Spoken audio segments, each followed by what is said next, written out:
the entire purpose of affirmative action, set-asides, civil rights laws, laws that limit constitutional rights to freedom of contract, freedom of association, all of that was to make up for the legacy of slavery and Jim Crow. So unless these benefits are going to, roughly defined, foundational Black Americans, the descendants of American slaves, so to make the point that Kamala isn't a foundational Black American, I'm always pointing to unless these benefits are going to, roughly defined, foundational Black Americans, the descendants of American slaves. African Americans built this nation. We built this nation. You're just starting to get real credit for that. Okay, I don't know if you know that.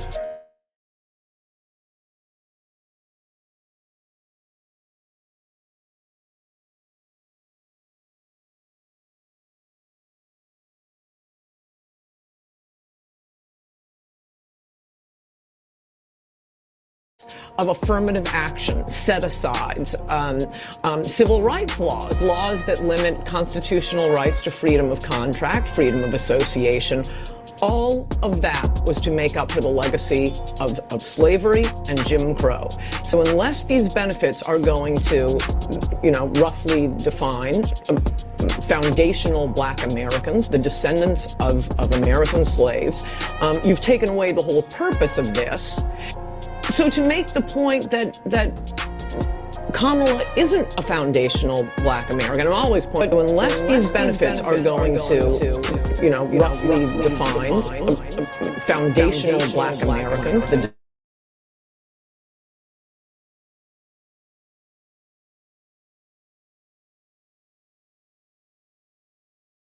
Africa. Let's go to Liberia. Well, I am not African.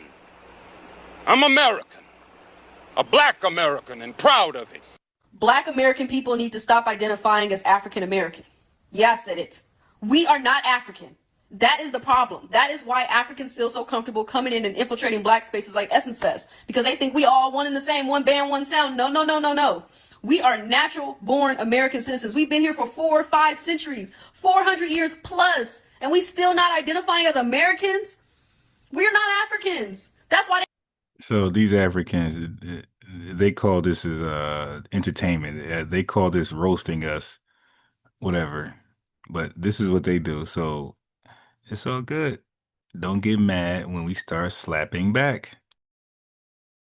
they come over here and they feel so comfortable with disrespecting us because they think they super Africans, right? And we the little peon Africans because they got the direct source of the motherland and they know where they come from and they roots and all that stuff. Of course you do. One generation ago, you got here yesterday. You are the true African American Africans.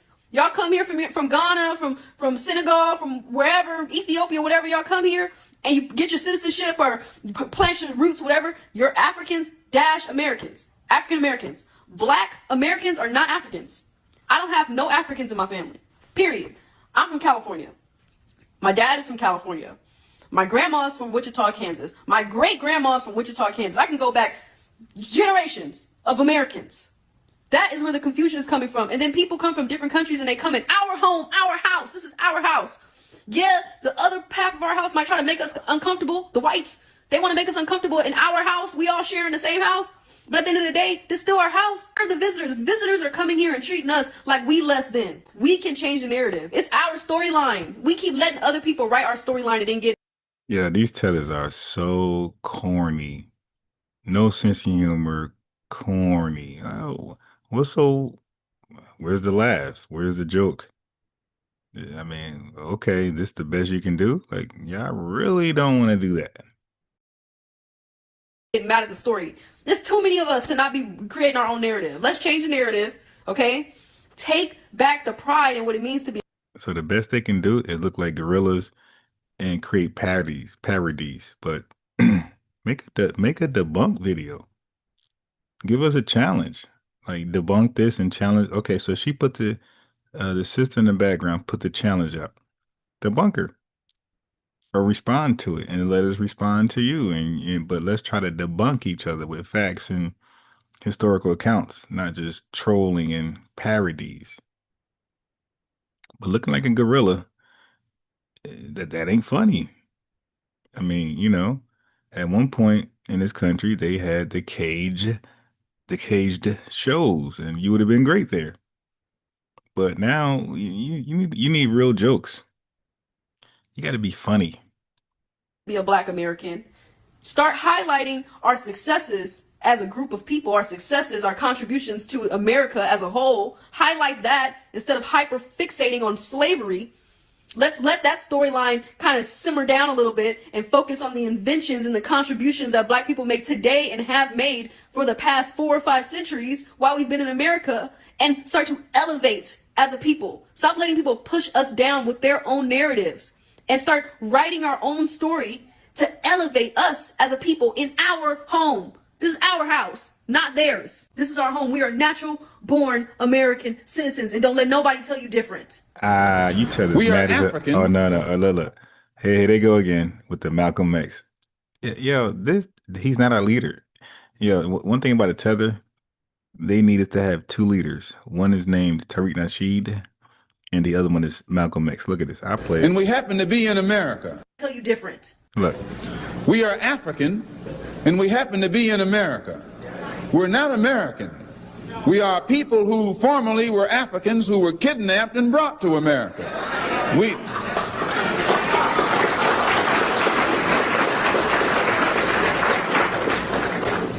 Our forefathers weren't the Pilgrims. We didn't land on Plymouth Rock. The rock was landed on us. So, I mean, what's your point? Malcolm X said he's African. He's an African. So, is Malcolm X the leader of the Black Americans? No. Is he a greater influencer, leader than Frederick Douglass and others who said, or Dr. King who said, no, we're American? So you always got a Black nationalist, or, do Professor Smalls next. He's FBA, I believe. And he's going to say we're African. So if you find a couple FBAs who say we're African, so let's go tit for tat. For every one you do, I could do 20. Let's say that acknowledge our unique ethnogenesis. They want us to be African so bad. Not happening.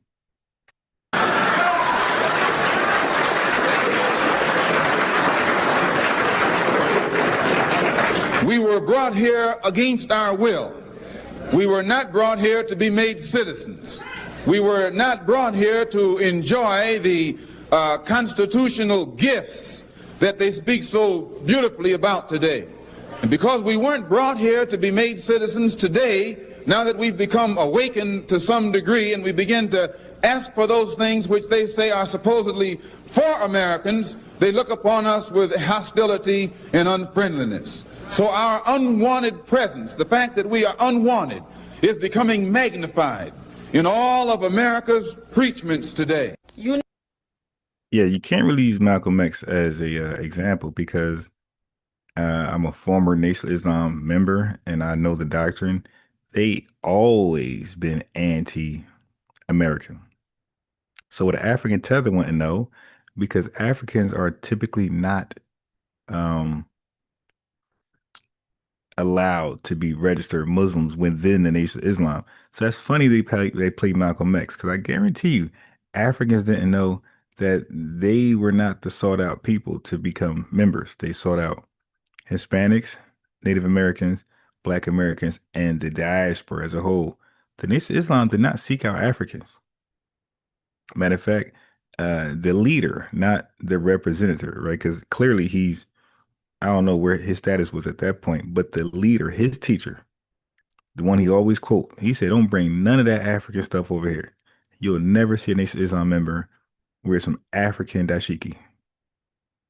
As what? Yeah, they were 100% anti-African.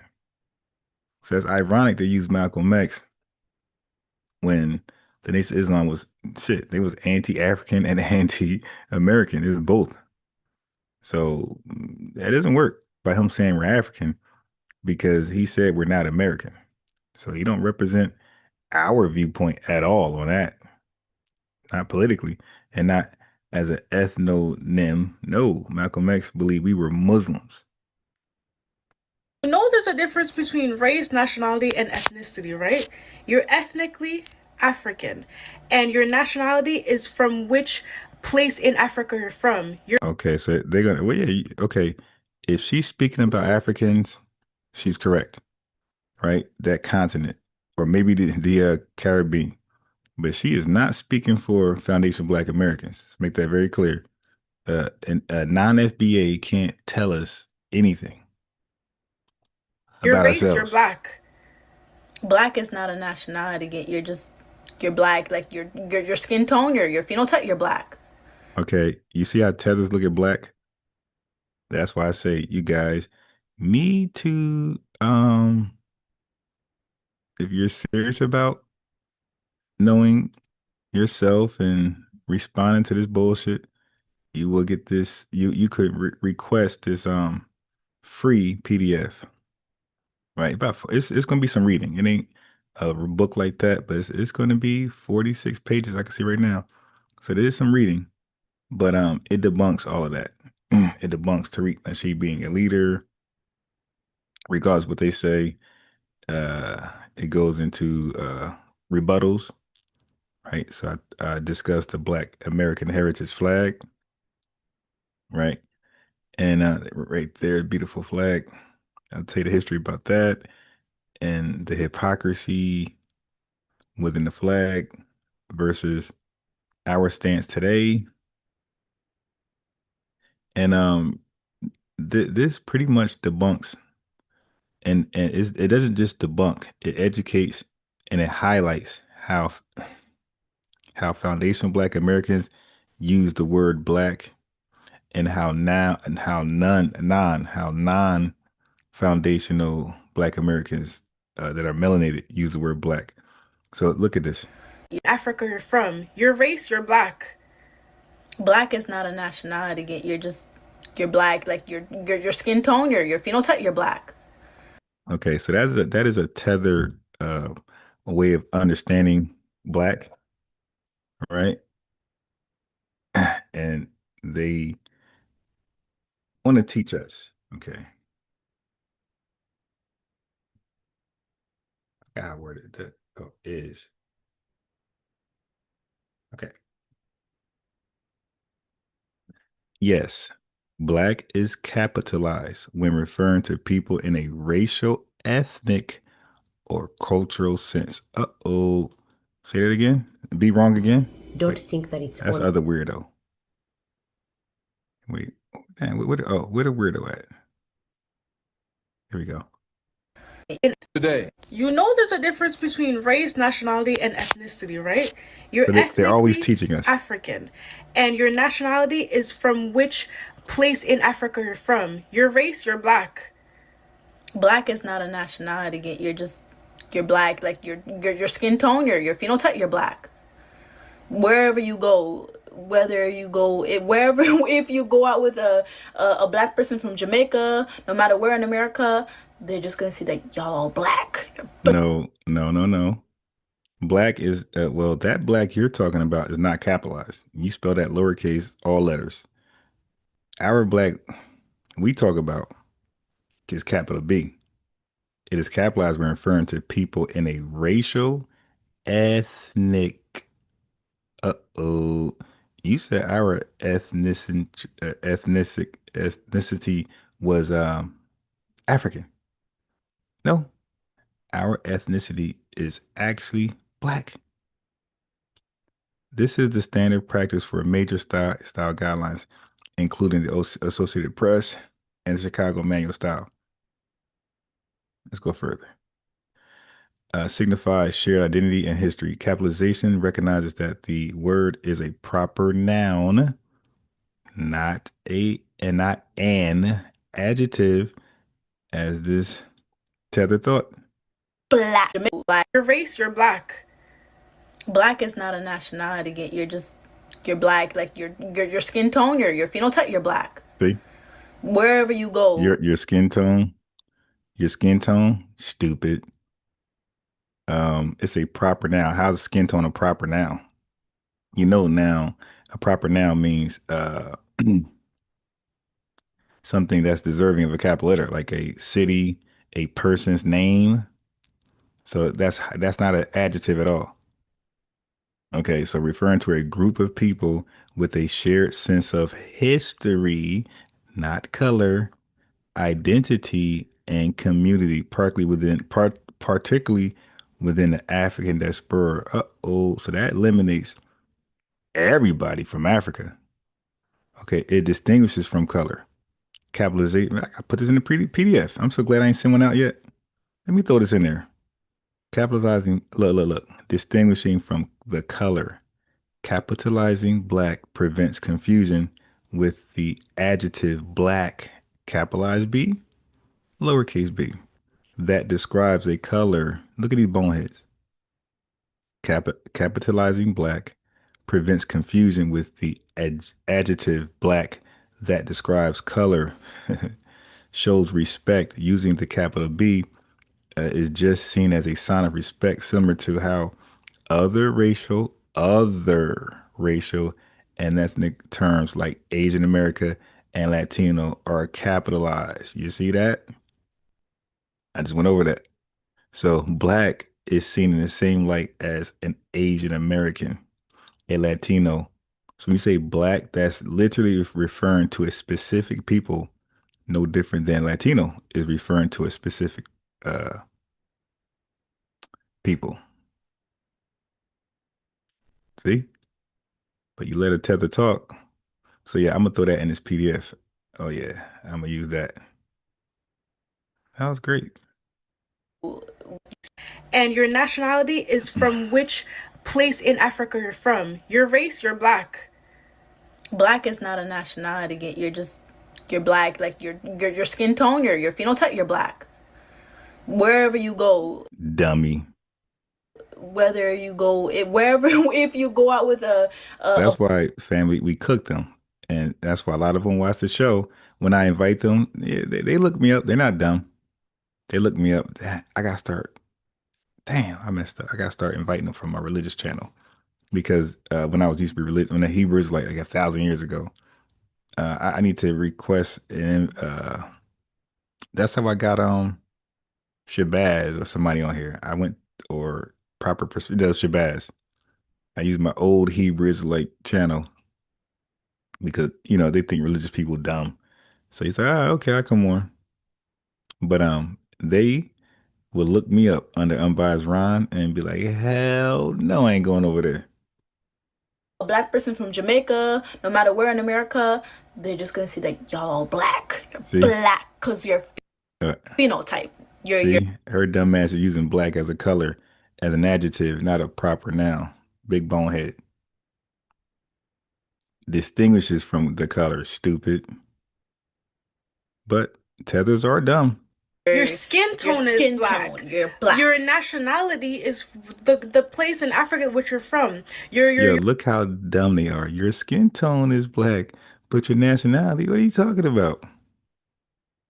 This is the ethnicity. Just embarrassing themselves. Your ethnicity is African. And they cooking this baboon right here, because this look at this baboon on his phone. He's acting like they're spitting facts. Dummy. You Africans are no different than me. I'm just a real one. And you guys are just Americanized Africans. No. It's not happening. Black is not a nationality or anything. Black is a race. I'm so sorry to tell you, you use black. I'm so. Let me also add. Yeah, I would love to cook these idiots. They swear they was kicking facts.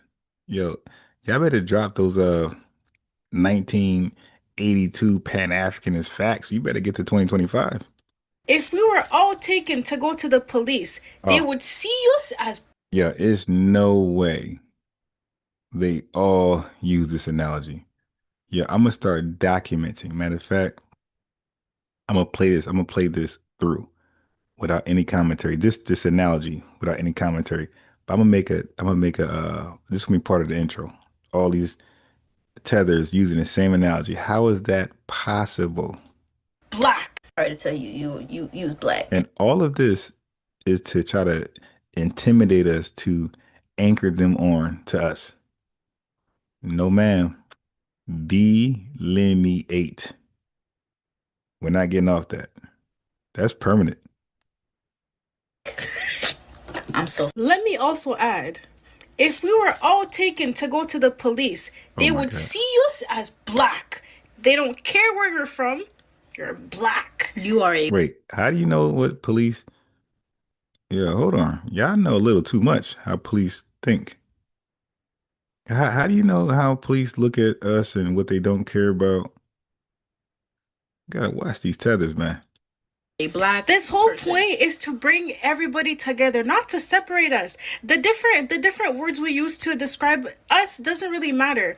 But at the end of the day, we're all the same. We all have the same. Wait, it doesn't matter. See, that's her low-key way of saying, no, we're Jamaican, we're Nigerian, we're different, but when you guys are black, that's not different. We're the same.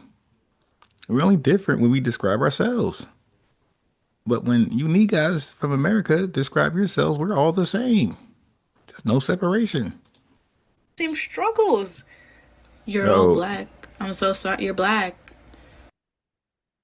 Now, she think we know that. We know we're black. We know we're the only blacks. You didn't say nothing different. Like, she thinks she's calling us African. Ma'am, that didn't hit the way you thought it hit. We're like cheering you on. We're all black. We get upset when you say you're black. So now if you'd have been like, I'm black, I'm sorry to tell you, yeah, I'd be pissed off because I got to cook you. But by saying we're black, we're like, yeah, that's the point. That's what we argue. We argue that you're not black. Okay, I don't think y'all got that memo. But we'll start spreading it.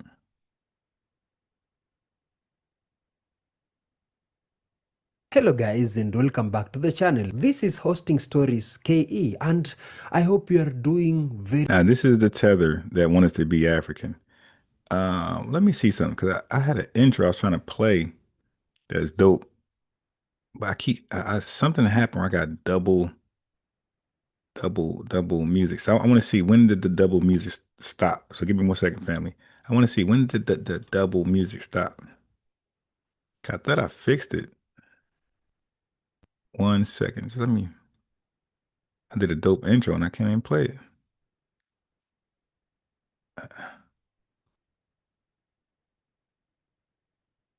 Yeah. I got a double.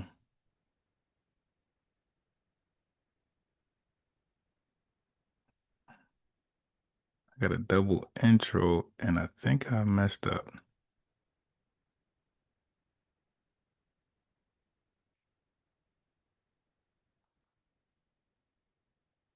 Big time. Might do the whole thing over. It's gonna take forever. Yes. All right. Anyway. All right. Shit. That was a big mistake, family. I want to see, when did it stop?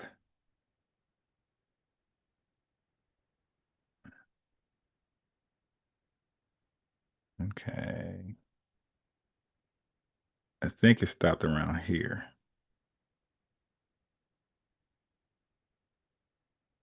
Yeah, okay, stop right there. Okay, so at least I could get some of it in.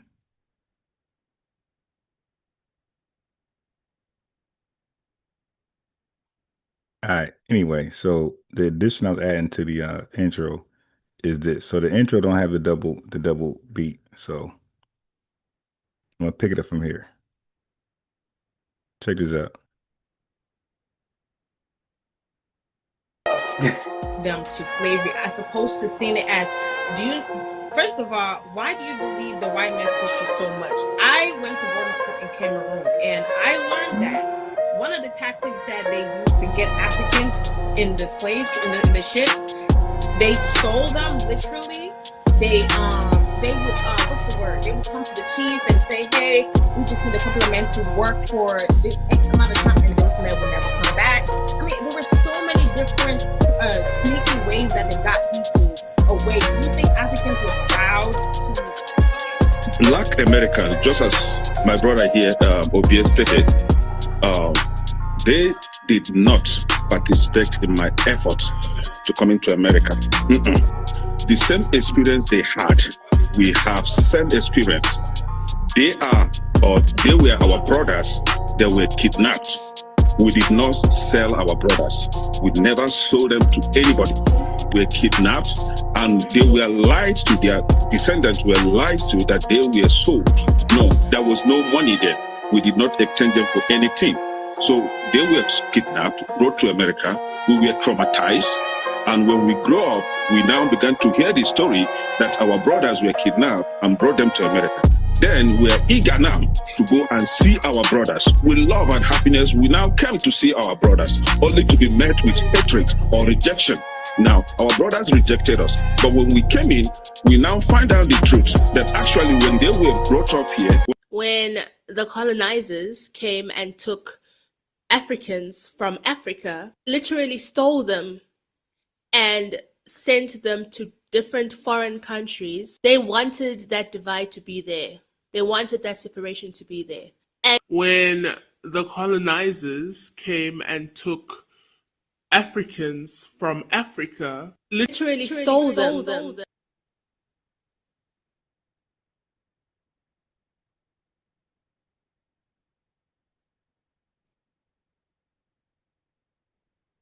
All right.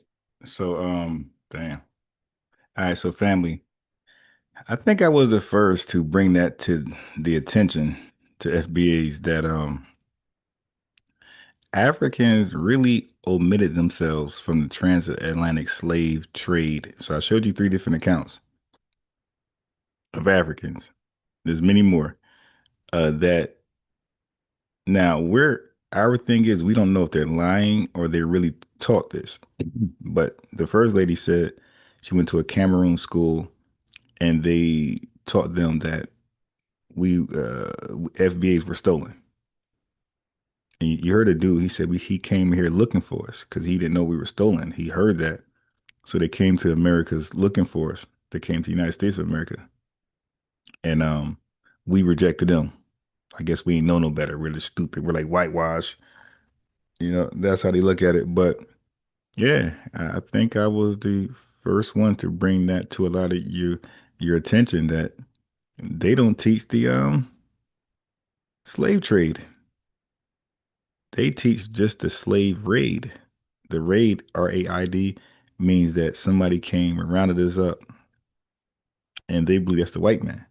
The white man rounded us up, put us on slave ships behind the backs of Africa. Africa did not know what's going on until it was too late. And then they found out like, yo, the Negro's been taken by white folks. While we were praying and, you know, doing our dances, shaking our ass, the white man came and stole those niggas. Yes, I think I was the first to bring that to people's attention. I told you guys, I am a pattern guy. So the more I debate these guys, I see patterns like, wow. Like now we all know the cop analogy. That was a simple one, easy one. How they all use the same cop analogy. And that's like, how? How do everybody use the same cop analogy? It's given that it's scripted. Like these folks in their the little Twitter spaces, the little clubhouse spaces, you know, that's when they rehearse their lies and like their rebuttals. Very, very great. You are progressing on very good whenever you are watching this episode from. And in today's story, in today's overheated discussion, I want us to discuss a very interesting topic.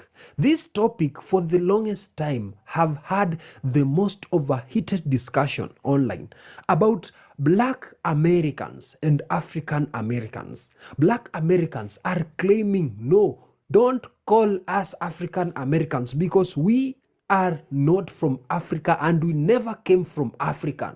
But African Americans are telling the same Black Americans, you are Africans. You originated from Africa. You went to America during slavery in the 16th century plus.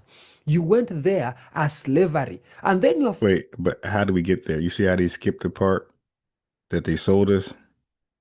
first generation went there as slaves. Your first generation was slaves. But when slavery ended, the generation that came started calling themselves Black Americans. But initially, you guys are all from Africa. So in All right. So, of course, you don't know any history because they're not taught it in their country, or they lie, whatever. But before slavery ended, I don't. Somebody didn't get the memo. When we got to America, nobody was calling us African, boy. Hey, boy, nobody was calling us African. We didn't even call ourselves African, so you just lied. He said after slavery. Before slavery, well before slavery, nobody was calling themselves African. Nobody. In this episode, I want us to break down all these arguments and come out with the conclusion. But if we can't find the conclusion, then everyone might consider himself what he wants, whether Black American or African American. But in the meantime, let's get the views of the both sides, Black Americans and African Americans. And at the end of this video, I'll be giving my research and my commentaries at the end, and then we'll see what's next. In the meantime, subscribe and let's watch this video together, guys. Same way. This is real arguments between the Americans, Black Americans, FBS, Black community, and Africans Americans. This overheated discussion usually comes because of the mixture of history. Okay, so the first thing I seen was this was 3 days old. Okay, you see, it's not hitting the way they think it's gonna hit. So let me ask them. No. Dang, I should ask for my religious channel. Whatever.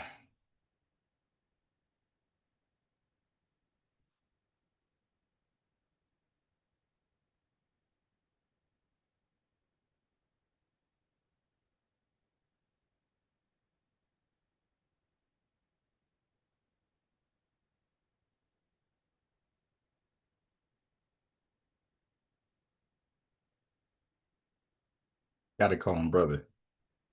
Gotta make him feel there's some sense, there's some connection there. Okay. Can I invite you to my podcast to explain to you why we prefer American over African, brother? You gotta add, I should have said brother. Brother. Descent, identity, and all that. But before that, let's know who are Black Americans. Where did they come from? Who are African American? Where did they come from? And what are their view on this today? Number one, Black Americans usually means someone whose family has been in US for generations to generations. Ancestors were enslaved Africans brought during. I want to make a bet that he don't mention African sodas. Guarantee you. The transatlantic slave trade, mostly from West and Central Africa. Are we together right there? This. Yes, it said trade. So can you talk about you selling as a part of that trade, or are we just going to skip that? People, they went to America. They have been there for generation to generation. But initially, he keep using the language, we went to America. He won't use the language, we were sold and then brought to America. He's saying it like we, H-1B, student visa.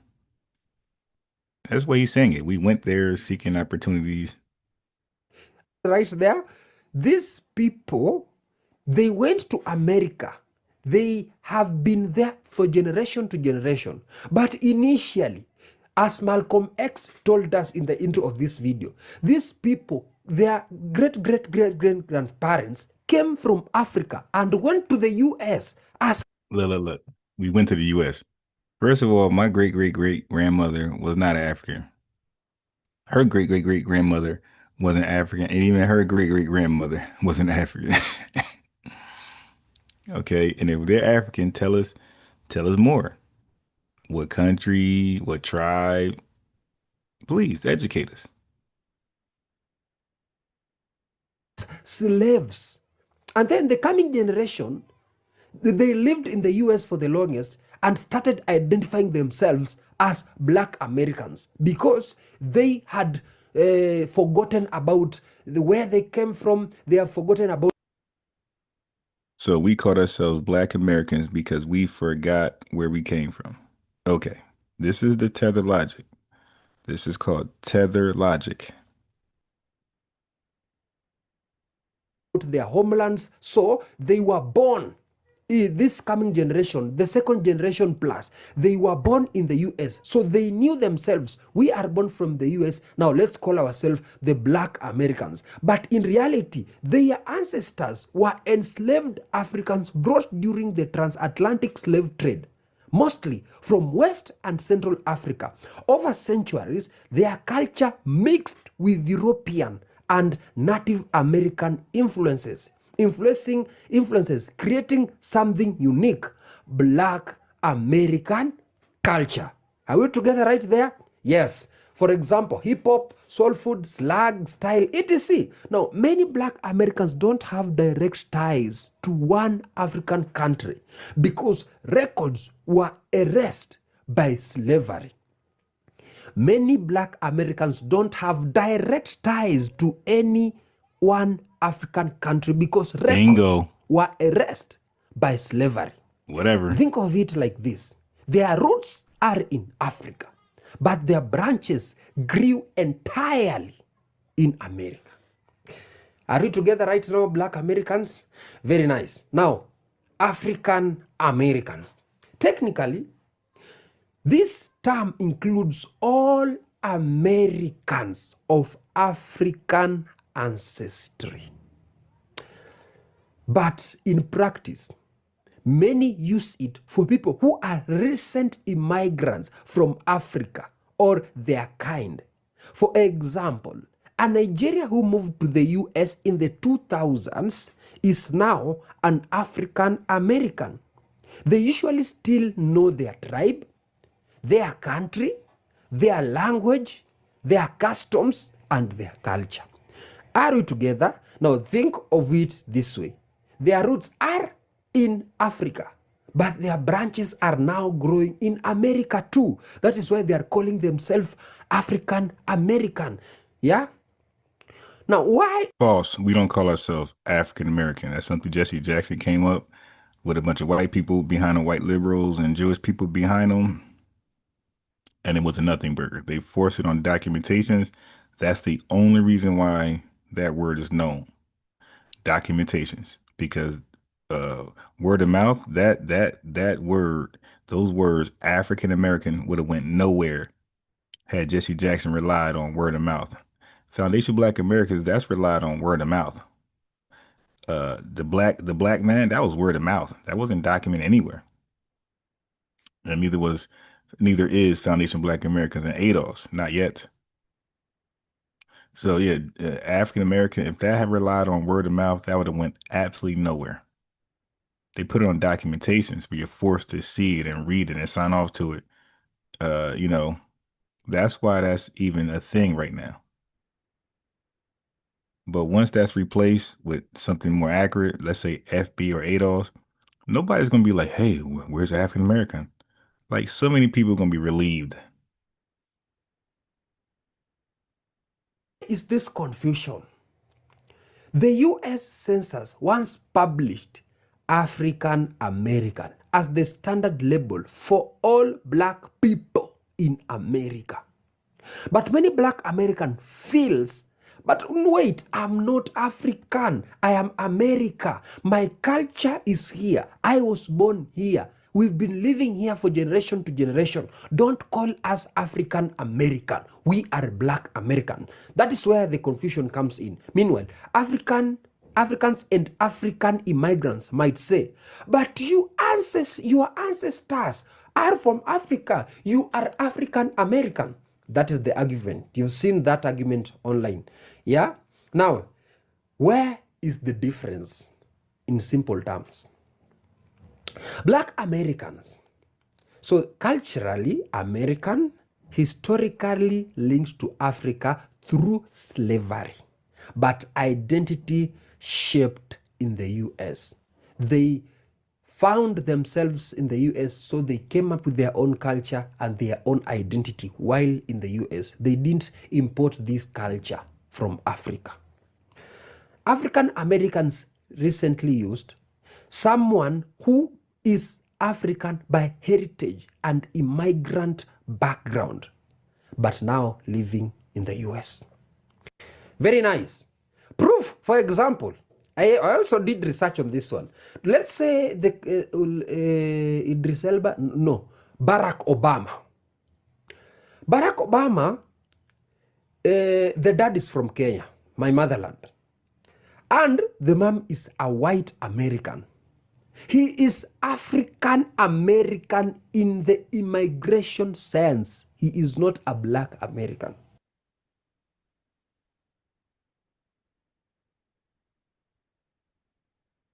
My fault. Screen just froze. Hold on.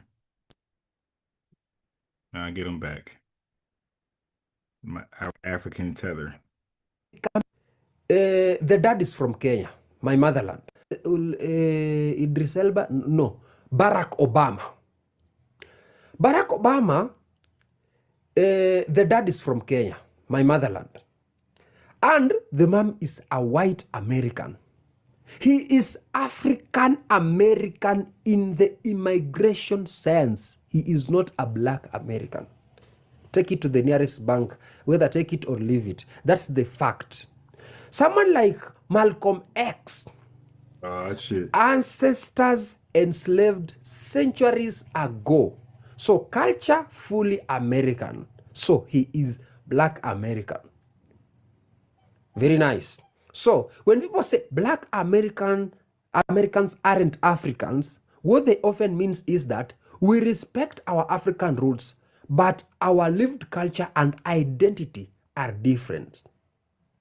Now, but is it true that they are not from Africa or have an African descent? Here's the deal.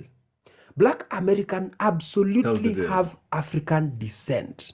Their ancestors were taken from West and Central Africa during the transatlantic slave trade. Just as we've discussed, this was roughly between the 16th century and the 19th century.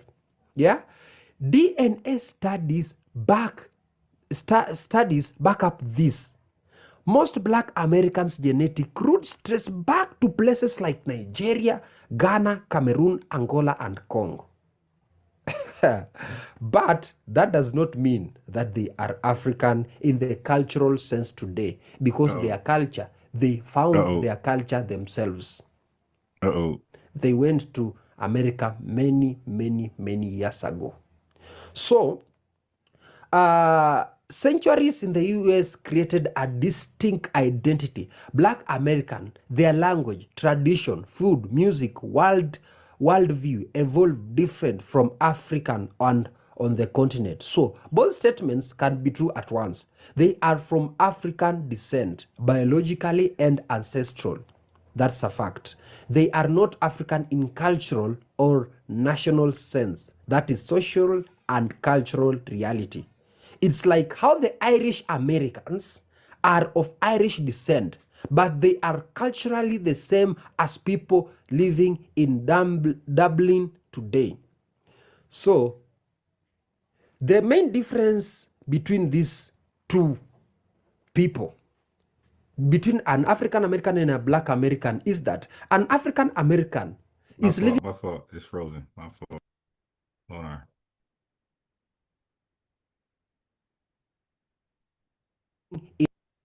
In biologically and ancestral. That's a fact. They are not African in cultural or national sense. That is my fault. It's freezing. I'm trying to just add that black to the PDF. I Google real fast. I like that. I like that, the way it's broken down. So I'm trying to do that. It keeps freezing me out. Dark side. Why he look like Tay Diggs? Dark side. Grand Rising. I'm gonna do a roll call in a second. Let me just I gotta close up some windows. Hey, why is this window even open?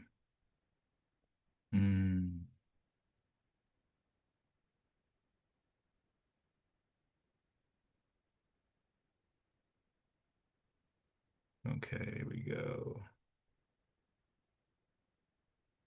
Okay, cool. So I will play, this is not clickbait, I will play some conservatives argument. Okay. I got 3 on deck. Maybe right after this clown finish up. All right, so let me just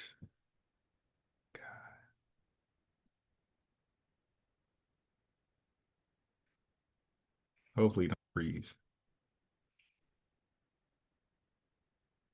Okay.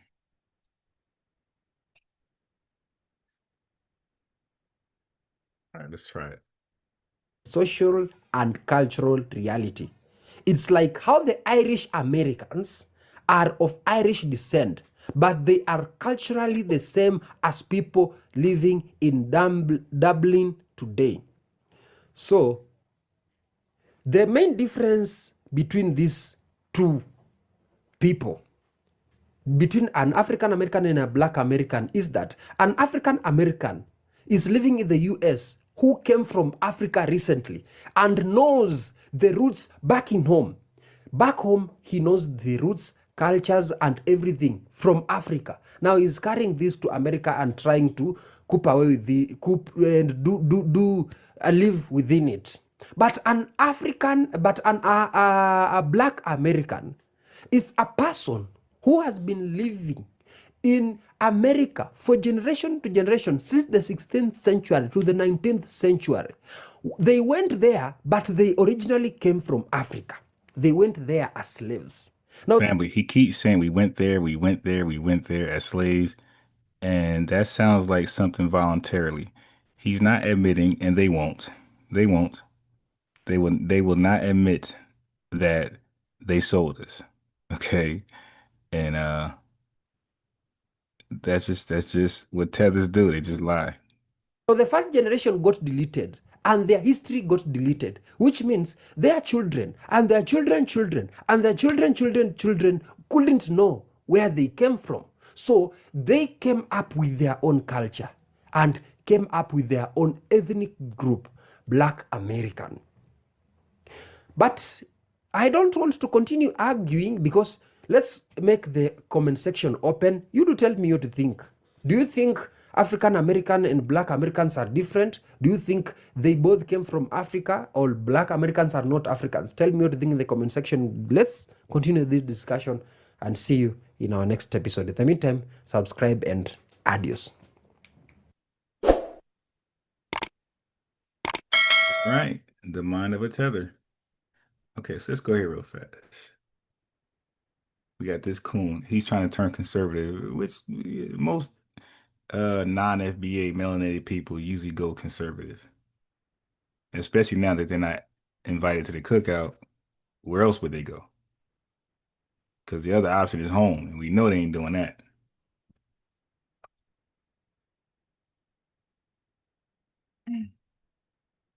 Okay, so he out here with Pat Bet. That part to me is, you know, you check policies to see how it's benefited the community and you say yes or no. You have no idea how much my favorite part of this podcast is when you said your mother, when she went on welfare, she was despised of it and she couldn't wait to get off of it. I can't tell you what that means to me, to salute and respect that. And then let's go to a couple other things you said on who. So that's the conservative argument, that welfare is just so horrible. And it's only their viewpoint, welfare is only horrible when we are taking advantage of it. When it's keeping us afloat, when it's keeping us from rock bottom, when it's keeping us from homelessness and, you know, without any financial assistance or food. When welfare is associated with us, when we're taking advantage of it, it's horrible. It's the worst thing that we can experience. But when it's every immigrant that come over here as asylee or refugee, they're all on welfare, state or federal. They all on welfare. Immigrants, I just talked about asylees and refugees, family, all of the undocumented immigrants get on welfare. So what they're trying to do is make us move out of line. They're trying to create more space for the undocumented and the legal immigrants to take advantage of that government money, government programs, government housing, government free schooling, all that government cash, all that is associated with welfare. Now, they're trying to trick you out of a helpful situation. Now, do we supposed to stay on welfare? No, but it is definitely a benefit. Why would you want to not have assistance? Nobody been on welfare in this country. Nobody been on government assistance in this country longer than white folks. White folks been accepting government assistance since 1862, the Homestead Act. Okay, since then all the way to now. But they want to shame you because they know if it's used right, strategically, it's a hell of a stepping stone. All right, so now let me get him out the way and let me introduce this. Another conservative. All right, let's get him out the way. Listen to this. Grade for whites, fifth grade for blacks. Within 20 years, that gap closed within 6 months. There were 5 high schools at the turn of the century in New York, Baltimore, Washington. Wait, let me go to the top. Maybe you are disconnected, kind of like how you were when you thought everybody could say there is racism today. It is a challenging time today. What do you say to them? I say, look at the evidence. Look at the evidence. You know, a lot of people are like the farmer that came to the creek when it was like coming, it was 3 feet high and moving at about 20 miles an hour, and he forced the mule in and they were swept down the creek. A year later, he comes to the same crossing. This time it's only 6 inches. The mule refuses to go in because the mule had good memory but poor judgment. Conditions were not like they were back in segregation when I was locked up twice in Mississippi. The conditions have changed, but many of us have. But again, look at the evidence. When whites were at their worst, we were at our best. As I said, in 1930 to 1940. So he's one of those I don't know his background, but I do know he's conservative. So conservatives like to lie and act like FBAs were better off during segregation, right? And, you know, as a way to like repeal the civil rights movement, an integrated state. But yeah, they like to revise history, cherry pick it, and somehow say we're better off under Jim Crow. When segregation and racism was enshrined in law, blacks had the highest marriage rate of any group in society. Elderly people could walk safely in those communities without fear of being assaulted by their grandchildren. So let's look at the evidence. By their grandchildren. He's black on black crime, basically.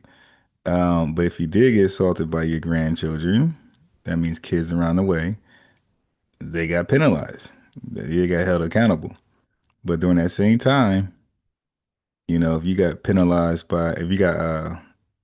injured by somebody white for no reason, if somebody white just denied your application for no reason other than your lineage, which happened all the time. So the little bit that he's trying to highlight and over exaggerate, there's 1,000 times worse what white supremacists did to us, which kept us with no money.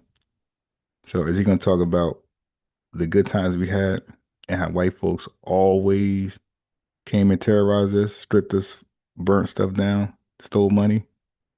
Is he going to talk about during our good times, white folks stepped in and made it our worst times? So these guys just cherry pick stuff. When we refused access to hotels, we built our own hotels, financed by our own means. Yeah, but guess what? Those hotels was limited. They didn't have the same right. This is Jim Crow. Those hotels was limited on how they service, how they get funds, all that stuff. these were every which way he's going to say what we had. They were all restricted and limited.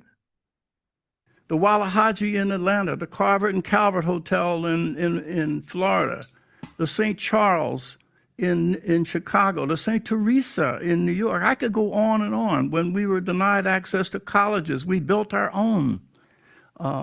And in fact, our small business formation rate was higher than whites in the 20s, and that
really determines any group's participation in the economy. It is not what government does for you or what white people do. In fact, I think those who continue to push this race agenda are Eurocentric. They assume that the destiny of blacks is determined by what white people do. That has never been the case. We closed the education gap in the South between 1920 and 1940. How do we do it? Julius Rosenwald, the CEO of Sears, came together with Booker T. Washington, and he put up $4 million. The black community matched it with $4. So these conservatives, they're known to recite history, cherry pick, and omit. No different than the Africans. What they'll talk about slavery and use certain language to omit their involvement. They'll say white folks stole us, kidnapped us. They'll say we went to America. Like how dare you use such language? We went to America.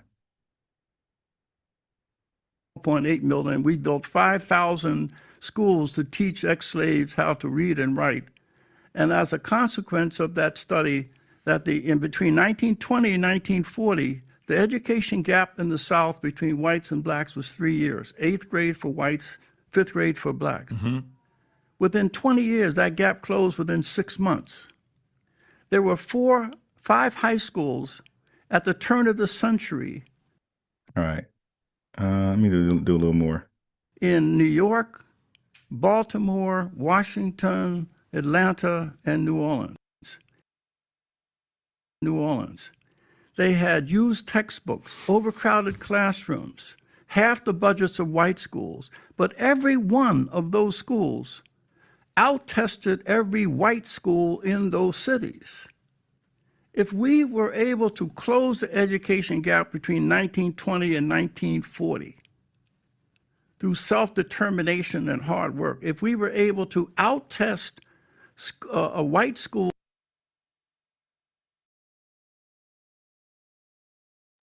All right, family, listen. Black progress under segregation was real. So watch out how they talk. So they're going to talk about how we thrived under extreme racism.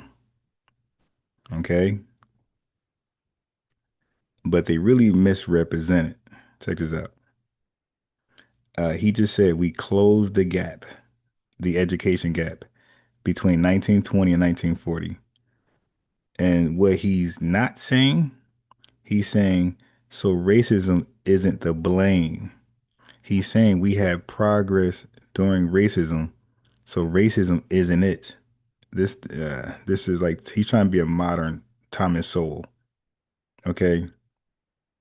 But what they typically ignore and don't want to consider is that this quote unquote progress occurred despite racism, not because it was absent.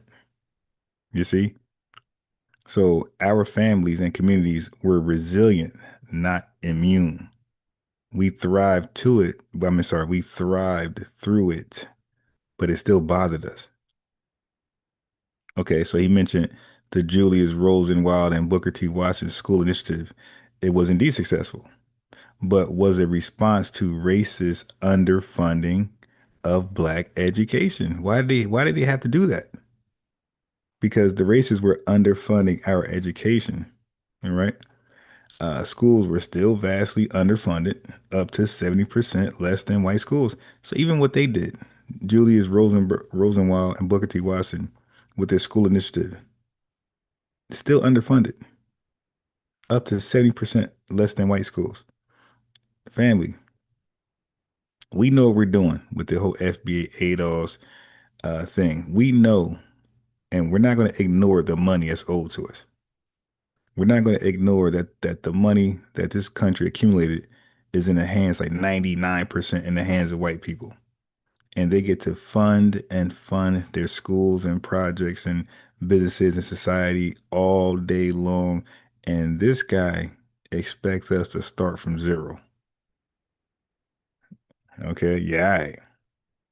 So the era he's speaking about was filled with Jim Crow violence, lynchings, economic exclusion, and voter suppression. Conditions that no one should wish to return to. So keep in mind, what he's speaking about, oh, we closed the gap. But all of that is under Jim Crow violence, lynchings. You dig? Lynchings. And this whole period, we're being told, no, you can't be a part of the GI Bill. You can't be part of the HOLC, FHA. You can't be part of the New Deal. You dig? No, even at this time, you couldn't get welfare. Nah, no unemployment insurance. What he's talking about. No social programs. So if the school, if the jobs, if the business we have collapse, now what? There's no unemployment. So he's speaking at a time where we did what we did and there was no, it just rock bottom. That fell, you in the ground. Okay. Okay. So what they all do, matter of fact, let me not even speak for her. Watch this. So why not throw this conservative in the pot? Since we're talking conservatives, let's throw this one in there. I grew up in a very Christian household. You cannot untether the Black community, although the government has systemically attempted it, from the family. I grew up and my grandfather was all about the family. These are largely conservative principles now, as you have the left is advocating really for the disruption of family. Trans, men can be women and women should be men, and kids should pick their gender. And if you Google, this is a real thing, if you Google straight couples, all that returns back to you are gay couples. And they say there's something wrong with you if you believe in the nuclear family. And they're trying to grow government. And we've already experimented with that in the Black community. We've seen that more government has earned us more heartache over the last 60 years. You can look at any statistic. Illiteracy rates in Black America, they're not serving us in terms of the Department of the Education. You know that, I know that. The breakdown of families, single motherhood rate at an all-time high at 74%. You know that, I know that. So how can we stand behind people that are advocating for more government? Handouts. $22 trillion into the welfare system. Black Americans are poorer today than when they started giving out welfare in the beginning. So my perspective is just, we gotta try something different, and that something different is getting up off of our own 2 feet, putting our families back together, Bootstraps. starting our own businesses, and that is a free market capital. Bootstraps, own businesses. Okay. Yeah, picture that. All right. That whole own business stuff, entrepreneurship, stop. That's not for everybody. Okay. So what she did was the typical conservative spill rhetoric, no different than the Tether spill when they say, hey man, if a police officer pulls us over, you know, so the conservatives have their talking points, and so do the Tethers. Okay. So what they do is they like to say that welfare is the cause of the breakdown of the black family, right? Really, it was economic and policy shifts. Okay. So they'll say welfare policies incentivize fatherlessness. And some of you guys will believe that because you will see a little truth in there. And then you'll say, okay, well, it all has to be true. You don't believe in eating the meat, throw away the bone. You don't believe in saving the baby out the bathtub and just let the bathtub water just go. Okay. So what do they leave out? They leave out the real shift began way before the war on poverty. They'll talk about, who's that? Nixon. They'll talk about Nixon, war on poverty. I believe is it Nixon? Hold on. Let me double check. Let me double check. Oh my God. I don't remember. Hold on. I got some notes somewhere I wrote down. Shit.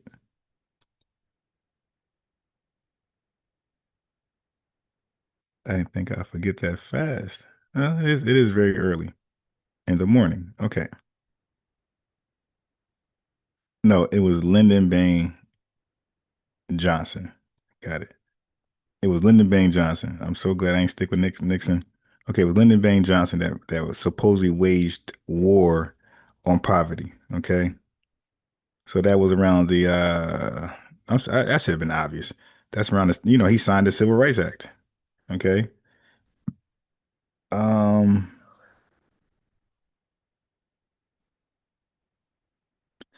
Anyway, where was I? Okay. So it was Lyndon Baines Johnson who waged the war on poverty, and that's what they like to pretend that poverty started then. Poverty started when Lyndon Baines Johnson signed the Civil Rights Act into law. It's not true, obviously. Okay, so the real shift began way before that poverty war, waged the war thing. Our employment spiked as factories left urban centers in the 1950s and 60s. It's called the industrialization. Who just acknowledged that? Oh, Charlie Kirk. He had a debate where he was forced to acknowledge that. And he admit that that was a bad thing. Okay, so that's one thing. So family, so we're going to look at what caused the breakdown of the family, and it wasn't welfare. Okay, so now one was the deindustrialization of the 1950s and 60s. That's before the Civil Rights Act was signed. Redlining, we act like that never happened. FHA, loan discrimination, and job market exclusion, job discrimination. Those things weaken black economic power, while white families access wealth. They access wealth building tools. Could the same thing, the FHA loan discrimination? No, they didn't face that. And they didn't face job market exclusion. They were included. So contrary, many welfare programs actually excluded black families until the 1960s. That's what I told you guys. We were the HOLC, that's welfare. FHA, that's welfare. The New Deal, GI Bill, that's all welfare. The Homestead Act, that's welfare. Okay, we were excluded from all that. So in 1960, check this out, since they want to do stats, 22% of black children were in single parent homes, not 4%. Okay, I think the 4% might have been white people. Obviously, today is higher, but welfare doesn't explain it all. You can't just point at welfare. That's not how that works. Marriage rates fell across all races, family. It wasn't just FBA. Okay, fell across all races in the United States as the economy shifted. So, Lyndon Baines Johnson, he talked about the Great Society. It had mixed results, but it helped millions. Okay, so now the earlier guy, Woodson, the conservative, he paints Johnson's programs as malicious, but he's being a revisionist. Tethers and conservatives, they got to revise history. Okay, what do you want? Go open the door. Go pee. All right. So Medicare, Medicaid, Head Start, and lunch school programs were all part of the Great Society and are still essential. Black poverty rates dropped from 41% in 1966 to 29% in 1974. Okay, so this is the post-Great Society. So they try to give you the negative stats. That's called cherry picking. So if you're gonna say black family fell apart, single homes were multiplied, and things like that, then go ahead. But also talk about the black poverty rates that dropped from 41% to 29% during this great society thing that conservatives want to shoot down. That's why I'm saying, like, we have to just have an honest conversation, whether you agree with some things or the overall point or not. Close it. Okay. So the claim that welfare removed the black fathers that Candace Owens like to always reference, and most conservatives, that's based on distorted reading of the AFDC, the Aid to Family Dependent Children, okay, rules, the rules. And they ignores how incarceration, policing, and job discrimination impacted black men. Those things you're never going to hear a conservative admit to. Over policing, job discrimination, and incarceration. Okay, so mass incarceration that we all know about, and policy failures, not black culture, because that's where they're going next. They're gonna say, hey man, it's your culture. Like, you guys got a degenerate culture. And I'm saying, I'm not gonna say our culture is holy. I'm gonna say there is some stuff in there that we got to purge out immediately, like today. But we can point the finger back and say, well, look at your culture. You dig, and look at this person culture, Mm-hmm. Give me 1 second. Perspective, which lands me on the side of conservatism. But you see, exactly, but I think the challenge here is because both of us share a deep Christian faith. Both of us share a profound commitment to not just our family, but our loved ones. And see, my problem is Candace Owens was going at his neck, and he's trying to come at her with kid gloves because he want to prove how the liberals are just so nonviolent. Both of us recognize that when the issues of integrity, honesty, decency, generosity, that just cuts across race, gender, sexual orientation, national identity. Those. Okay. Sometimes it's okay just to be strong, right? You ain't always got to pussyfoot. Okay. Now, remember I said they want to blame black culture as though systemic racism don't play a part. Okay. As though systemic racism hasn't dismantled communities.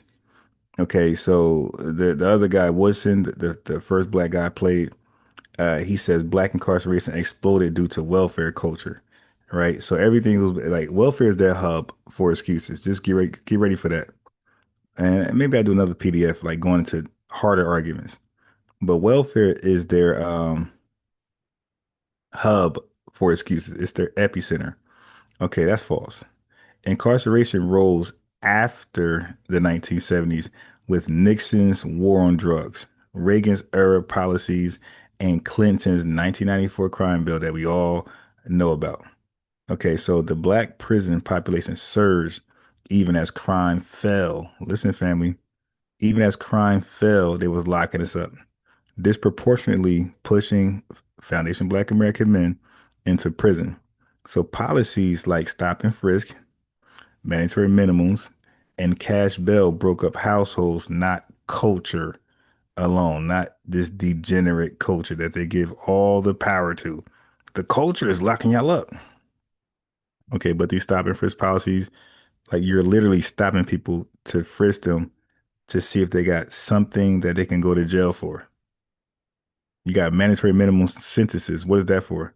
That's to give somebody guaranteed jail time.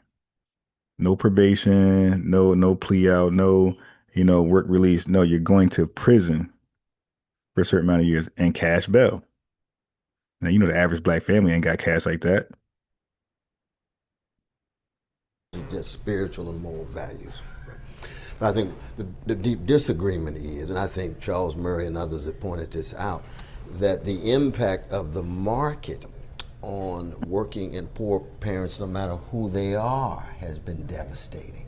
When you've had profits quadrupling at the top and you got wage stagnation for 40 years, how are you going to be able to keep your family together when 2 or 3 of you, when you do work, you still live in poverty? And that's what I was speaking about just now. Where wealth inequality comes in. And see, when you talk about free market capitalism, if we had a free market capitalism, that's one thing. We've got a corporate dominated crony capitalism. Exactly. And if you got to agree with her, that's a problem. Okay, so they talk about, we're just gonna pull our bootstraps up. Let me look. Free market up off of our own welfare system. Black Americans are poorer to handouts. $22 trillion. We stand behind people that are advocating for more government. Handouts. $22 trillion into the welfare system. Black Americans are poorer today than when they started giving out welfare in the beginning. So my perspective is just, we got to try something different, and that something different is getting up off of our own 2 feet, putting our families back together. You see, so that bootstrap myth, typical conservative talking points. So self-help, that Elijah Muhammad talk, do for self. I mean, that sounds good. You got no choice. When you're not getting help anywhere else, you got no choice. That's what you're going to do. It's survival of the fit. But self-help alone doesn't equate to black success. You need structural change. Candace, you said making a change. Well, the change is structural. Okay. So the moral and spiritual crisis framing, it romanticizes the past. And that's what they do. They try to keep us in the past. But then if you debate them and if you point out systemic racism in the past, they'll say, no. Let's talk about the future. I'm telling you, man. I'm telling you, I debate these guys. So they'll talk about the past. The past was so much better in the past. Okay, let's talk about the past. Let's talk about systemic racism, which was alive and well and legal. Oh, well, that's the past. Let's talk about the future or the present. They're going to do that. Okay, because I had them more here too. African Dream is one of those conservatives. But yes, values like family, faith, and hard work, it does matter, Candace. Okay, yes, that's true. But however, Black advancement always depended on both self-help and legal protection. Black Wall Street was self-help. That was self-help. No legal protection.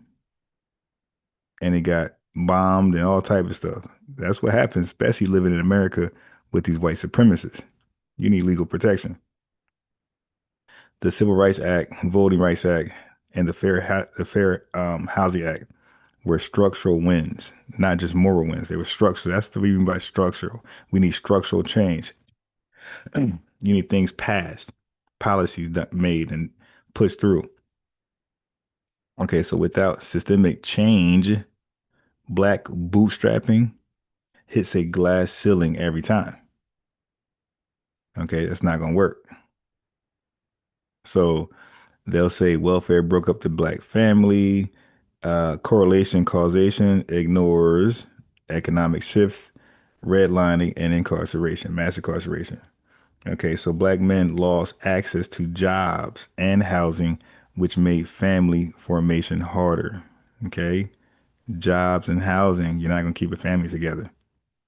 And guess what offers housing? Welfare, but the man can't be there. Yes, he did. Well, not for us. Immigrants don't got read about that. They relaxed that law and said, all right, immigrants, you guys can stay intact and receive welfare. Today, immigrants can receive welfare with an intact family, husband and wife, boyfriend and girlfriend, even white folks. Only when we can access it. And, you know, it got the thumbs up, got approved of it. The Man in the House Act, the Man in the House rule surges. And now they checking our houses for a man. So it's always, for us, we talk about war on drugs. The war always been on fatherhood or familyhood. Break up the family. That's the real war. Or that's one of the tenets of a real war. So essentially, they'll say we did better under segregation. That's just called survival. It's not called success. Like we survived under segregation. So Black Wall Street survived and thrived and did well. But can you guys imagine if we had the Black Wall Street without Jim Crow? Yes, we would be the Elon Musk. Those banks, family, that we brag about, those banks were saving banks only. They were not investment banks. They didn't get state funds, government funds, no incentives, nothing. Like the white banks, they getting loans. Those were saving banks. No FDIC, none of that stuff, man. They were left hanging. And we just made it do what it do because we had no choice. But if Black Wall Street and the Black Wall Streets were around like now, post Jim Crow, we would be the Jeff Bezos and all that folks right now. That's a fact. So they'll argue culture is the problem. Well, listen, culture responds to the environment. If the environment is great, great culture. If the environment is shitty, shitty culture. So there you go. So yes, we need to change the structure, and the culture will follow. Foundation Black Americans, we're changing the structure on a low level, right? We're saying delineate, self-identify, and stay on code. And you see that those who agree to that, our culture is shifting towards that. Less arguments that we would normally have amongst each other. Then they'll say, who said this the other day? They said, we need to go to our old values. Okay, family, be careful. If old values are a must, then yes, we need old values plus modern justice plus systemic access. We need systemic access, all right? So that ain't gonna do it by itself. All right. Now I want to go back to those damn tethers. Hold on.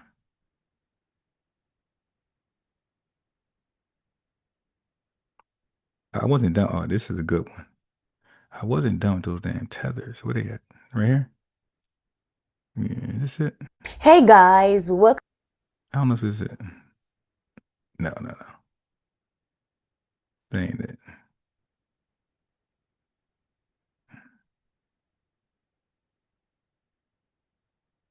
It was the African dude. Where'd he go?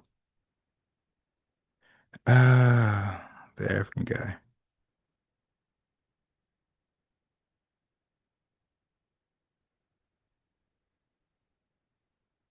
Is it right here? Let's go back to Africa. Right.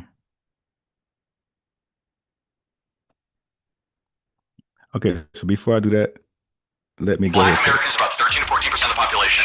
About half of all prisoners are black. All right, so this is before the passing of Charlie Kirk, but it looks like he was fact checked. So blacks commit more crimes than whites do. They commit more murders, they commit more arsons, they commit more kidnappings. For example, blacks are 13% of the population and they commit 58% of all the murders. Okay, let's talk about it. These are obviously racist claims, but I will respond to them as if Charlie Kirk were a reasonable person. Black Americans, about 13 to 14% of the population. Yes. About half of all prisoners are black. Wrong. Just 38% of America's prison population is black. That's according to the U.S. government. But it makes you wonder why Charlie feels the need to add an additional 12% to the black prison population. Could it be because his bigoted talking points only work if he exaggerates? If Charlie were actually looking for the race that makes up half the prison population in the U.S., he'd look no further than white people at 57%. So blacks commit more crimes than whites do. Wrong. The word "so" is doing a lot of heavy lifting in that sentence. So blacks commit more crimes. He's saying "so" as in therefore, as in one could conclude, but Charlie knows he's lying. Even if he hadn't just lied about the black prison population, Charlie is smart enough to know that correlation does not equal causation, but he's hoping that you don't know that. So he deploys the word "so" to make you think he's coming to an obvious conclusion. So blacks Instead, he's making an illogical, racist leap. Charlie knows that we don't have usable data about who commits crimes. It's impossible to have that data since so many crimes go both unreported and or unsolved. Charlie knows that we only have data about arrests and convictions. I'll come back to that data in a moment. What's painfully obvious is that Charlie Kirk isn't interested in understanding the statistics he so carelessly misquotes. He's interested in making bad faith arguments. Something that becomes even more obvious in his next point. Blacks are 13% of the population and they commit 58% of all the murders. Wrong again, and loud this time. If Charlie were interested in honesty, he would have mentioned the other 1350 statistic. Yes, black people are about 13% of the population, but make up 53% of all criminal exonerations. In fact, black people make up 55% of all murder exonerations. Specific black people are more likely than any other group in this country to be convicted of crimes they did not commit. And then people like you have the nerve to parade these stats around as though they prove something. The reality is that you probably know these stats, but you leave them out on purpose. Because to bring that stat into this conversation would make some people think. And that's the last thing a person like you wants. That was a great fact-checking video. That was a great debunking video. So everything I read earlier, debunking Candace Owens, Woodson, and Stephen A. Smith and Pat Bett. This is a follow-up. This is Lyndon Baines Johnson, LBJ, who signed in the Civil Rights Act and the Voting Act and everything else, the Federal Fair Housing Act. So now look at his assessment on let me do that. Look at his assessment on everything. Let's see if he talks like a conservative, which he was Republican. But let's see if his assessment on Foundation Black Americans, let's see if he blames welfare and culture. Look what he says. But there is a second cause, much more difficult to explain, more deeply grounded, more desperate in its force. And it is the devastating heritage of long years of slavery and a century of oppression and hatred and injustice. For Negro poverty is not white poverty. Many of its causes and many of its cures are the same, but there are differences. Deep, corrosive, obstinate differences, radiating painful roots into the community and into the family and the nature of the individual. These differences are not racial differences. They are solely and simply the consequence of ancient brutality, past injustice, and present prejudice. Well, he didn't mention welfare or it's the culture. They are anguishing to observe. For the Negro, they are a constant reminder of oppression. for the white, they are a constant reminder of guilt. A constant reminder of guilt. And family, conservatives hate Lyndon Baines Johnson. All type of fake conspiracies, all type of, he said the NIGGE word, all that stuff. You're not going to find research to back that up. Okay. So conservatives, they hate even their own. That's why Abraham Lincoln was, assassinated. If you do something for us, you become, no matter what lineage you're from, if you do something for us, you are now enemy number one. Matter of fact, to them, you're worse to racists. You're worse than us. To them. Okay. So they hated this dude. And I'm not saying he wasn't a racist. But look how he's speaking. If he's a racist, this is the type of racist I want to. If we're forced to live amongst racists, this is the type of racist I want to live around. I want to live around the one who can conclude the obvious. Like he's concluding the obvious in white society is white guilt. But they must be faced, and they must be dealt with, and they must be overcome.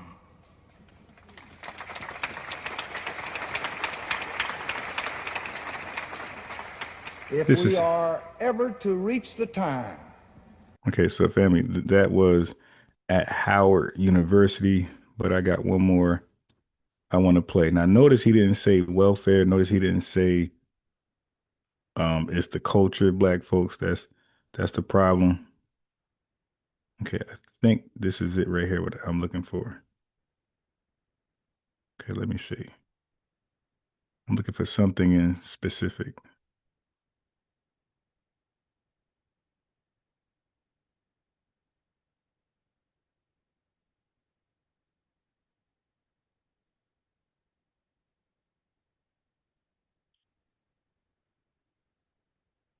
Hold on.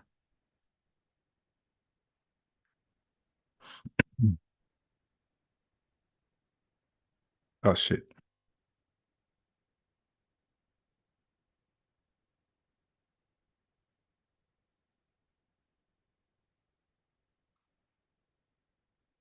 Here we go. Here we go. Here we go. In dignity and right to be treated, to hold a job fully and equally in American society, to vote, to hold a job, to enter a public place, to go to school. It is the right to be treated in every part of our national life as a person equal in dignity and promise to all others.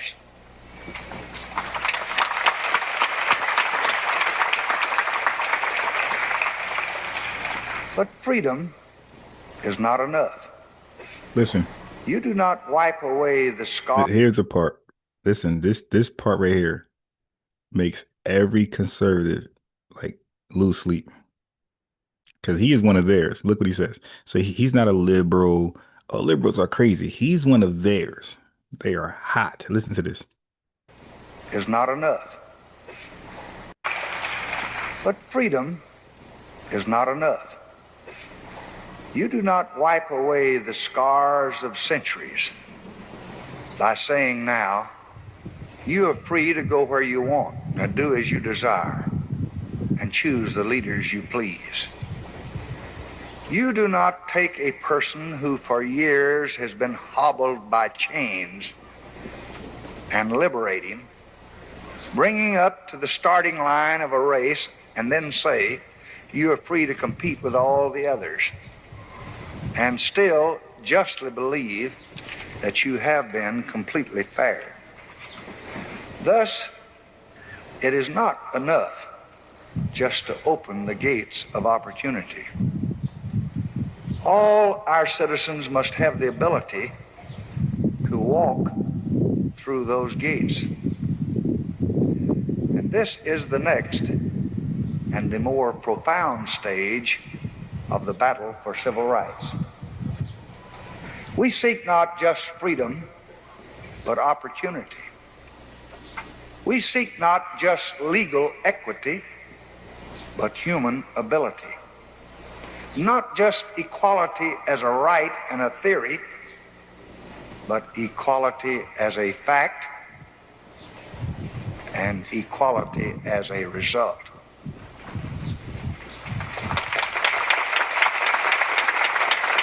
All right, so Black Manosphere, I'm about to block you, bro. Matter of fact, if you don't call in, you won't be a supporter of this podcast. Let me put the phone number there. Okay. We'll put the phone number there. So this is for Black Manosphere. If you don't call in and by 8:45, you're out of here. Okay. All right. Let's put this phone number in here. Okay. Everybody got an answer, so it's time to call in. And so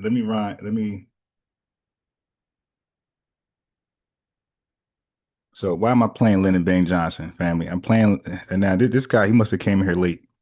Okay, the title is called FBAs versus Tethers and Conservatives. It's called Picking Their Brains, you fool. So I'm playing their words and I'm picking them apart like I'm doing. Okay, so I'm using LBJ against them because conservatives, they like to highlight a lot of, and they cherry pick facts. They do a lot of lying. And when you bring their own, okay, there's no such thing as systemic racism. Oh, it's culture, it's Black culture that's so degenerate that's causing us to fail. Oh, it's welfare. Okay, well, let's bring your president on, the one who signed all these laws into action. What is his assessment?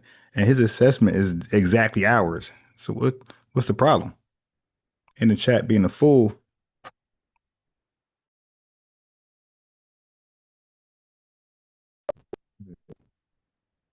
In the chat, being a loudmouth fool, distracting. Hold on.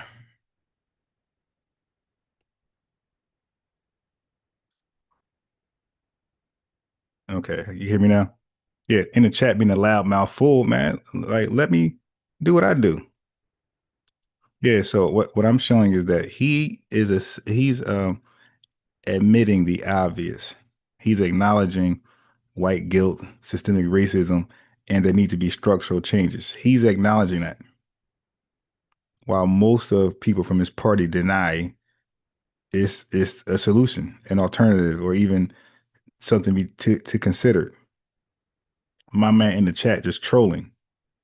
All right, so now let me go back to the tethers. Okay, hold on.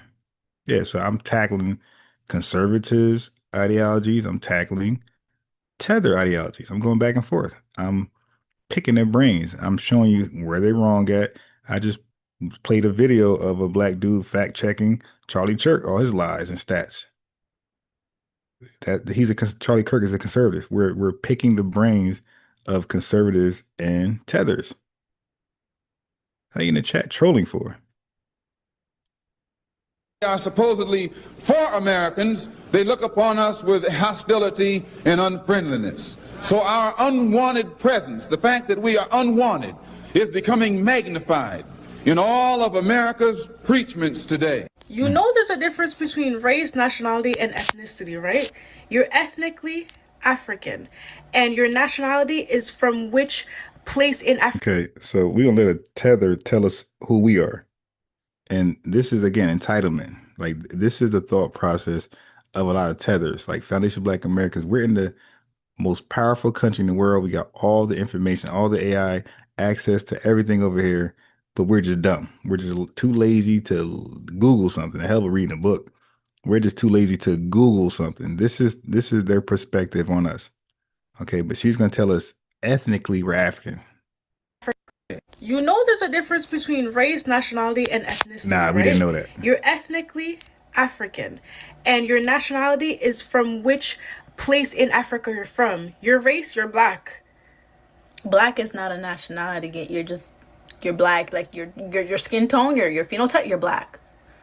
Wherever you go, if you go out with a Black person from Jamaica, no matter where in America, they're just gonna see that y'all black. You're black because your phenotype.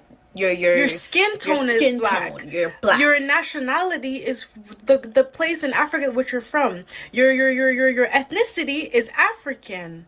Black is not a nationality or anything. Black is a race. I'm so sorry to tell you, you use black. I'm so. Let me also add, if we were all taken to go to the police, they would see us as black. They don't care where you're from. You're black. You are a black. This whole person. point is to bring everybody together, not to separate us. The different words we use to describe us doesn't really matter. But at the end of the day, we're all the same. We all have the same struggles. You're all black. I'm so sorry. You're black. It's 8:45. Okay, so I think he. Yeah, I ain't gonna do what I gotta do. You gotta get out of here, man. You're not gonna distract me. Okay. Yeah, I'm gonna definitely do what I gotta do. You're out of here, bro.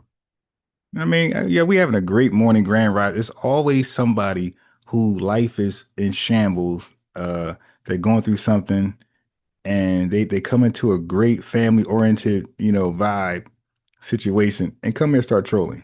Like, yo, what's up with you, man? Drinking yak already? Yo, no, man. Nah, it's grand rising, bro. In the morning. Now, I don't mind the opposition at nighttime. It's demon time. We expect you guys. Y'all high, you're drunk, you pilled up, scissor drinking. All right, okay, cool. The demons come out at night. I get it. But the morning, bro, you ain't about to set my day off bad. Hell no. Get you up out of here. Okay. So she's saying we're black. We're black. Obviously, to us, that goes without being said. The problem is, are you black? Hold on.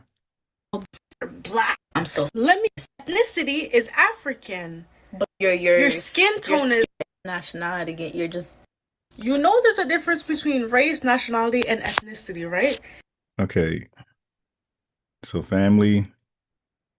This is. Let me see. What page is this? I can't fucking thing. This goddamn move out the way.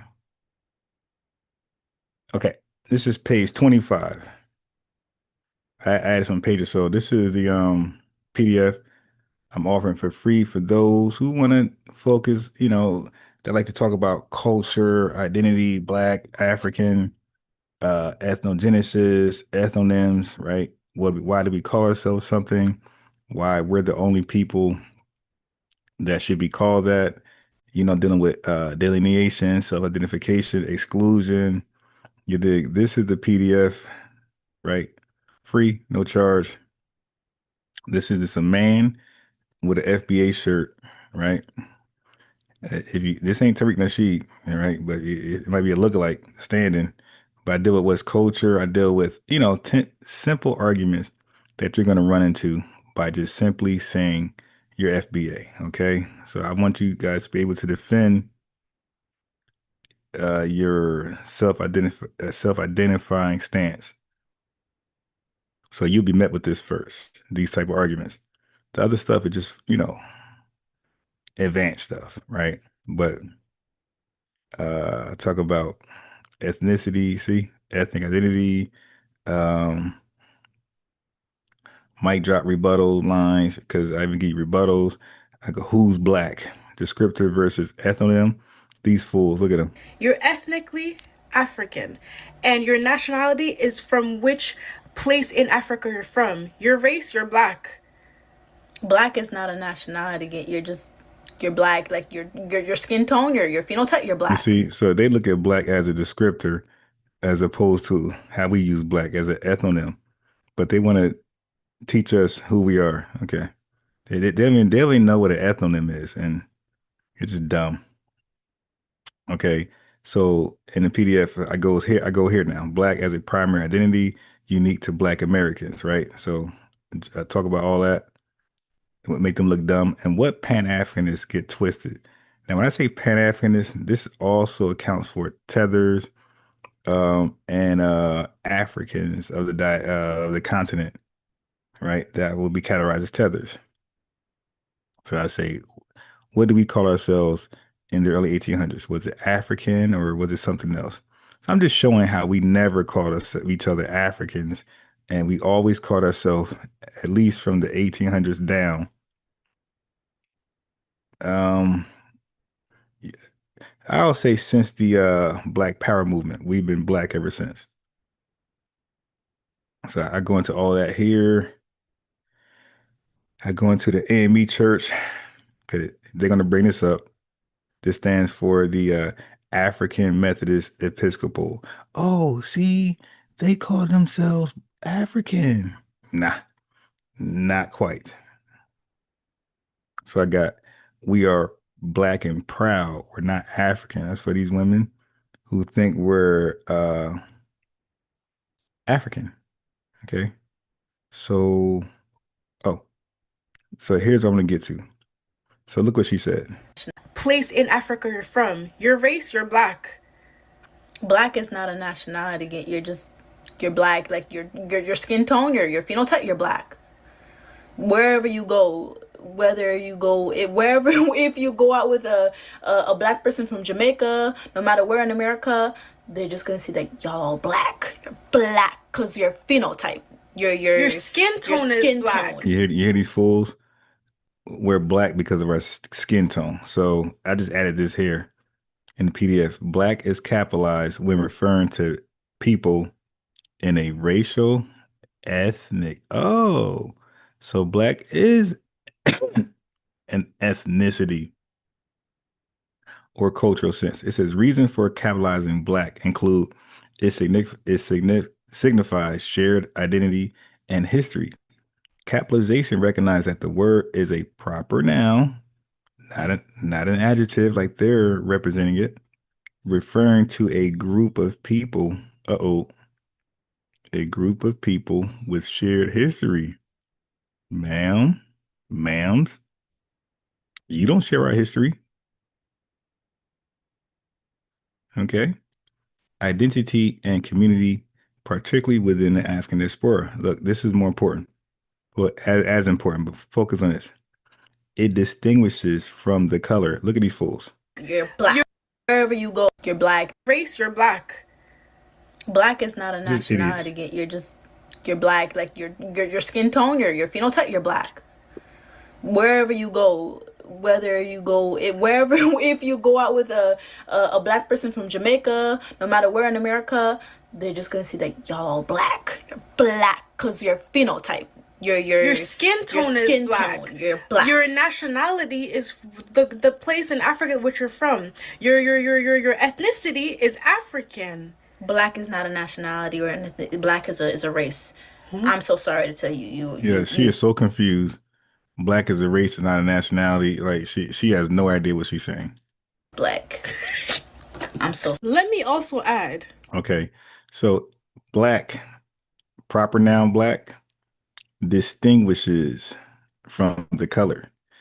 And this is Google, right? This was a simple Google search that you guys can type into. Okay, so it says capitalizing black prevents confusion with the adjective black that describes color.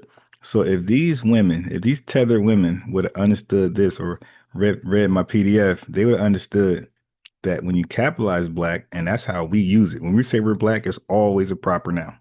It's never an adjective.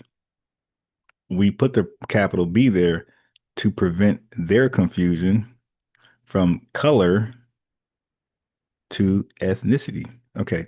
And then it's to show respect. Tethers show respect. Using the capital B is seen as a sign of respect, similar to how other racial and ethnic terms like Asian American and Latino are capitalized. So black by itself, you could use it like people say they're Asian American. Latino. So you say, hey, that Latino man, you can say that black man. Hey, that Mexican American, that black American, which is foundational. Okay. Let them keep tethering. If we were all taken to go to the police, they would see us as black. Oh my God, this damn computer. They don't care where you're from. You're black. You are a black This whole person. point is to bring everybody together, not to separate us. The different words we use to describe us doesn't really matter. What's crazy is after all that disrespect that they had for us, they will enclose with, we're trying to get together and unite. We'd be like, what? Can you imagine white supremacists say all this stuff about us and they say, hey man, can we all just unite and organize? Like, what? You just say we got low IQ, we're lazy, systemic racism doesn't exist. And that's what they do. They are insensitive, totally disrespectful, and their conclusion is, can we all get along? Let me also add, if we were all taken to go to the police, they would see us as black. They don't care where you're from. You're black. You are a black This whole person. point is to bring everybody together, not to separate us. The different words we use to describe us doesn't really matter. But at the end of the day, we're all the same. We all have the same struggles. You're all black. I'm so sorry. You're black. So she thought she was being disrespectful by keep saying, you're black, you're black, you're black. Man, we know that. We know we're the only black people. We disagree that you're black. Now, if you said we were African, yes, that would get a reaction from us. But calling us black doesn't, I think they lost their purpose of that little troll video. I think they were supposed to be arguing that we're African. Now that would have got a reaction. But saying we're black over and over and over, that's not offensive. We actually smile, like, thank you. And just recognize that you're not black and we're really good. Okay, just don't put yourself in that shared history of black people. And it's all good over here, baby. All right, so I'm gonna go back to the PDF in a second. I want to highlight something real quick. Come on, there we go.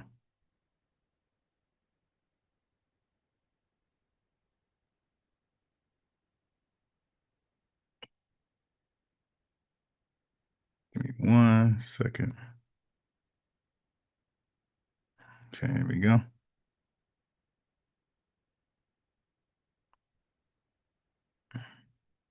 I really don't like this. I'm using online Word and I really don't like it. But I cannot download the real deal.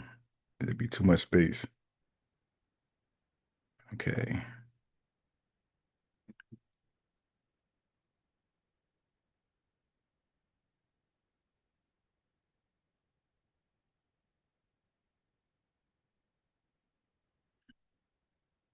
Oh yeah, look at this foolishness right here. This is stupid.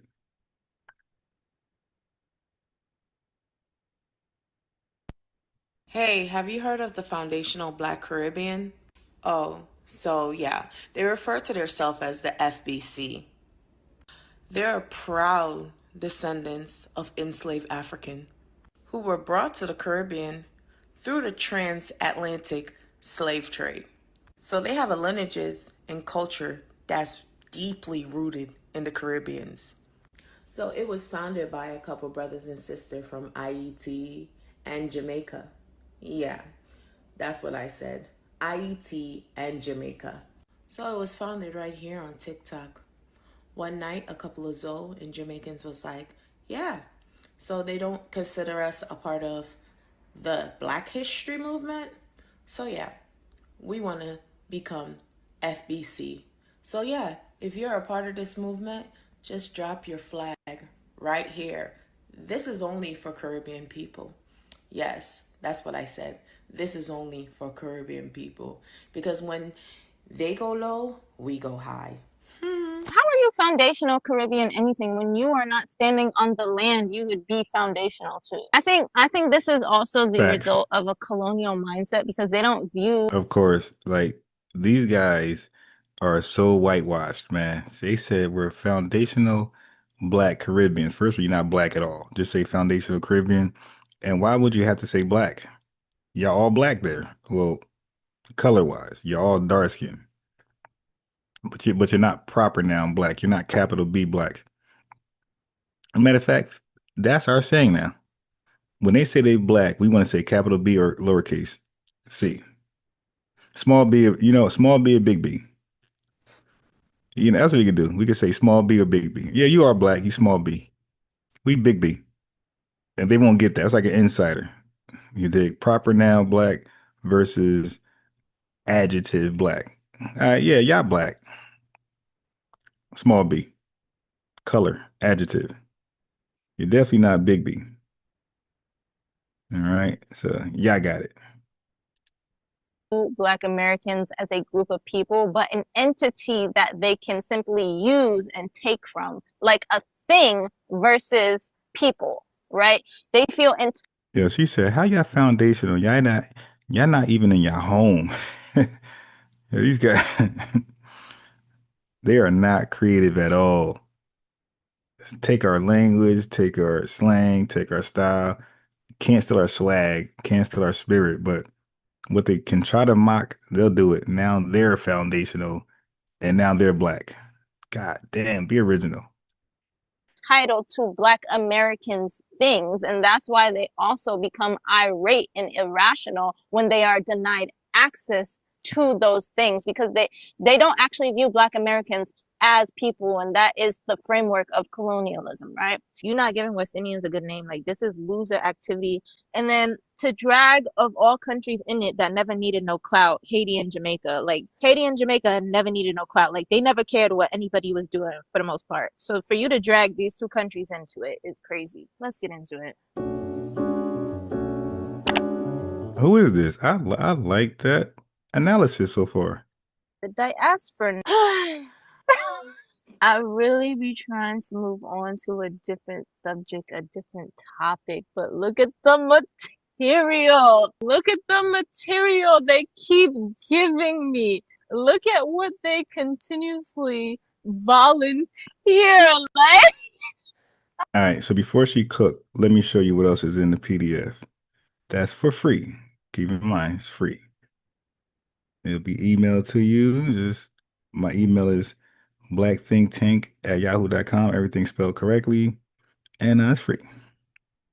So let's look at it. So many Black Americans who identify as ADOS, American Descendants of Slavery, or FBA, Foundational Black Americans, reject African as.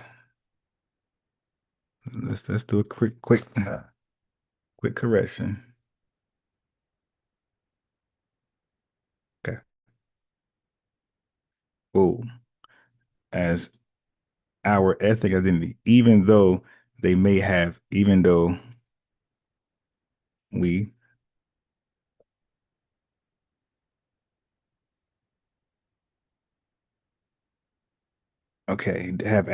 DNA. Okay. So we see I got the little DNA thing right there. Ancestry is not equal to identity. So many Africans conflate ancestry with ethnic identity, but they are not the same. Yes, FBA ADOS have genetic ancestry from West and Central Africa, but small corrections. But we do not know the specific tribes, languages, or cultures of. I just added this there. That's why. Corrections on the fly. Of our ancestors. Those were forcibly erased during slavery. Ethnicity is not just about where your ancestors came from. It's about culture, language, lived history, lineage, and land. That's what ethnicity is about. Okay? Telling an FBA to just say you're African is like telling a Black Jamaican to say he's Ghanaian, or Haitian to say he's Nigerian, despite obvious DNA similarities. Good point. So quote this: "We lost the map back to Africa because of what slavery did, and now you want to act like we chose to forget." No, I don't like that. Take that out. I don't like that. Okay, so this right here was a page break. Okay. Boom. Whoa. Here we go. All right. Okay, so now the unique ethnogenesis. Black Americans were made in America. FBA ADOS are not just Africans and American.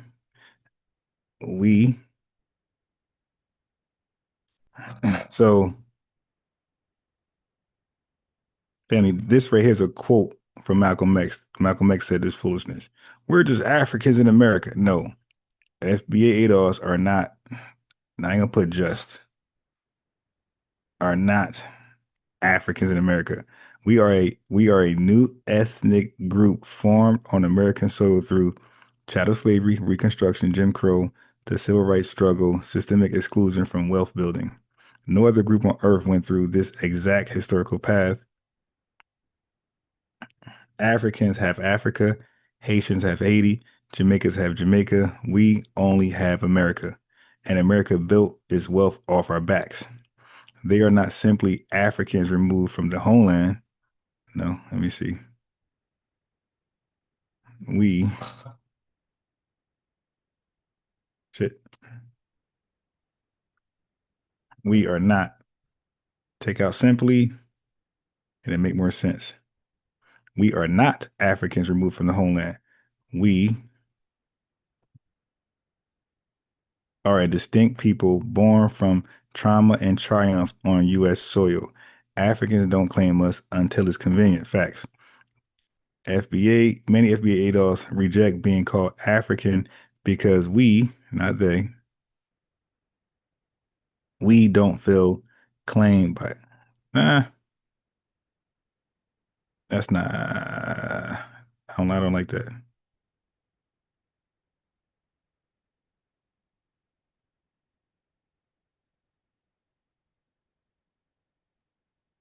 Let me take out that.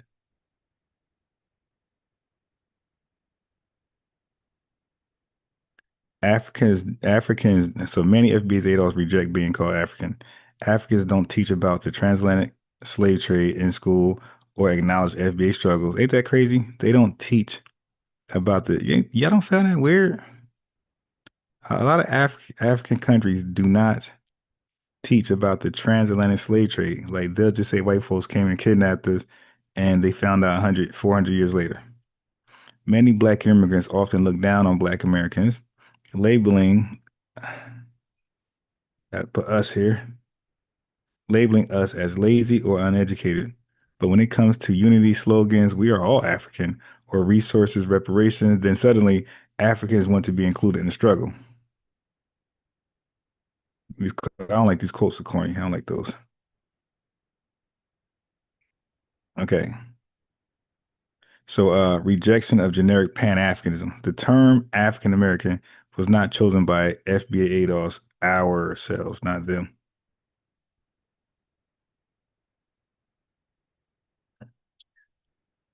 It was imposed to sound respectful and polite, but it's vague and inaccurate. FBA ADOS believe that Pan-Africanism often erases our unique, put an hour there, erases our unique lineage and struggle. Okay, and make it all inclusive. The term African is too broad. There are 54 countries in Africa and over 3,000 ethnic groups. Imagine calling an Igbo person just African or a Somali person just African. They'd be offended. Likewise, Black Americans want to be want to center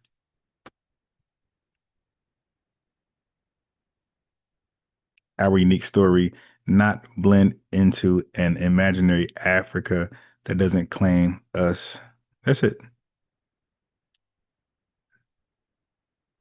That's it.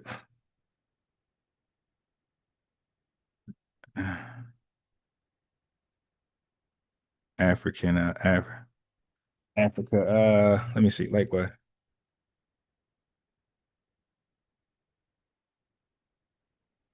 I'm gonna say imagining African identity. Analogy. Saying we're all African is like saying Native Americans all are just all Asians because they migrated over the Bering Strait thousands of years ago. Beautiful. America is make some tweaks to it. Make some tweaks. America is our homeland, whether you like it or not. FBA adults don't have a second passport or a country we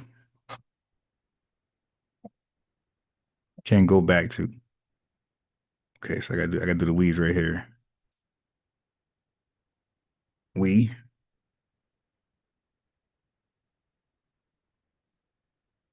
they hate this, man. We built America under forced labor. We fought in every war invented under oppression and protested to make the U.S. better. Where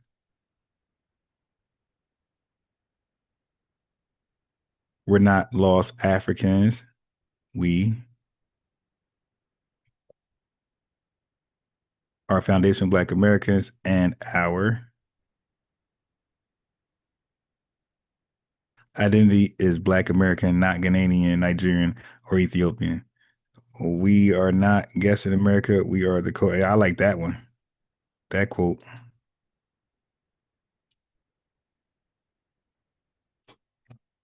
That's a good quote. We are not guessing America. We are co-founders of this country. There we go. So that's the key thing. The key thing is don't like we can't let them conflate ancestry to ethnic identity. So you're African. We got a little African ancestry. Okay. Now what? Am I African? No. Like what makes an African African? Your ancestry? Then I'm guess I'm German too. I got German ancestry. Like, and everything else that's there. You feel me? Native American, everything that's there, I'm that. So we can't just say that.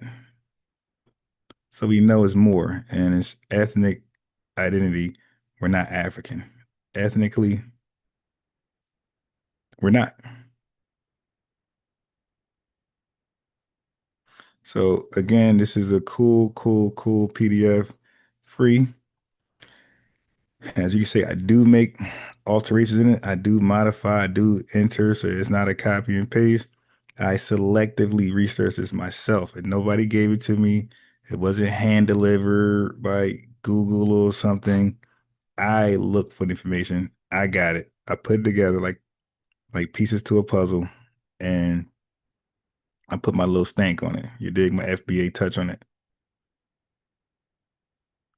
All right, so now I'm gonna let sister finish cooking with that hot grease. I'm trying. I really am trying to leave. I'm trying to put this to rest and never come back. But look at what. Before Vengeance with the super chat love, $5. He says, Ron, they can't teach it without disclosing their own participation in the slave. Right. They try so hard to try to omit their involvement. So hard. All right. Look at what they are doing, please. This is actually sad. West Indian, come to the front. Now, not to blow this out of proportion. This does not help y'all case. Y'all are far from beating the allegations. But let me also not blow this particular person's video out of proportion because she literally has like under 5,000 followers. The video itself has like 100 likes. Like, let's be for real. This is like, let me not blow it out of proportion, but still, like, y'all is not helping y'all stuff. So sad. Like, it's not helping y'all case. Have you heard of the Foundational Black Caribbean? They refer to themselves as the FBC. So just to be clear, y'all get accused of copying, imitating, and appropriating Black American culture, and you don't like being called the Tether. And the first thing you turn around and do is copy, imitate, and appropriate Black Americans? Like, I just don't understand. This is why I say, one, you're not beating the allegations. Two, you're giving people every reason to simply accept that this is your character and you can't be reasoned with, right? We just have to learn how to navigate around you. We can't respect anything it is that you're saying or have to say. As you know, on this channel, it's more so about dissecting the mindset and the psychology. Most points of contention among the diaspora are not rooted in logic. You can easily poke holes in it. You can easily find the hypocrisy in it. The people who initiate and antagonize are almost exclusively hypocritical. Whatever they're attempting to find another group of Black people at fault at, when you look at their groups of people, they are allowed to practice those same things without objection, rejection, or criticism. Who were brought to the Caribbean through the transatlantic slave trade. So they have a lineages and culture that's deeply rooted in the Caribbeans. So y'all remember that guy that came up on the internet and was like, "Look, niggas have no culture." I'm gonna come back to him and finish my 2 cents with him, right? Rejection, but she just said, "Oh, they got it deeply, they're deeply rooted. Their culture is deeply rooted in the Caribbeans." Mind you, Black Americans have a longer history in America than any West Indian has in the Caribbeans, because the Caribbeans were slave colonies, right? Black Americans in America were amongst settlers, right? Were amongst white settlers, okay? They did not live in no slave colony ever, all right? That's to say, given the history of the West Indies and the slave colonies, there is no West Indian that can trace any ancestry beyond 1800, give or take a few years. There is... Wow, she is cooking. Who the hell is this? Super chat, lineage love. We got the Mandalorian. He said the tethering is insane with these people. Facts. Yo, she is cooking, yo. Damn. There's no Black person in the Caribbean that can trace any ancestry beyond 1800, because the conditions were what they were. I'm censoring myself here, right? I'm gonna just say, let's say they were intense, right? Because of the conditions, people were going in and out like that. They didn't live long enough to have children. They didn't live long enough to have families. They were just dropping like flies. Then they would... Yeah, and I did read that. I did read that we were being selectively bred over here, building a perfect human being with white folks practicing eugenics with us. They were mixed. They were breeding the strongest with the strongest, and the smartest, and the fastest, and the most witty, the most fertile. So they like really created like the superhuman being amongst us. Like that never happened before in anywhere in life. Hitler tried that and embarrassingly failed. But yeah, the selective breeding the strong with the strong, the smart with the smart, witty with the witty, fertile with the fertile. You dig? Like they literally was breeding the strongest people you can find on the earth, the smartest people you find on earth. Like selective breeding, that never happened before. So we have that in our DNA, our genes. So it's like some of us was part of the eugenics in creating the perfect human. You dig? That's undeniable. But damn, I did read that they were definitely being replaced. They were working them to death, which is unfortunate.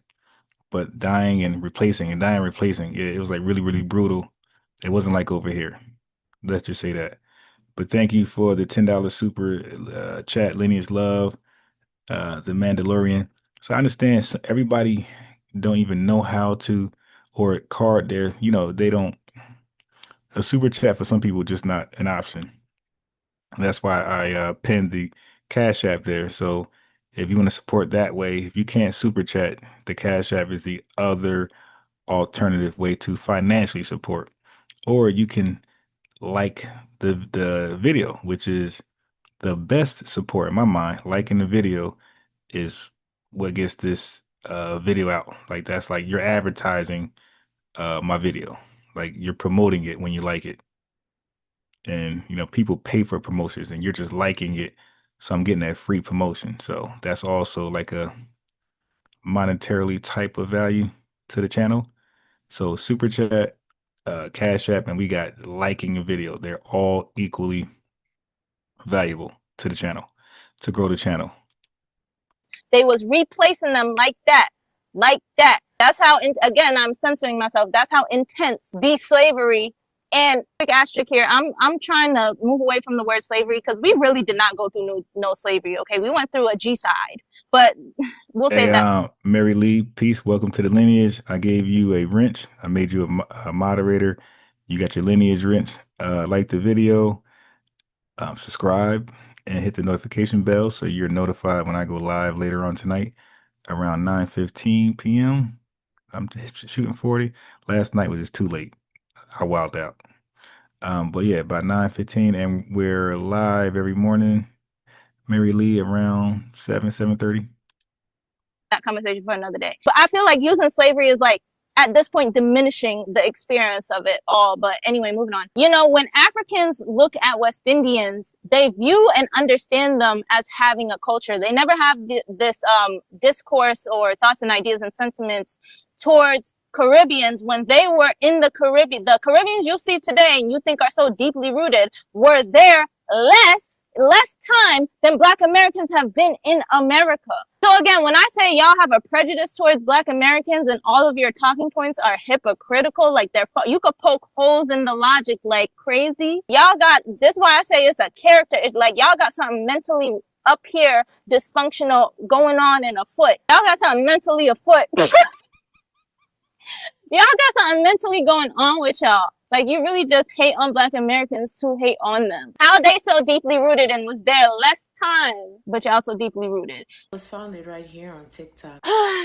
So they don't consider us a part of the Black History movement? Now, what in the world is...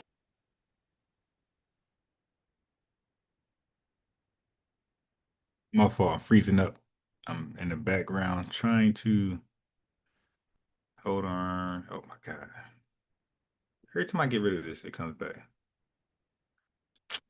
Fuck. It's the Black History movement. Yeah, what is a Black History movement?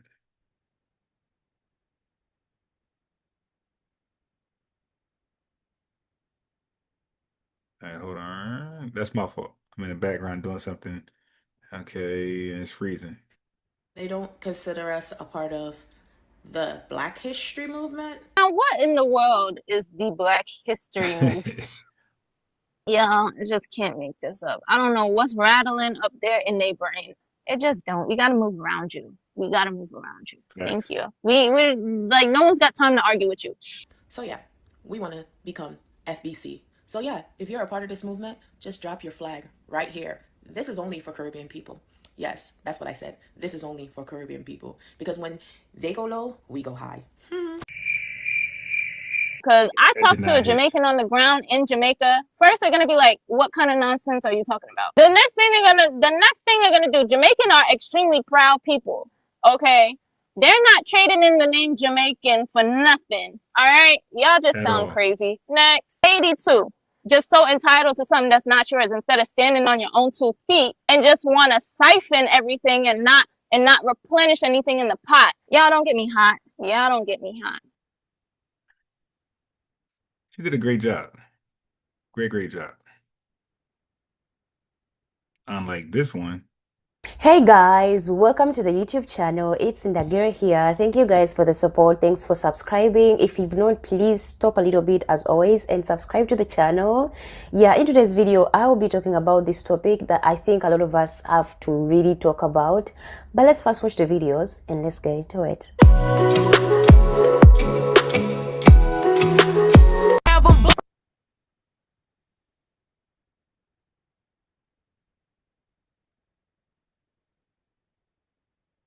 Why is the intro a whole bunch of people? Okay, so she one of those talentless Africans. Diaspora was, first of all, I don't know who starts these trends, because Africans participate, African Americans participate, Caribbeans participate, you know. He said participate. Everybody's joining in. This is like the World War III. Like, what are you talking about? everyone actually participates, and then we start also blaming ourselves when we literally amongst our people do actually participate in these things. And it's funny because it's like we are doing this job for our other races to actually see Oh, she about to blame the white man. Watch. us fight ourselves, because it's really showing anti-blackness. Because me from Africa is seen the same way as you in America, in Europe, Asia, or everywhere on the No, the hell. Why do they believe that lie? Like, what evidence do they have to support that? Like, we're all seen the same. No, we're not. Stop. this planet, we are all seen the same way, even if you are mixed or biracial. So to come out with these wars, us attacking each other, and imagine other races are like, okay, so they are doing our job for us. That is amazing. There we go. Doing your job. No, other races are like, wow, Foundation Black Americans are finally waking up and stopping the conspiracy to replace them. Like, you're hating me, we are hating each other. The African lady did that video, yeah, don't call me African American, I'm African. But at the same time, you are not living in Africa, you're literally living in America. So basically, you are African who is living in America. So you're African American, actually, if it makes sense. And then Yeah, now justify us being African American. We'll wait for that one.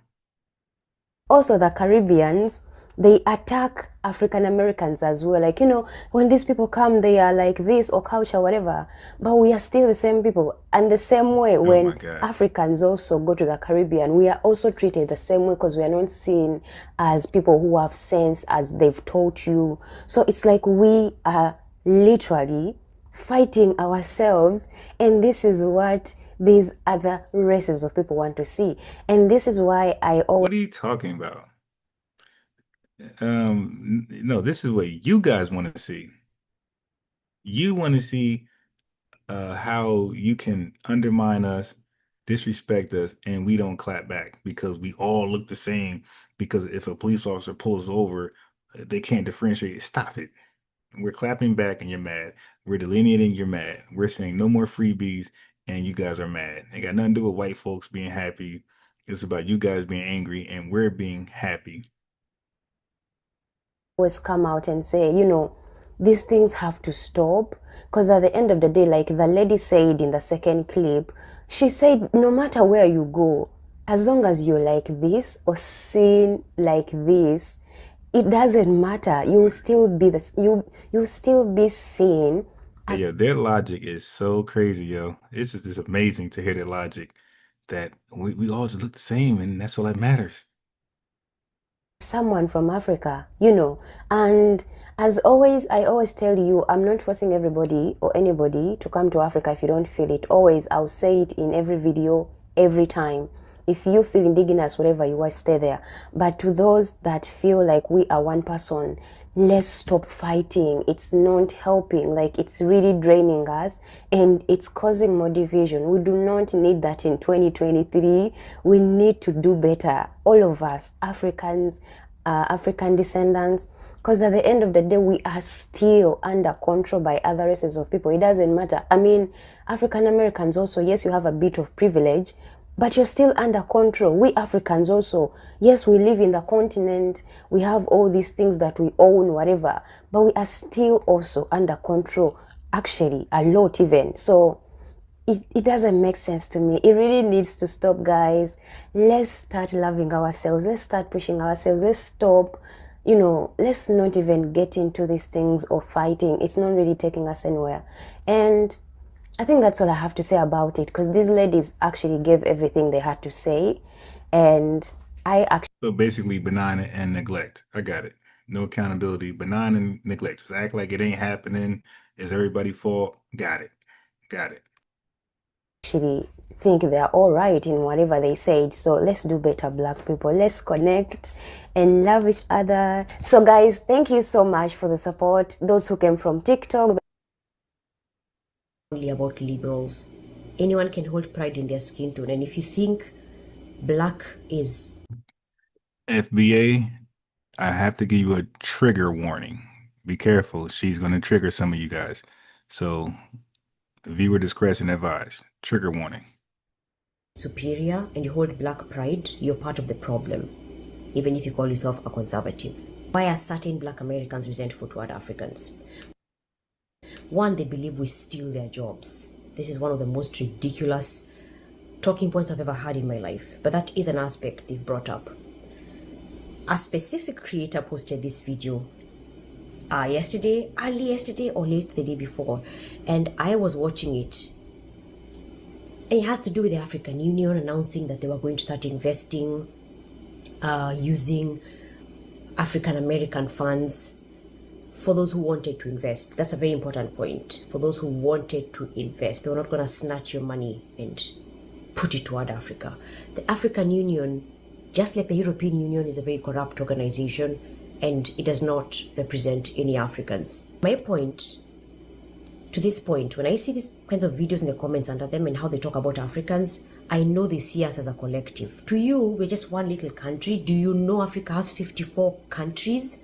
Africa is a continent with 54 countries, and about 1,500 languages are spoken. Just in Kenya alone, we have over 42 tribes. There isn't one thing that binds all of us except for our nationality. We're very different.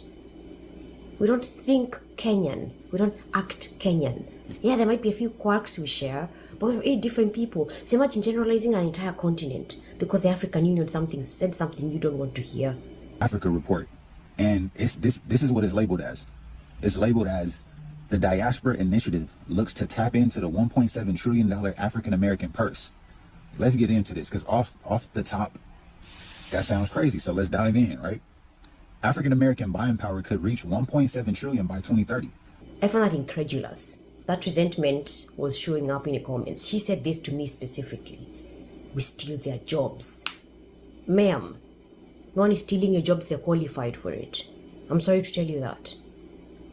Why are you so threatened by Africans? Why are you so threatened by African immigrants? The other thing they hold resentment toward is that we do not understand or appreciate the racism that existed in America. But before we got here, after it was over, right? And yet they're the biggest perpetuators of this racism. Let me backtrack. And again, her comment showed the same thing. There's this aspect where we as African immigrants are supposed to be thankful and lick your boots because we arrived in America and the way was paved by the Mandalorian back in the super chat, just quoted that talking point that white people see us all the same, that these folks, Tether, see us all the same. We used to tell them when they would, yeah, you mean white folks, and we all the same, is a talking point that we used to tell them when they would deny being black. Oh, we would tell, yeah, the Tethers. Now that we finally agree with them, now they want to take, right. Yeah, they're all over the place. Yeah, they made it clear. Whatever angle we take, they're taking the opposite angle. They made that clear. And that's why it is a diaspora war, well, on their part. Thank you for the lineage love and the super chat again, the Mandalorian. I really, really appreciate it.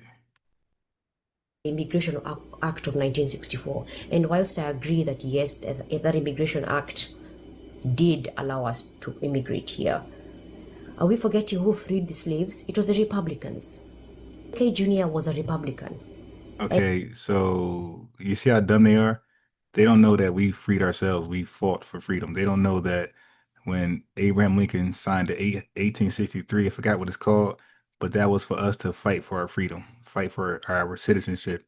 Like, they are so dumb and disrespectful, but they'll get on this thing and talk and cosplay like they know our history and make dumb, foolish remarks like that.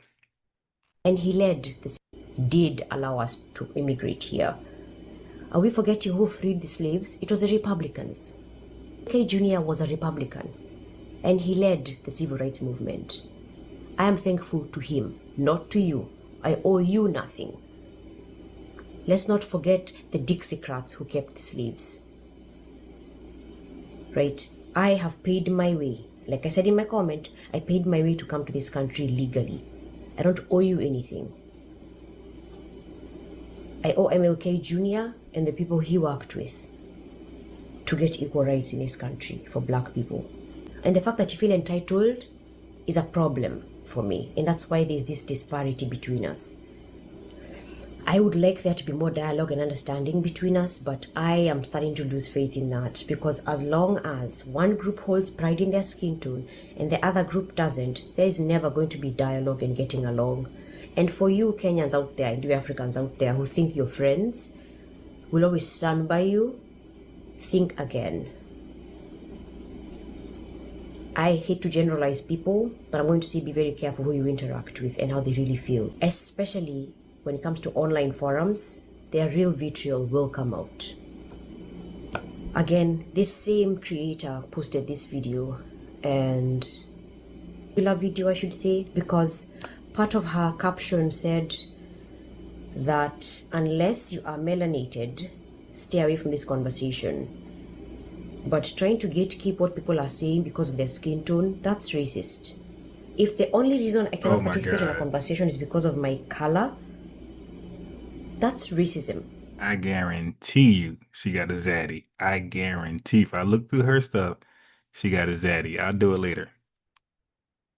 I might have already did. I already did. No, my fault, family. I already did. She definitely have a white boyfriend. 100% white boyfriend.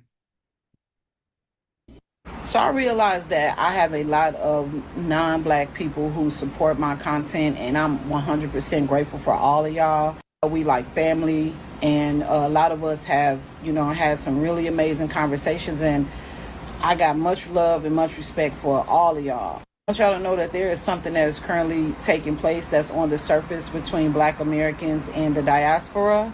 I really want to tell you guys that this ain't got nothing to do with y'all. So don't even get in the midst of the conversation. Just don't even comment. If you see other content creators that you follow speaking about it, just leave it alone. That's somebody who reached out, that I actually personally reached out to, that commented on the video that I made, and I had to make them aware of what's going on behind the scenes, and they were floored because they didn't even know what was going on. I just really wanted to give you all the heads up, because it's a very touchy topic. It's a very sensitive topic, and it's a necessary conversation, even though it's uncomfortable as hell. I don't want good white folk to get caught up in the crosshairs. Comment I said under that video was gatekeeping someone's opinion based on their skin tone is racism. Same way gatekeeping any cultural items based on someone's skin tone is racist. This is a video she posted a few days before, which gives a bit more context. Let's watch it together. I want us to kind of take a breather for a second and really think about a lot of the things that's going on. The world, not only the world, but mainly this country is going through a very, very heavy spiritual cleanse, purging. And it's necessary. So a lot of these conversations that we are having, no matter how aggressive they may seem, no matter how divisive that they may seem, they're necessary. Uncomfortable conversations are necessary when it comes to any relationship. Any relationship, whether it's platonic, whether it's romantic, whether it's professional, you got to be willing to have uncomfortable conversations. This happens to be one of these uncomfortable conversations, right? Because there's been a lot of underlying backstabbing shit that's been taking place in our communities. The fact of the matter is, when it comes to the diaspora, all of those nations, what we need to understand, and what we just want you guys to understand on behalf of the melanated people of this country, is that we've always had respect for you guys. Always.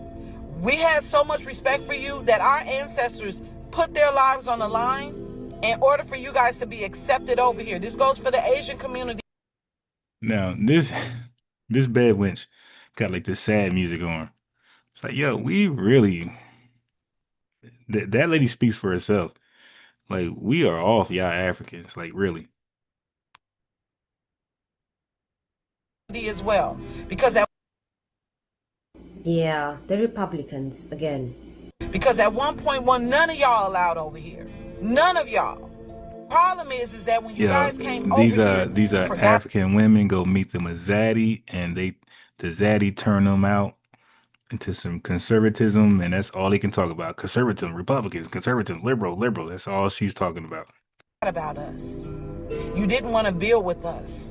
didn't want to be in a community with us. You wanted to be in our community, but you wanted to build your own community within our community. Gee, I wonder why. I wonder why when Africans come to America, they want to live in their own communities. I wonder if it's a skin tone thing, or is this a bro, you deflecting again, bro. You swat. It's a mystery, right? Because why wouldn't I want to be mixed up with people who are so bitter about everything and blame everyone for their problems? Why wouldn't I want to mix with them who have some kind of vitriol toward me and expect me to lick their boots? I wonder why. Why would I want to be around people who only see themselves as colors 24/7? Black, black, black, black, black, black, black, black, black, black. And when I speak articulate, they call me speaking white. I wonder why I would not want to be around that. It is such a shocker. You didn't want to hire us for jobs. You didn't trust us enough to date your family members. Okay? We're realizing because of this internet that a lot of you all were told to stay away from us before you even touch the soil. And you have people from your countries who get in our government, a government that was already structured to be against us, speak on our behalf, but to not do anything for us. Instead, they take... Let's first stop for a second and notice how she's speaking. She's speaking as a collective. She's saying we, our, we allowed y'all, we fought for y'all, our ancestors, our government. Why are you speaking as a group? You're an individual. Number two, because she sees herself as a collective, she sees others as a collective. Number three, I have not heard anything about Africans refusing to date Black Americans. If anything, I've seen a lot of Africans marrying Black Americans and vice versa. Again, every African has their own experience. But let me ask you something. Those negative stereotypes we see about Black Americans before we arrive, why do they end up being true? Uh-oh. Let's keep it 100. Uh-oh. Obviously not all of them. And like I said, it's the little small percentage of conservatives who are my friends because we actually align. They don't see themselves as colors. We live in victimhood. They have no this chick is nuts, They have no black pride. She went to all types of drugs. That's why we get along. This lady is supposed to be a conservative, and she's speaking exactly like what a black liberal would sound like. The people who, again, exude these qualities. So this has definitely been an eye-opening experience for me. Instead, they take our resources. There we go. She just said it. They take our resources. Who's taking your resources, ma'am? Like I said, outside of asylum seekers and illegal immigrants, who's taking your resources? Where does this mentality come from? Wait, most of the immigrants, I could fact check it, but I think most of the immigrants that come over here are illegal and asylum seekers and refugees. I believe that's a fact. I'll fact check in a second. Are you saying she just has qualities? So this has definitely been an eye-opening experience for me. Instead, they take our resources. There we go. She just said it. They take our resources. Who's taking your resources, ma'am? Like I said, outside of asylum seekers and illegal immigrants, who's taking your resources? Where does this mentality come from? Are you saying a Kenyan immigrant or Nigerian immigrant does not deserve a good job because how dare they? They just came to your country. Are you qualified for the job? Then you do it. Obviously, if they're hired, they have the qualifications for it, don't they? They have the education for it. Education is very much a huge pillar back home. It's something that every parent makes sure their kid is able to do, even if you're going to do it via a loan. And unfortunately, this might hurt your feelings, but a lot of the Black Americans I have encountered, education is very much the last thing on their mind. Look at the schools right now. Look at the culture. School is not prioritized. Learning is not prioritized. And then you wonder why we're not mingling. We're not the same. We don't align. On a lot of things we don't align. Outside of culture. Oh, and yes, there are some Africans who've run for office. Ilhan Omar is one of them. She's very much a Democrat. What's your problem with that? I thought you guys loved Democrats because of the welfare system. Right? Mlamdani, same thing, is a socialist running New York now. No one is speaking for you. Stop thinking as a collective. When I speak, I'm speaking my opinions. I'm not speaking for anyone. I don't have your mouth. I'm not a representative appointed by you or by Kenyans to speak. So when someone has an opinion and values, why do you think they're doing them on your behalf? You're an individual, not a group. Think for yourself. Cosplay our nationality. Cosplay our nationality. Excuse me, ma'am, I'm an American. I love being an American. Deal with it. In order to better your community. Many of you all are still at the bottom. So they were bettering your community, but they were bettering your community with a Democrat. Still at the bottom? See what I said, how they see Africans? Case in point. Case in point. We're not equals to them. We're here and they're here. And in order to get here, we need to lick their boots and do everything they tell us to do. And then they'll accept us. And maybe they won't, because black pride is a weird thing. With a democratic mindset, meaning they give you a little sprinkle here while they collect big bucks in the back end.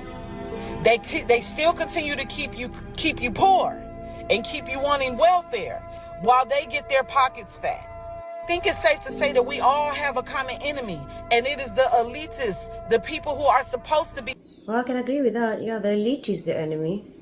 Taking care of us, but the only thing that they do is keep us beneath them. If you don't know what the 12 tribes are, you should do your research on them. 12 tribes were to come together from all corners of the world is a prophecy. My God, is she a black Israelite? I'm getting that vibe right now. Oh gosh. Do not do your homework on the 12 tribes. That's nonsense. People are so desperate for an identity that makes them feel superior because they have an inferiority complex. So they're going to hang on to any concept that makes them feel like they're bigger than life. And that's where the black Israelites come from. Again, another racist group. Yeesh. Ugh. Okay. And the people who have been able to control us, they will no longer have power. Yep, I just confirmed it. She's a black Israelite. Let's just completely disregard the last portion of that video. That's the delulu. Let's not think about that right now. Okay, let's just exit that video. Okay, now I want you to watch a video by someone I thought I was aligned with, who's a conservative gay man. It's about Juneteenth and something about Africans claiming it as their own, which I have not seen, but let's see. Juneteenth is for and about Black Americans. It's not about the diaspora. It's not about Haitians. It's not about Jamaicans. It's not about people in the Caribbean. It is not about people who are not from America. It's been very interesting over the past couple of years to see the diaspora and all of the tethers and all. Let's stop right there. Tethers is a very offensive term. It's a term used by racists and the FBA to refer to Africans who come and cling on to their economy in order to grow. What is that about? What? It was very disappointing for me to hear that coming from him, because he's someone I've been following for, I don't know, a year now. And again, conservatives are supposed to not be racists. So when I hear a racist terminology coming from his mouth, it's baffling. All of the people who are Black but not from America at all try to claim Juneteenth as a part of their own. There are even some Juneteenth celebrations that are saying, oh, this is a celebration of the diaspora, and we're going to talk about Africa, and we're going to talk about Nigeria and Jamaica and wherever. And I'm here to say that no, this is about Black Americans. If you celebrate Juneteenth, I personally think that it's been overtaken. I agree so far. Juneteenth is for Black Americans. I have nothing to do with it. By leftism, but that's neither here nor there. If you celebrate Juneteenth and you are an African American, you are a Black American, this holiday is for you. This holiday is not for you to share with the entire diaspora. This is not something else for them to colonize and cut you out of because they like. Wait. Now the diaspora has become a colonizer. Oh my God. As someone whose country was actually colonized, Kenya is a British colony. When people throw around terms like colonizer, all I can picture is Black Panther and Wakanda Forever. That's all I can picture. And it literally just dilutes your entire message if that's what you think. So now we've gone from we are lower than you to we are colonizers. I guess that's kind of a promotion of sorts, I guess. Doing that a lot. I think that some African is even the CEO of Essence, which is wild. But this is about Black Americans. So Black Americans, if you celebrate Juneteenth, let it be. I have heard about this Essence thing, and I'm gonna have to make a separate video because I need to do some research. This Essence has come up in a few comments and videos now. promoting the diaspora as a key potential source of funding for the continent. It's over. We not supporting Essence. I'm not supporting nothing. I'm not buying nothing because Black people already know what immigrants come here to do, right? We know that all immigrants come here to drain us of all our resources. Something must have happened. From what I saw, the Essence Festival is an annual festival. It was held in Louisiana. This last one a few weeks ago, I think, sometime in early July. I think is it the owner or the CEO or someone has African roots? I don't know. Something's going on there. But she has annoyed people, or he, I don't know. I'm gonna have to do some more research, but that's very curious for me. Just a few points to note. Africans are not a monolith. We're not all the same. You cannot be grouping legals and illegals in the same group because we're not the same. One drains resources, one actually adds to them. The Democrats will always try to run parts of Africa, especially when they work with African presidents who are corrupt, like Mr. President Ruto of Kenya. That does not mean Africa needs your handouts. We don't. And whilst I can respect the fact that the more conservative Black Americans are all about building America, they hate immigrants, the FBA especially. And while you guys are so focused on growing America, there are some of the liberal Black Americans running to Africa to escape racism. I see them all the time on YouTube doing videos. You don't have to invest in Africa, they are. You don't have to like Africa, they do. They're actually moving there and relocating, investing their money there. Let me remind you, there are white Africans. They get a say in this because they're African. They were born and raised in Africa and they speak the language. Now it's starting to sound like the Black liberals saying white people stay out of these conversations. Black activists and FBA will get offended when I point out certain specific groups and characteristics in their community. Right, the ones with the victimhood, accountability is kryptonite, etc, etc. And they'll say I'm speaking for them. But they're the same people who will stand here and generalize all Africans like they're a monolith. And they see us as a collective. It's a projection for me. For Black Americans to call themselves a conservative who fight for individual rights and then speak to people like they're a collective, that's pretty antithetical and hypocritical to me. I'm gonna close this video by saying every single day I see things that are not as surprising. They're disappointing to me, but they're not shocking to me. The comment sections of these conversations are very interesting, but there will always be a disparity between Africans and Black Americans, no matter how you want to take a look at it. Yes, those gaps can be bridged every now and then, but as long as one group believes in Black pride and the other doesn't, as long as one group feels owed and the other does not feel like they owe anyone, which they don't, as long as you see us as a collective instead of an individual, there will always be these problems and they're not going anywhere. Let me know in the comments if you've seen these conversations, what your thoughts are on them, if you'd like for me to expound. I'll be making a part 2 pretty soon. I appreciate all of you guys. Thanks for watching this far. If you did, like, comment, subscribe, and share. And I'll see you in the next one. Kenya Hibi out.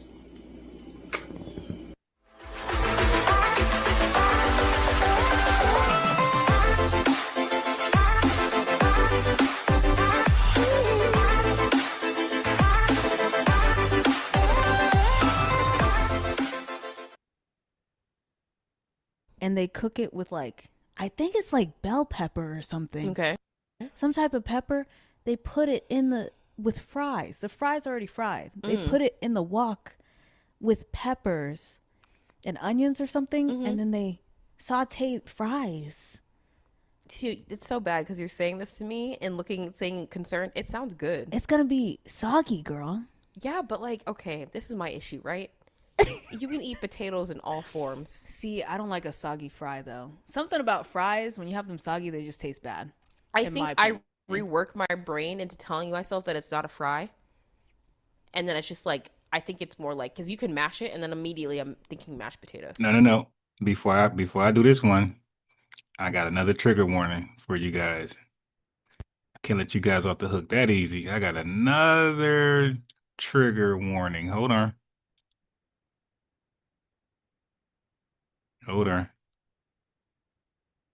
If you think she was bad, nah. I got an Islamic Tether who makes her look like nothing. Okay. Trigger warning. Obviously, because I need evidence to back up my claims. But today we're going to be talking about diaspora wars. And honestly, this is probably the first and last video I'll make about this. Cap. So recently, boycotting African businesses. And for those of you that don't know what a diaspora war is, it's usually when people amongst the diaspora, whether it's the Black diaspora or African diaspora or whatever, have white people finna support y'all. Why? Were boycotting Starbucks way before the election because they were racist to a bunch of Black teenagers and Black people in general, and they literally treat homeless people like garbage. And I could honestly keep going about the things that we should be boycotting instead of African bathing shops, but that's not the point of this video. I think these types of conversations are unproductive and incredibly dangerous. These types of conversations are distracting us from things that actually matter. Like, oh, I don't know, the fact that we're moving towards the fact that we're actually experiencing fascism right now, maybe we should be worried about that. The fact that Palestinians are being starved to death. The fact that your neighbors are being kidnapped from the street by ICE. The fact that Black boys are literally being targeted by the police for selling flowers and driving, for existing. Those are the things that we should be worried about. Not causing more tension within our diaspora. Like, that is not going to help anybody. These are the things that we should be worried about. These are the things that are going to impact your life one way or another, whether you see it right now or not. And there's a reason why these diaspora wars keep happening. I feel like we've been seeing them more and more often. We've been seeing xenophobia happen more and more often, especially towards Africans. It's important for us to understand why this is happening. The first reason I think that there has been an increase in these idiotic and unproductive and honestly stupid conversations is because of the orange peel of a president that we currently have sitting in office. I can't even recall anymore the amount of problematic things that Donald Trump has said within the last, I don't know, decade. The fact that it's about to be a decade and we're still dealing with this man is actually insane. It gets worse and worse and worse, so bad to the point where I feel like the bar is really low for. Just happened to look up and see the super chat back lit up. The Mandalorian back in the building. This super chat lineage love, man. Appreciate it. Peace at Aspiring Heights. Diaspora Wars is their new hustle. Yeah, that's why I said she talking about this her last video. Stop it. It's the most views you ever got. Talking about us. This is how you guys level up. Hating us. Like they see that they get a little bit of clout hating on us. So get used to the diaspora wars. They ain't going nowhere. That's why I love doing reactions. I want to expose their rhetoric. It's hypocritical. It's contradictory. It's just FBA hate. Like, what else could it be? Just jealousy. Look at her. Yeah, listen to this fool right here. For him now, but despite all of this, he still became commander-in-chief, right? Despite him being a bigot, a racist, literally everything, he is still our president. He got to be in one of the most important positions of power within our country. What used to be the most, and I say used to be, what used to be the most respected role in this country, you can still get if you are a literal criminal. It goes against everything we're taught about morals and values and kindness and respect, because Donald Trump is not only showing his supporters that you can still have a platform while being a bigot, he is showing other people who might not even support him as well that you can say all these things and still get support. You can say all these things and still not face repercussions. Another reason I feel like this is happening is a point that my friend told me while we were talking about this. She said that for the first time in US history, we are seeing that Blackness can be diverse. Blackness is multifaceted, where the representations of Blackness is not just African American culture,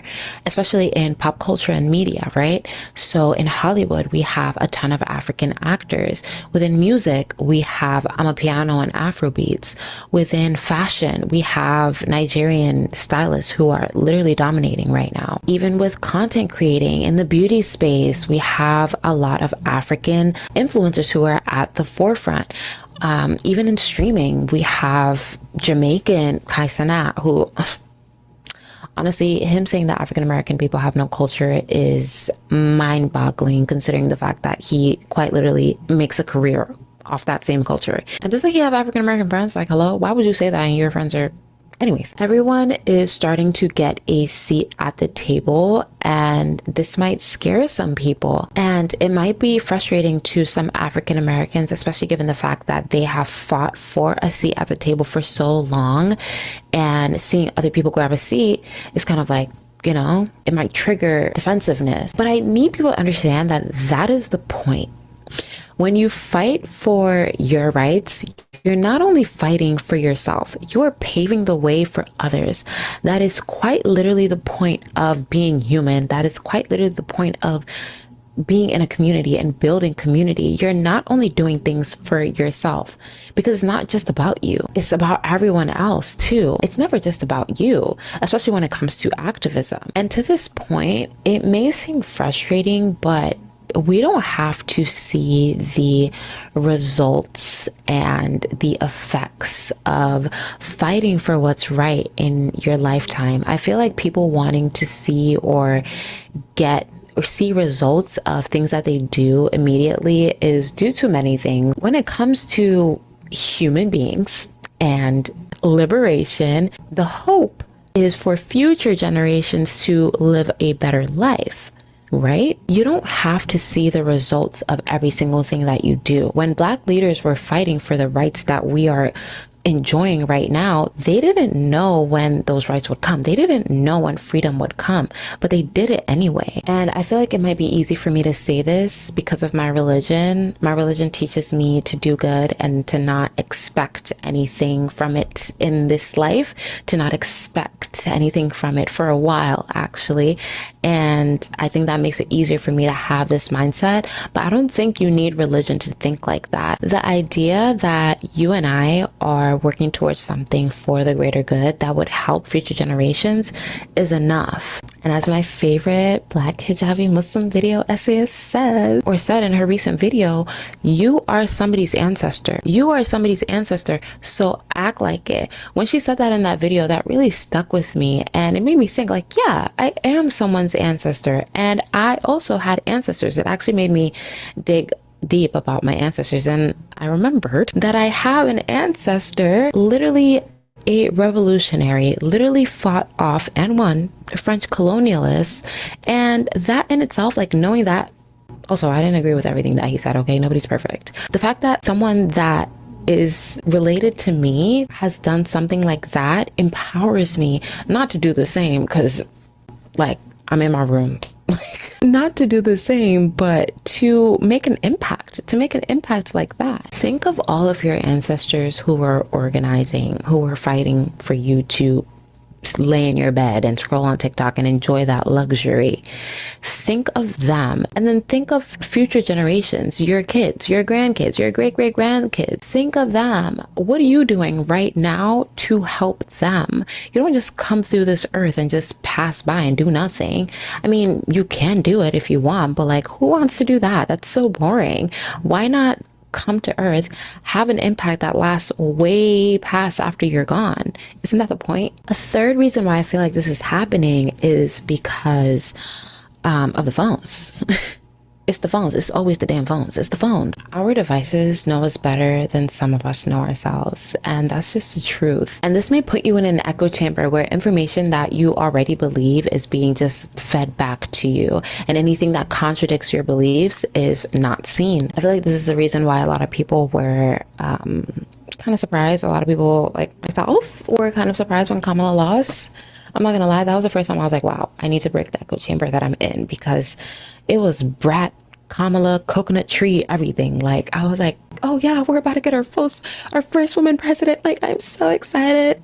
And then it was 2016 all over again. Anyways, our phones can contribute to the many cognitive biases that we can form while scrolling. One of them being confirmation bias, which is when you accept things that already reinforce your beliefs that you already had. Being in these echo chambers makes us vulnerable to not only misinformation, but disinformation. And the difference between the two is that disinformation is false information that's deliberately spread to confuse people, to cause harm, to deliberately mislead. And I feel like this is where a lot of people who are like, oh, let's boycott African businesses are at. I feel like that's where they're at. And they are a vulnerable population. Like, they are a vulnerable population. There are many reasons why they're vulnerable, but them having an algorithm and a phone and scrolling on TikTok does not help. And honestly, you can't tell me the US government isn't playing a role in this. The same way Israel was paying people to actually fight with Palestinian activists in their comment section is the same way the US government will do the exact same thing to the Black population, to Black people. Like, it is the exact same thing. If Israel can do it, the US absolutely has already done it. When I would read the comments, I would also check the profiles. And most of the time they look like bots. I'm not gonna lie. They look like bots. Because what do you mean boycott African businesses? Of all the places you could boycott African businesses? Are we being for real? For real? I think now more than ever, it's important for people to go out of their way to make sure that the information that they're consuming is correct. We're at a time where literacy is at an all-time low. Critical thinking is at an all-time low. You cannot just take the information that's being thrown at you, especially because there's so many pseudo-intellectuals on it, TikTok and all these things now. Like, you literally have to fact check. It's also important to note that it's not all African Americans that are thinking like this. It's a specific group online. Majority of them are FBAs, and FBA is a foundational Black American. What is the difference between an FBA and an African American, you might ask? The African part. That's it. The majority of people who are for this boycott and who are being extremely xenophobic are associate themselves with this group. The term FBA, based on my research, was popularized by Tariq Nasheed. If you want a detailed video on like this whole FBA thing and Tariq Nasheed, I'll put it in the description. It was very helpful. I actually watched it before filming this. But according to Nasheed, an FBA is any person classified as Black who can trace their bloodline lineage back to the American system of slavery. To be designated as an FBA, at least one parent must come from a non-immigrant background in the United States of America. I am not an FBA. I am what they would call a tether. Mind you, the man who is credited for coming up with this is xenophobic, misogynistic, hates women. And the fact that so many women are supporting him, when he would call you a bed wench. FBAs have been coming onto the internet and telling African Americans to distance themselves from Africa as a whole. My thing is, that is incredibly unproductive. Like, who is that helping? Who is that helping? Let's really think about it. Like, who is that helping? And two, majority of the talking points that they use are white supremacist talking points. The world is mad because Black Americans, whatever spell we were under, are waking up to the fact that we weren't brought here on no boats. Our ancestors weren't brought here on any boats. Here's the thing. Are you an American citizen? Absolutely. Okay. But here's the thing. Not sure how you got that. Okay. Born here. Okay. Born here, and my family lineage is settlers from the 1500s, so I have some stake in the claim here, okay? But you're a little different. But you're than a yours. descendant of immigrants, settlers, I didn't know. colonialists. Yeah, You colonials. don't look very Native American to me. I am Native American. Whites not. are Native Americans. What are you Sorry, talking about? you're not. What are you talking about? We not Black. We are natives. This is land we don't know about the spaceships. We not from Africa. We indigenous. Are we noticing any patterns? I don't want to spoon feed it to you, but you see it. Movements like these make room for more xenophobia. And I have been noticing the xenophobia that's been rising towards Africans in particular. For example, Jay Versace and his tweet when he said that, oh, Why is it that you have to look extra African or hella African these days to be a successful model? And there are a lot of people that are defending him like, oh, you know what he meant. No, I don't.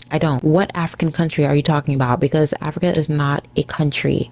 It is 2025. Come on, it is 2025 and people are still talking about Africa like it's a country. Do you know how big Africa is? I think being in the US, people underestimate how huge the continent is. If you in the South go up north and there are two different accents and sometimes y'all even look different, what would make you think that all Africans look the same? If we're really going to talk about it, he looks West African as hell. These things have consequences. You can't just say things and think that they're not going to have a ripple effect or impact anything.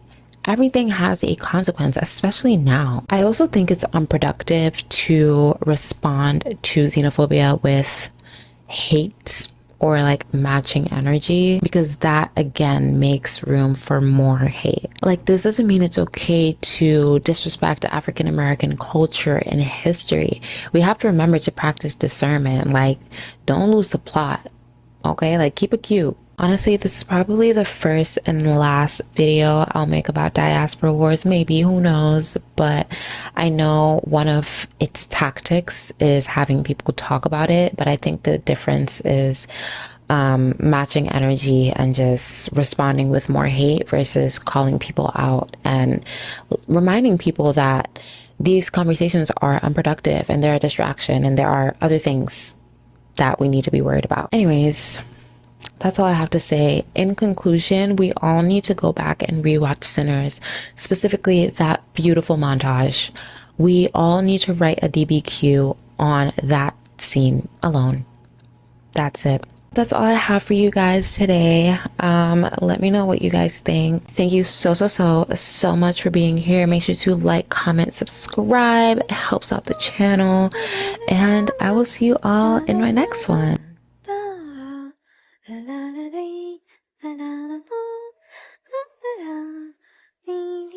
We are African, and we happen to be in America. We're not American. We are people who formerly were Africans who were kidnapped and brought to America.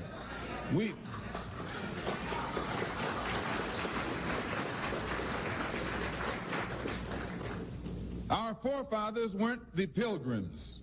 We didn't land on Plymouth Rock. The rock was landed on us.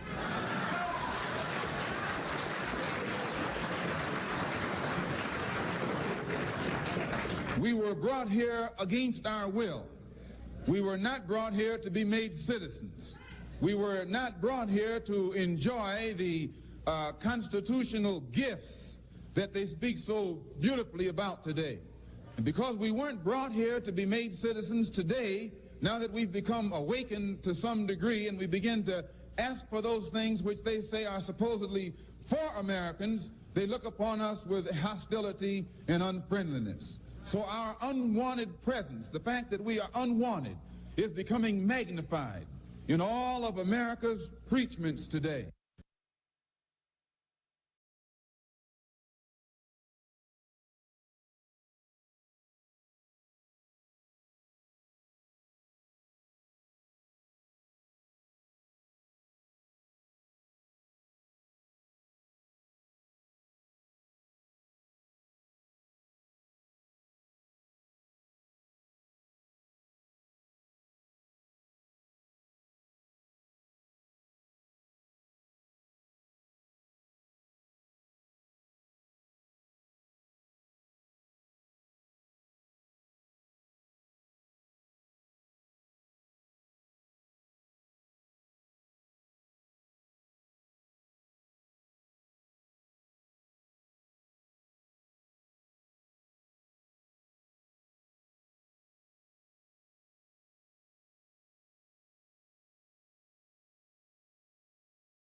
My fault, family. I told you that was gonna be trigger warning. Okay. She was very snarky. Hold on.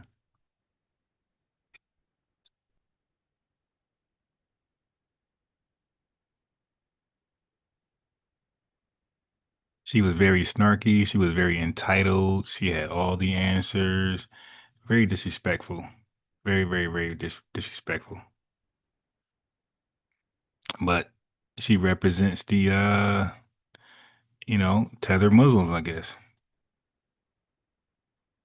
Yeah, I would have to see the texture. Yeah. Because I'm thinking like a normal fry. If you did that to a normal fry, it's going to be, you know how you can't like put fries in the refrigerator and then come back to them? Yes. That's the texture that I'm expecting. It's hard. But I really want y'all to listen to what I'm going to share, not this. Something else. I debated this dude named KD. I want you to hear a little bit of this. Also to bite into. That If was a it's very that I should not do that again. we might blur that. Please. We'll see how genuine or generous I am while I'm editing. Please be generous. It's literally 2 seconds. You could do me a favor.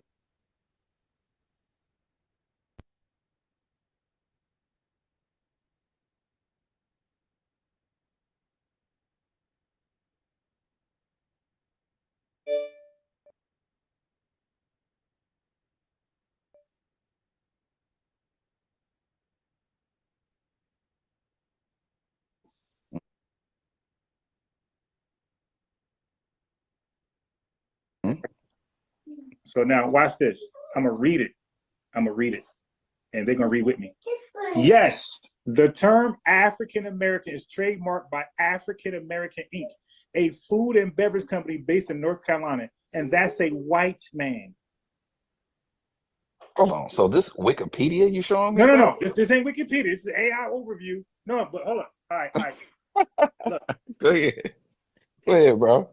So watch Where's the official site on the website where the trademarks, the .gov website that shows the African American .gov website that shows African American as trademark? No. That's not for me. That's for you. Because this guy right here, that owns this. Okay, this is Google. Now I can go to Chat GPT. It won't change. Okay, any search I can go to Bing.com. It's not going to change. This white guy, you know why I know this? Because I already did a live on this before.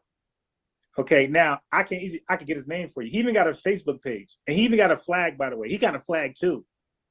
This white guy got a flag. So here's the thing for those who are listening. This is a fact. So forget about what he's saying, because he wants to act like this ain't true.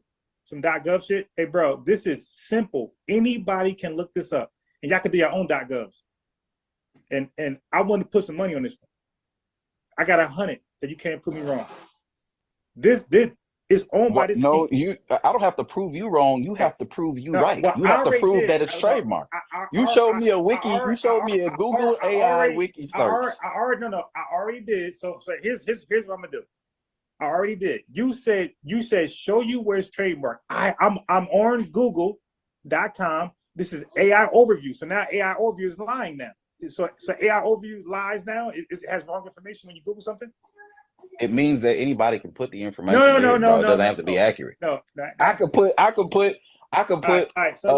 saw flying elephants on Wednesday. I could put that in Wikipedia and it would pull up. Look, I already know you cook. I ain't saying Wikipedia, by the way. So I already know you cook. So hey, chat. So I'm talking to chat now. Hey, chat. I'm so confident on this. I don't gotta do what he said. I'm that thorough on this. Of course you don't. I'm talking to my chat because my chat know how I get down. Chat, I'm so thorough on this. If y'all all do y'all individual research, y'all all going to say, unbiased Ron, you got it. That guy was wrong. Like people normally are when they speak to me. So now let's go further. So I don't feel like I got to prove this. I'm cool with you just laughing and doubt. I'm cool with that because I know when my chat Google it and research it on themselves, they're gonna know that this guy. And by the way, chat, Google the owner of this beverage company. It's a white guy. He got a Facebook too, by the way. And they get, and guess what? FBAs are killing him on his Facebook. Anyway, bro, this is all cap. It's all okay. Cap. All right, so, no problem. Well, I just did a Google search of my own just now, and it clearly says no, the word is not trademarked or copyrighted. Okay, sure. Can I share my screen? You want me to share my screen on here? Hey, chat. No, because chat. Of course not. No, go ahead. Chat, I know, right? Okay, so now let's move on. So now there's some things I'll debate, but this ain't one of them. Now, hey, bro, you can't debate it because it's fictitious. You made it up. It's not trademarked. It's not. You cannot trademark African American. African American is a race. You cannot trademark. If you Google search this, and I'll talk to the chat now. If you Google search, can you trademark the word African American? It will specifically tell you that you cannot trademark it because it specifically identifies a particular group or ethnic group of people, and you cannot trademark words like that. Don't let this dude fool you. That's cap, bro. You cannot trademark African American. Period. But go ahead. I'm so confident. I ain't even got a response to that. You probably talking about some online store that's making clothes or whatever, but you cannot trademark the word. But go ahead. Fine. Now here's the thing. You said what you said. I said what I said. Now they got to do their research, right? Right. Okay, so now they're going to end up knowing I was right or wrong, and you were right or wrong, and I'm cool with that because I know I'm right. But anyway, so do you have a? So now here's the next thing, because we talked about Tariq briefly. We talked about this briefly. We can come back to all of this later. I want to hit some bullet points first. Okay, so do you have a problem with Black Americans that trace their lineage back to slavery in this country? There you go that way. Do you have a problem with us seeking reparations exclusively just for us? No Jamaicans, no Haitians, no Nigerians, just Black Americans. Okay. Okay, do I have an issue? So those are two different questions. Do I have an issue with Black people tracing their lineage back to the 1800s? No. It was one Go question. ahead. It was one question. All I said was, do you have a problem with us? Well, I was trying to point out that who I'm speaking about. Because you say Black Americans, that could be anybody in Black in America, right? So I was saying Black Americans who can trace their lineage back to the 1870 census, right? I was talking about those Black Americans. Do you have a problem with them exclusively seeking reparations for themselves, excluding the other Blacks? Do I have an issue with that? Yeah. Black people. So that was two questions. Do I have an issue? No, it's two questions. It is. Okay. So one question is talking about if I have a problem with somebody tracing their lineage back, and nobody has a problem with that. That's the thing. Like, nobody got a problem with nobody tracing their lineage back. Trace your lineage back. Be proud of who you are, bro. Like, ain't no issues with none of that. The reparations. Period. Now, when we talking about reparations, now I have an issue with the individualism as it pertains to everyone trying to fight their own individual. This is more tribalistic BS. At the end of the day, the transatlantic slave trade and all these different slave trades, it was a global issue. The people that were responsible for the issues that the issues that Black people suffer from today, they're all the same people. UK and America, they were the same fucking country up until maybe about 250 years ago. They were the same. They're the same people. They're the same descendants. The UK, France, all these countries, they're the same people. They all come from the same place. When it came to Black people, they all got on the same page, and they all worked together in order to enslave and colonize Black people wholly. Is that a yes or no? Yeah, I have a problem with it all the way across the board. We should all be working together because we fighting the same people. But go ahead. So now here's the actual real second question. So CARICOM, is that for everybody? Is that for all Black folks? Or that's for the diaspora? Or that's just the Caribbean?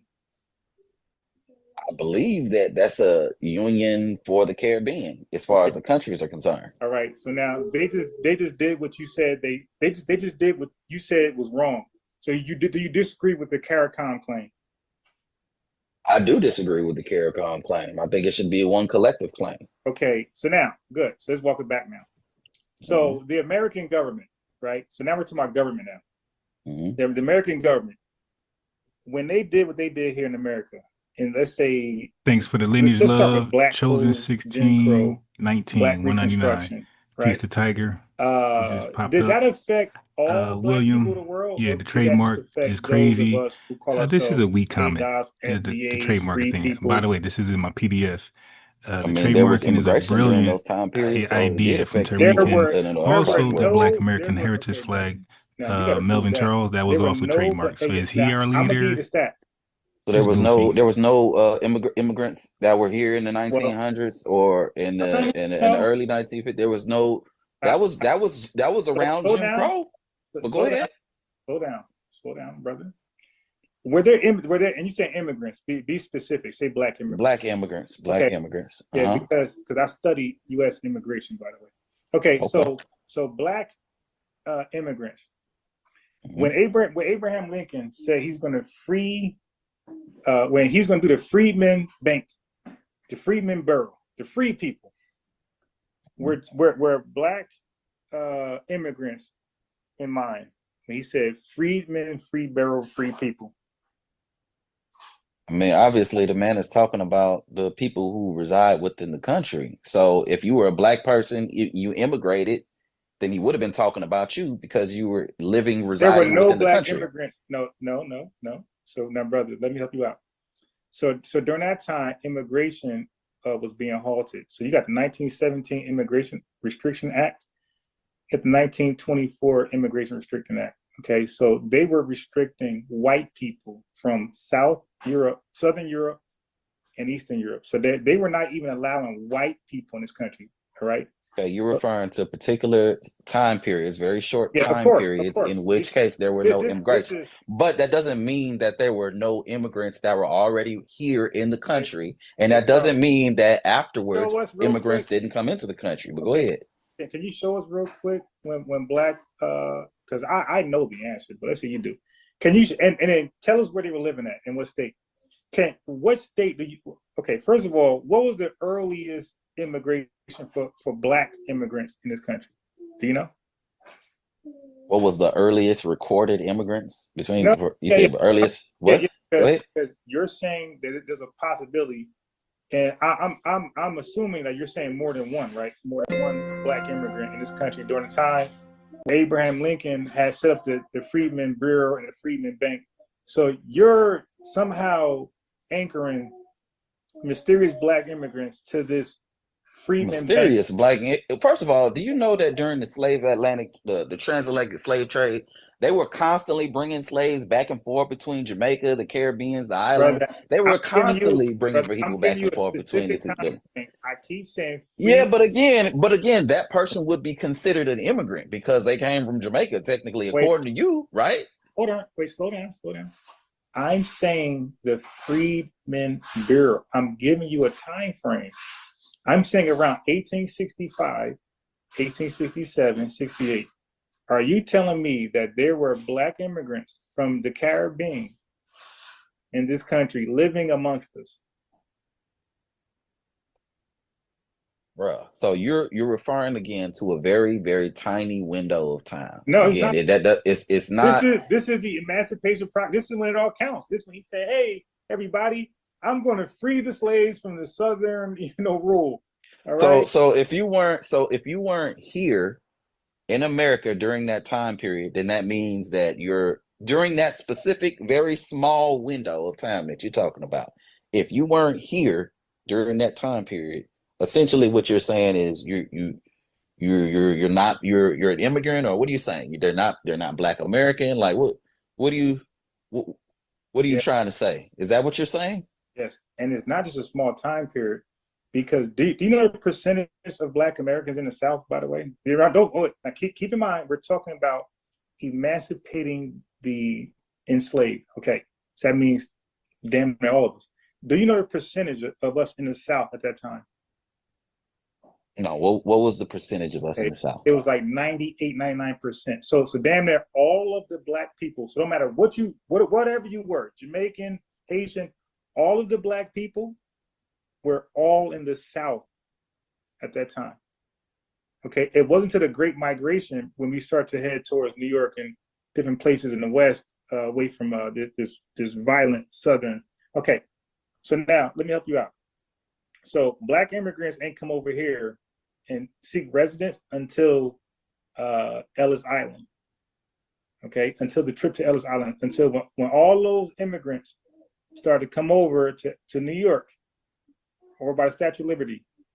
Okay, that's where all of the Black immigrants and most immigrants went to. They didn't come to the South, bro. So most of us were in the South. This is why we can trace a relative back to the South. All right, I'm trying to figure out where we're going with this conversation, because look, what happened here in America that didn't happen all across the world? No, that's not the point. The point is reparations. So, for example, okay, but it's the same people. Wait, what happened here in America that didn't happen all across the world? So tell me. Okay, just hold on for a second. Just hold on. I'll give some context to it. So now you said the UK, right? Okay, so the UK are the UKs are the same people who went over there and destroyed Nigeria. Okay, so now are you saying that all of us deserve recompense for what happened in Nigeria? Doesn't matter where it was. You the same people, so yeah, we do all deserve it. All right, so the Nigerians would think differently.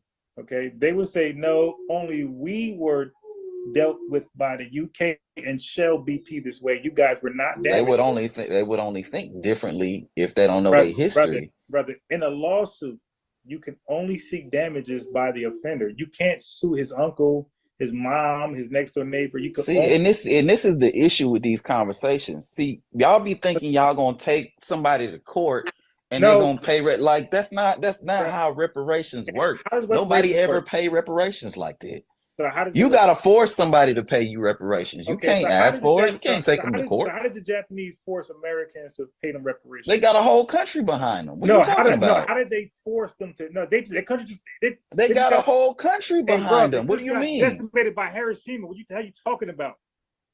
Okay, so they was looking to go right back to a whole country. So we looking to go right back to war. The question is, how did they force the American government to pay them? Their country was decimated.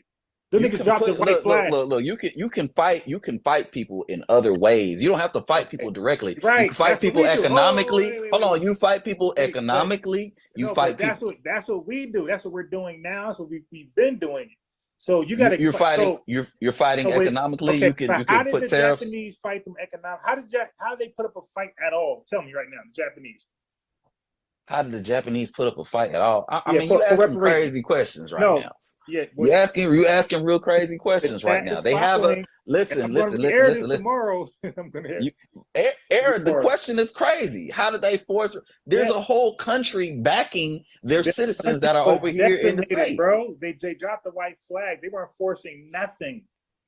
They forced a white flag up and said, "Leave us alone, America, you big bullies."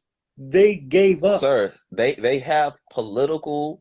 And they have influence. They have political. Explain how did they explain use what? Influence Go ahead. To get brother. You just said something. You said reparations comes by forcing. So I'm asking you which way? I don't care what you want to say politically, whatever. Explain how the Japanese forced reparations from the American powerful government at that time, World War II. I mean, American powerful people, bro.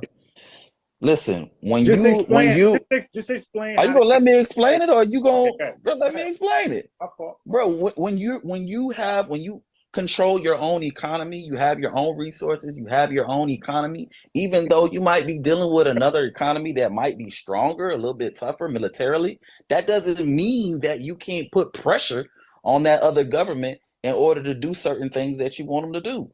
You could put political pressure on them. You could put economic pressure on them. You could put all kinds of different type of pressure on them.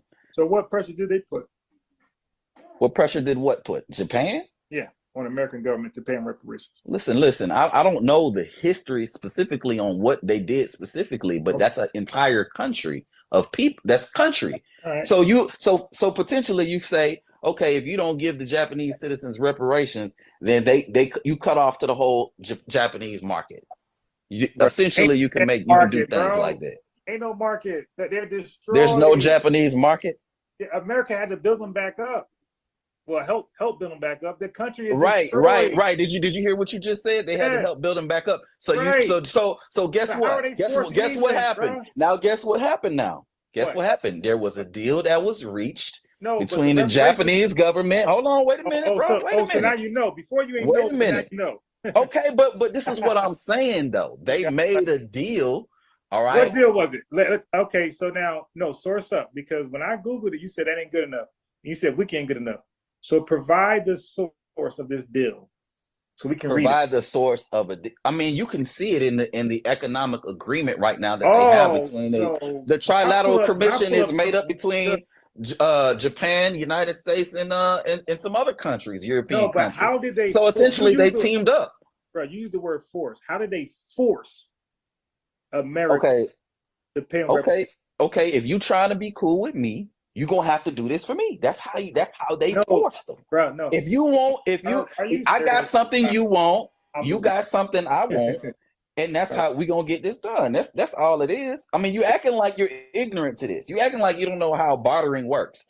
You acting like you don't know how reciprocity works. Force, though, brother. I know what you. You don't act like you don't know about quid pro quo. When you got that's something, that's the even exchange. But I do know about that. That's not force. You acting like you don't know about it right now because you making it seem like.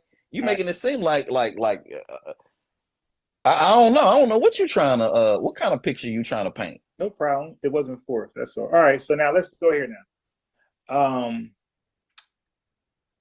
Let me see. Okay. So Jamaicans, right? No, Black immigrants, period.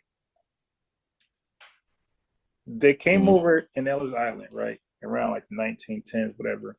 No, you know what? I got one better. Are you aware? Put that back. Are you aware of Marcus Garvey? Of course. What's your overall assessment about him? I think Marcus Garvey's ideals were the correct ones. He believed in economic empowerment. He believed in pretty much economic empowerment for Black people. He believed in Pan-Africanism, one of the godfathers of Pan-Africanism. Black people being self-sufficient, self-sustaining, you know what I mean, and just kind of looking out for each other. So yeah, those are my thoughts about him. I know you're gonna bring up the mail fraud, even though you just got pardoned for that. But I know you're gonna, but go ahead. I don't want to jump to no conclusion. Go ahead, bro. What you gonna say about him? So in Jamaica, well, all those great ideas, how come the Jamaicans didn't buy it? How come the Jamaicans didn't buy it? Yeah. Individuals that were in Jamaica bought it. Enough to leave, right? To flee the country. You said enough to flee the country? Yeah, because in his own words, he called them worthless, something like that, Negroes. Like he felt like that. And he felt like Jamaicans collectively were, I forgot the word he used, but he did say Negro. He said something Negro, but it was like really bad. He was not like he was discouraged by Jamaicans as a whole. Okay. Okay. So anyway, so now he wanted to get Black Americans to go to, I guess, Africa. Mm-hmm. Okay. So now, do you know what country in particular we're at in Africa he wanted to bring us? Liberia. Yeah. Okay. So is it possible to do that if the president of Liberia is unaware of that? What do you mean unaware of that? What are you saying? The president of Liberia was never on board with that. Okay. Well, I mean, he wasn't on board with it. I mean, honestly, it would have had to been something. It seems like one of those type of situations where, I mean, clearly he was working on it. So he probably would have had to make it mutually beneficial for both parties. Maybe the president of Liberia didn't see the benefit in it at the time, you know. So sometimes you got to make a win-win situation. But go ahead. So wouldn't you agree that before I say I can do something, I will at least, like, for example, if I say I'm gonna get you to my grandmother's house, let's say you were like not doing well, it's a pandemic, whatever, you lost your business, whatever, and you say, hey man, I need a place to stay. And I said, okay, bro, stay at my grandmother's, right? Her basement is like thoroughly furnished. And you say, okay, does she know about it? Nah, but just go there and just pull up with your bags and luggage. Like, you wouldn't take me serious, right? I mean, it depends on, look, generally, it depends on the relationship I got with the grandma. If I already know. Zero. Like, you know nothing. You just know me from the gym. We just played basketball together, and you told me about your dire situation. I said, okay, bro, go to my grandma's house. Now, she don't know about you coming there, but just go there and say I sent you, and she'll give you the furnished basement. Like, you wouldn't really take that plan as like foolproof. So that's what happened with Garvey. Garvey so you just criticizing the man's plan. I mean, at least he had a plan. At least he was trying to do something. Jim Jones had a plan, but it was. I mean, a plan doesn't mean it's well thought out. So no one should have a plan, because if it's not a good plan, it shouldn't be a plan at all. Well, people's have all plans are not good. Granted, right. So a plan. But he had something in mind, though. That's the thing. But the thing he had. Now watch this. Now there were black leaders in America before Garvey came over, right? Yeah. None of their plans was fleeing the country. All of them was trying to seek labor union rights and things like that, equal rights and protection from this. Not one black leader was thinking about fleeing the country. So it took an outsider to flee his country, because Garvey came over here trying to kill us. Not one black leader was thinking about delineating, but that's what FBA and Tariq Nasheed is talking about doing. Are you sure about that, brother? Don't bring up Claude Anderson. Don't misquote Claude Anderson. But go ahead. Brother. Go ahead. I'm gonna guarantee you right now, you don't know more Black American history than I do. Okay, so Tim, talk to me. Who was it? A. Philip Randolph. He was talking about delineating. He didn't want you over here at all. Okay, so he was a bootlicker. No, he didn't want no immigrants. He didn't want whites, Chinese, and he said West Indian Negroes. He didn't want that's very different than delineating. No, okay, right. Well, there's no delineating because you're not over here yet. So there's no delineation. Like, that's old. Like, he was 1910, right? He met Garvey. He knew Garvey, and he funded the camp. He helped spearhead the campaign. Garvey must go. So he wanted Garvey out the goddamn country. He said, "Yo, what idea you're coming with?" And they all call him a charlatan. Everything you're calling Tariq Nasheed, that's what these guys call Garvey. They call him a charlatan. They said that he had this worthless idea that was unnecessary. No Black American was talking about fleeing the country. So he came with an idea that was foreign to us. Now, what's ironic is that he came over here with an idea to flee to Africa to free us from our government when Jamaica didn't get freedom until 1962. Well, independence. They were free in 1833, but they didn't get independence until 1962. So the hypocrisy is, how are you going to free us from our oppressors? And you're not in Jamaica, Garvey. You're still colonized while you're over here trying to. So basically, like, you didn't win. You don't have no proof of concept. You didn't go accomplish something over there and just say, "Hey, man, now." So are we just gonna sit back and just just criticize everybody for how they did things? Particularly, they were trying to do something. They were trying to make differences, and they were trying to make impacts in the community. But go ahead. We can. The thing is, we can go through a fine-tooth comb, and we can find issues with every plan, every strategy. Just hold on. So now, are you aware that when Garvey came over here, right, in order to get funds, do you know his method of, because he wanted to buy some steamships. Do you know his method of getting funding? Do you know what he did to get funds? He asked for donations like Tariq. No. What did he do? Tariq didn't ask for donations. Tariq said, "I'm doing the crowdfunding." Hey, and he was very transparent, and he was full of disclosure. Marcus Garvey lied. So Marcus Garvey's background was from a printing press. He used to do a printing press in Jamaica. So when he came over here, he was good at like forging stuff. So he lied and said he had stocks. So basically, he lied and said he owned these ships already, and you can get stake in these ships. You can own a percentage if you buy these stocks. So A. Philip Randolph, W. Du Bois, and other Black prominent leaders was saying, "Yo, stop. This guy don't own the ships. The stocks are worthless. Like, he's a charlatan. He's a scammer." So now, he even went to jail because to have stocks, bro, your stocks got to be regulated by the government. Like, you just can't make up stock certificates. Like, they got to be regulated. So to prevent fraud and scamming, like we have right now. Okay, like we have the SEC now, but they had their own body of government then. It wasn't as stringent as it is now. But Garvey was doing false advertisement. He was showing pictures of steamships he did not own and saying he owned them and say, "Hey, buy these stock shares for $5 each and you'll have a percentage in the ship." He never owned the ship.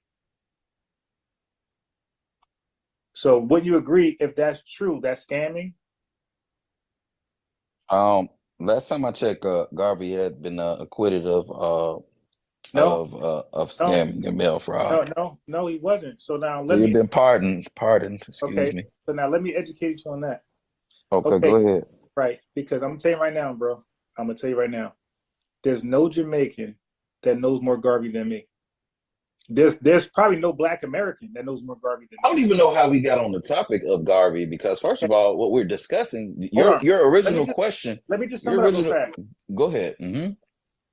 See, because what I noticed is that the reason why we got on Garvey, because remember I said I got a standard that I spread across everybody, and you say you respect that.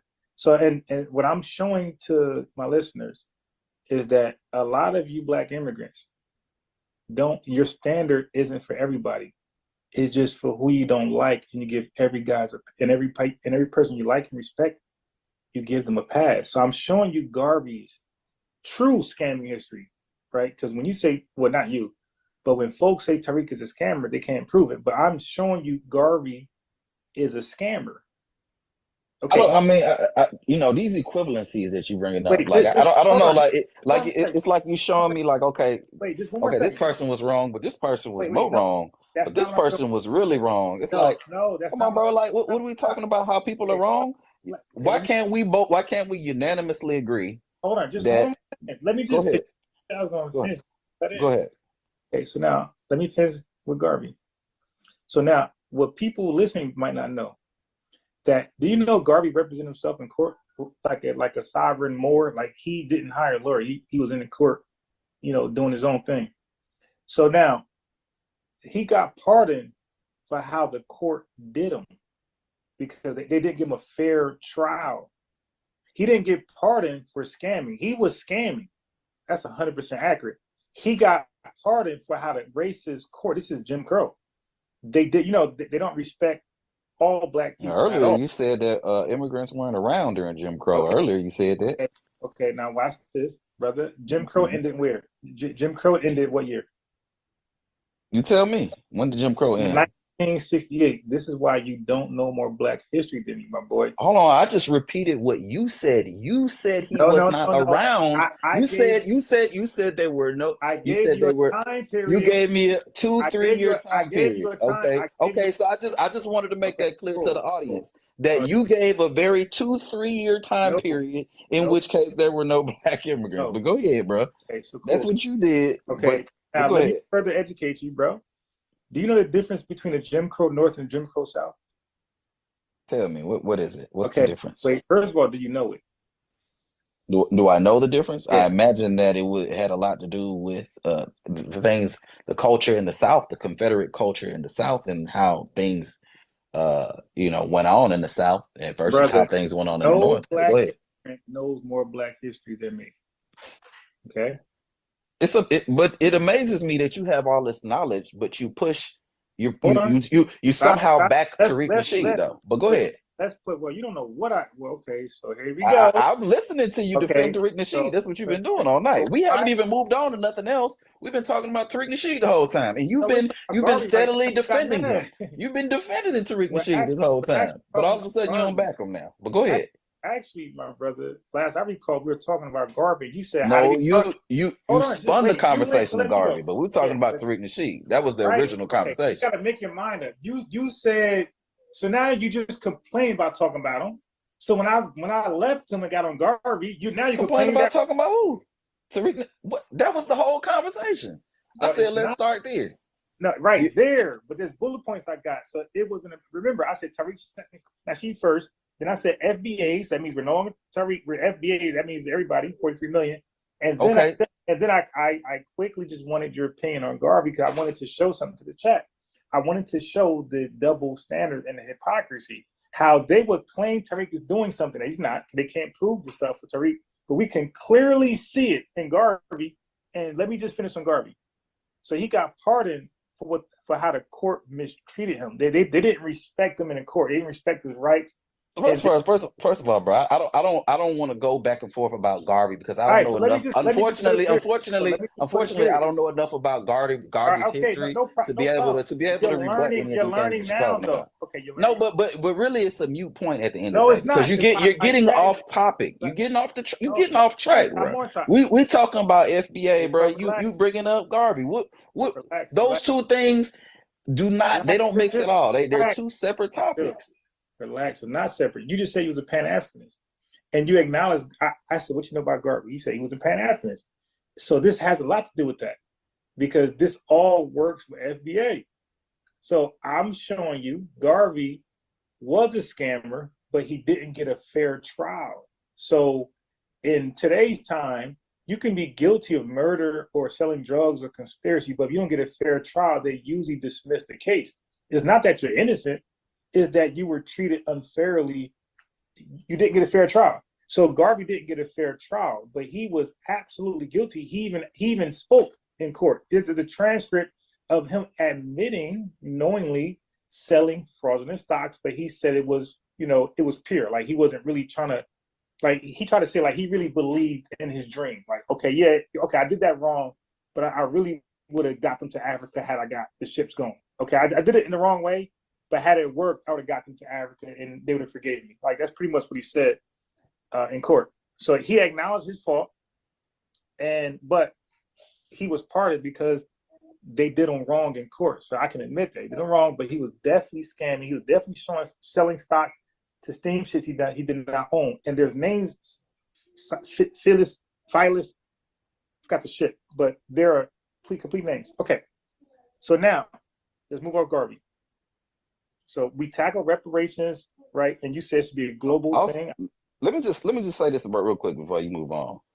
When if you go to trial and you're found not guilty, it was thrown out. It was thrown out. No, it was not thrown out. He was okay. What was it then? Of scamming. And wait. And before you do that, before that trial, because that was trial. He pled out to another charge, which was fraudulently selling stock. So just hold on, brother. There's a couple court cases he had that you're not aware of because none of y'all know more Garvey than me. So he actually he plead out, right, to a charge of selling stocks that were fraudulent, that were not commissioned by the government that allows stocks, because you got to register your stocks.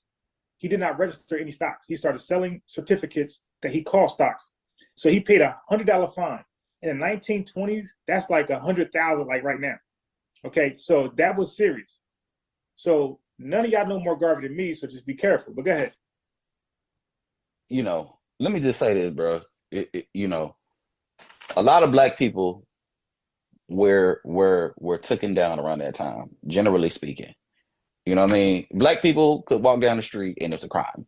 Black people could vote, could sit in a white chair and it was a crime. I mean, honestly, you're not proving a whole lot by saying what you're saying about Garvey. But again, I don't know enough about the history of Garvey to be able to even have this conversation with you. I know the original conversation was about FBA. That's what we were talking about. We were talking about my issues with FBA. We were talking about my issues with FBA. I started out by letting you know my first issue is the fact that it is an online registered store by Tariq Nasheed. He owns the right to the official website. He owns the rights to the flag. All right. He coined the name. He trademarked the name. This is a Tariq Nasheed ran business. All right. So that's my first issue with FBA. The fact that it is a trademarked entity business by Tariq Nasheed. He came up with the shit, decided that he was going to re-identify people that were already identified in history as African Americans. He decided woke up one day and decided he wanted to re-identify people that were already identified so he can make money off it, because that's really what it is at the end of the day. So that's my first issue with it. My second issue with it is that the leader of FBA, and if you want to debate me whether or not Tariq is the leader, we could do that too, because at the end of the day, who else but the leader would own the rights to the official website, the name, and the flag but the leader? No one but the leader would have that kind of power in most cases. Okay, so My thing is the fact that the leader, Tariq Nasheed, or the proprietor, or whatever kind of word you want to use to dress it up nicely, goes on a daily smear campaign against other Black people that are in the diaspora. This is literally what he does every day. Every other video is about what a Tether did. A Tether did this. A Somalia guy did that. This person did this, and that person did that. And it has very little to do with what the original idea of the movement was supposed to be about, which is reparations. When's the last time this dude ever talked about reparations? He rarely talks about reparations. Why? Because the majority of his argument is about Black immigrants. And I'll say that again, Black immigrants, because when it comes to white immigrants, there's never no issue. There aren't any videos talking about white immigrants and the hundreds of thousands of Ukrainians who came over from Ukraine over to the United States. There's no videos about that. There's no videos about Trump saying that it was okay for the white South Africans to come on over to the United States, get their 40 acres and a mule. There's no videos about that. There's no videos about how Trump, along with his entire cabinet, are all actual immigrants. There's no videos about that. There's no videos about the general, this dude CQ Brown, who just got fired. There's no videos about that. There's no videos about anything that has any substance other than. There's no videos about anything of substance. There's no videos of anything other than Black immigrants. But go ahead. Okay, so chat. Everything he said, Tariq has a video for everything he just said. So this is somebody who does not watch Tariq's work, which is, I ain't saying he has to. Show me the videos. Wait, where they at?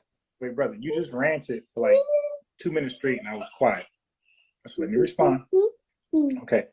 So I played them. You know, my lives be like 11 hours long, bro. All right? 8 hours long in the daytime.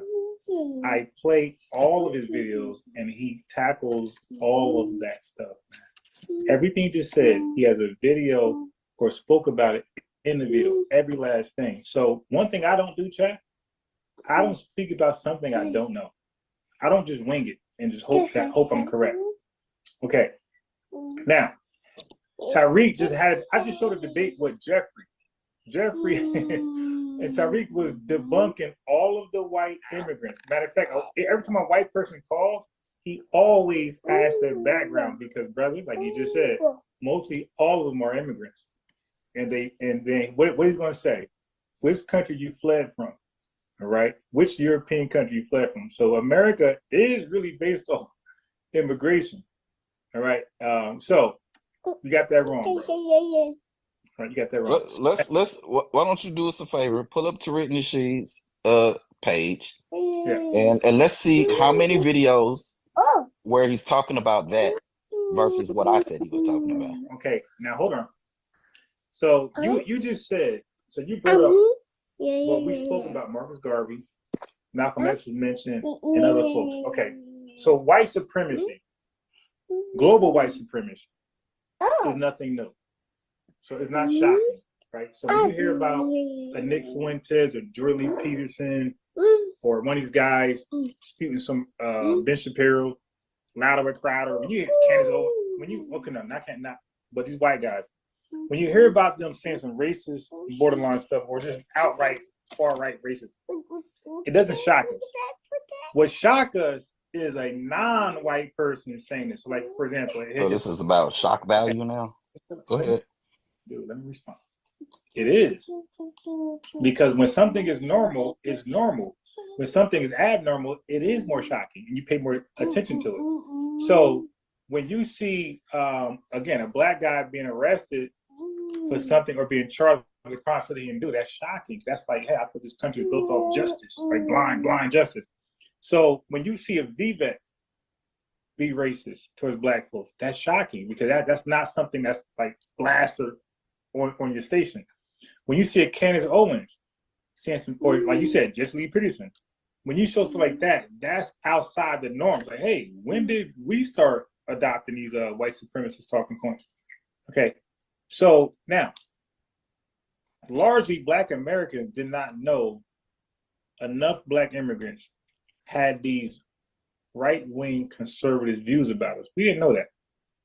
So when we start to hear it, it draws our attention. We pay close attention because we thinking we on code, right? Because a lot of these guys claim, hey man, we came off the same boats. It's like, okay, we came off the same boats, then why are you speaking like that? So yes, it is more shocking when your own brother scams you rather than a stranger. If a stranger scams you, it's like, oh, I got scammed by a stranger. Wow. Okay, let me call the cops. But when your brother does it, yes, it's going to hit different. So Charles Barkley ain't your brother? Jesse Lee Peterson ain't your brother? So what Ricky did Charles Smiley Barkley ain't your brother? These so are all your brothers. But guess what?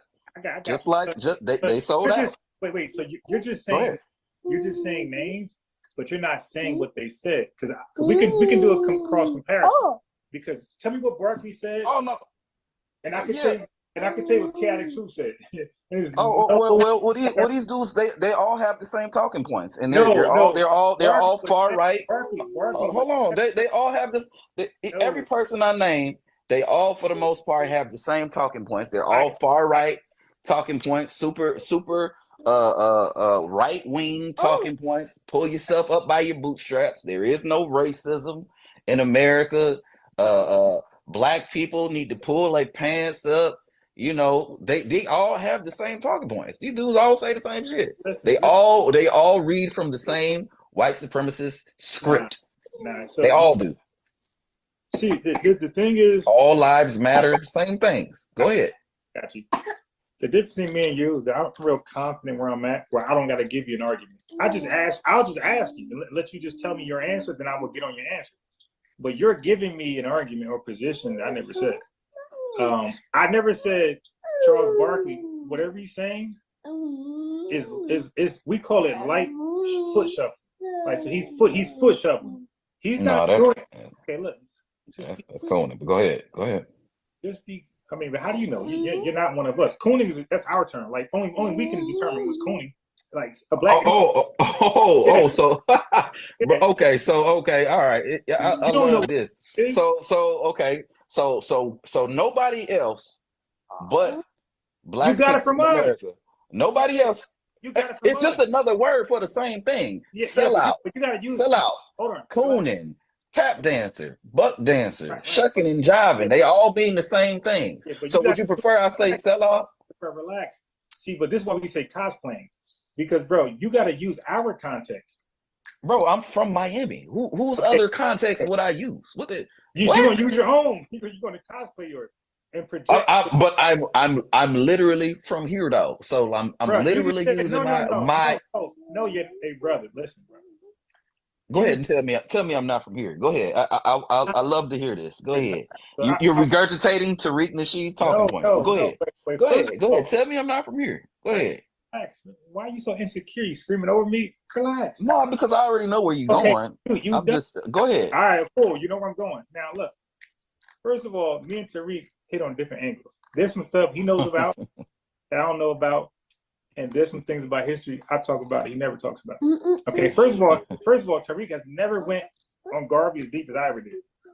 Okay, never. Now, because again, the average person don't know more Garvey than me, neither does Tariq, or you, or you Jamaican. But let's go back. I'm happy for you, bro. I'm happy for you. You did your work. I'm proud of you. Hold on, just relax. You just said you're from Miami. I'm glad you said that. You just proved the opposite. We know that most black immigrants go to Florida and New York. So you're amongst yourselves. You're not amongst us. Hey, bro, right now. So you don't think there's any black American people in Miami? Is that what you're saying? Let me finish what I'm saying, and you can understand what I'm saying. Let me paint the picture first, bro. But you keep interrupting. Go ahead, bro. Go ahead, because you gotta have confidence in your stance. Okay, so I'm glad you said you Florida, because all of y'all are in Florida and New York, and New Jersey. All right, you're not here. You're not in South Carolina. You're not in North Carolina. You're not, and you're not in these deep southern states. These Jim Crow deep southern. You're not here. And this is where well, it sounds crazy, but not to us, because we know The South is what makes you black. It's that Southern. Our food comes from the South. Bro, have you ever heard of Overtown? Have you ever heard of Overtown? Relax. Let me get this out, man. You talk for 2 minutes straight. I was quiet. Why are you insecure? Bro, this is cap. The Go ahead. South, I got you. A black immigrant gonna tell us South about what we do. Bro, you're not from Florida, so how you know? You don't know what the hell went down here in Florida. Florida is your thing, and so is New York. But the South is our thing. That's what I'm trying to point out. Oh my God. Hold on. Okay, go ahead. Relax. I'm talking to the chat. And you gotta be a little respectful. I invite you on. Like, let me go in a little bit. So I'm trying to explain something. The South is what makes you FBA. All of us that trace our lineage, we're gonna go to the South, bro. We ain't staying in the North. We're going to the South. This is why Lord Jamar had a hard time with tracing his lineage. He couldn't do it. He can't go to the South. His lineage stays in New York and then goes to Guyana. The South is what makes you FBA. It's the Southern experience. Okay, so you just said you're in Miami, and other you guys are in New York. That's how you don't know us. That's how you don't know us. You gotta be in the South to know us. But anyway, go ahead. Bro, where's Florida located, bro? Just tell the chat. Where's Florida? Florida is over there down east. What they call it? They call it East Coast. It's in the East Coast. It's in the East Coast? Yeah. East Coast. Okay, so essentially you're saying Florida's not the South. Is that what you're saying? It's the South, but East Coast. But now listen. Bro, right, this shit sound crazy, bro. So first of all, I don't know how much. I gotta mute you. Okay, because he don't know what we mean by South. We're talking about Jim Crow South. Okay, so he doesn't know that. He don't know our history, and this is the thing. They think because they hang around us and listen to our music and watch us and cosplay us, they think they know us. You don't know us. When we say South, we're talking about Texas. We talk about the slave states. Bro, what the hell, bro? I gotta mute you. Gotta mute you. You don't know this, but my family know. When I say South, I'm talking about the Carolinas. I'm talking about Virginia. I'm talking about Texas. I'm talking about Mississippi. We're talking about the Southern violent Jim Crow states. That's the South, bro. 90% of us were not in Florida, bro. We were in the states I just named. Florida was a safe haven for you, and Florida was a safe haven, and New York was a safe haven for you. You guys that see when I say South, he's trying to add in Florida. No, we're talking about where we were during slavery, bro. We call that's the South. We understand that they named these other states in the South, but we're talking about historically. The South is where we got all of our traditions, our food. It was in those states because we were predominantly there and nowhere else. When the Great Migration happened, we went to New York with you, we went to Florida, and we went west to California and other places. But before then, we were in a few states that was, Alabama's another one, Alabama. These are called the violent Jim Crow states. All y'all Google, violent Jim Crow states. Okay? So I don't even think Jim Crow is mandated in Florida. But again, when you don't know us and you don't like he can't relate. But bro, I'm gonna mute you guys. You can talk for whatever. I'll be quiet. Gotta unmute. But I want to talk uninterrupted. Gotta unmute. You can go ahead. Unmute. I'm trying to unmute you. Yeah, Louisiana, another one. Yeah, it's the East South. It's the East Coast. So I don't know if you've heard of I don't know if you've heard of Overtown. It was founded in 1896. It was a historically black city down in Miami, Florida. So I mean, what you're saying, I mean, there may be an element of truth to it, but there are most certainly were Black Americans that were down in Miami, Florida around that time. It was not just people that were immigrants. That is all cap, 100% cap. So you could do a quick Google search on Miami, Florida, and find that there were Black American people that were in Miami, Florida All right. It's historically black neighborhoods down there, historically black towns down there. And one of the things that went wrong with Florida is, there was an influx. They brought in the influx of immigrants and what's it called? Gentrification that happened down there, where they moved a lot of black people out of those towns and those cities. But other than that, bro, like, it's all cap, bro. Like, there most certainly was black American people down there in Florida. So I don't know what this dude talking about. Also, too, it's like he's saying you're using our lingo, bro. I'm from Miami, Florida, where black people are from, and that's how we talk in Florida, bro. Like, if you move to another country, you're gonna speak like how that. If you're born in another country, you're gonna speak like how the people that were born in that country speak. You're going to adapt to whatever your surroundings is. This is just regular social sciences. I don't know why Cuz would even say that again. He's regurgitating bad faith Tariq Nasheed talking points, and they make no sense. They don't hold up when it comes to regular logic at the end of the day. So, again, I don't even know how we got this far with this particular conversation, but but yeah, go ahead, bro. All right, can you see how I was totally quiet while you went in? Go ahead, bro. Confident. Okay, so violence and enforcement.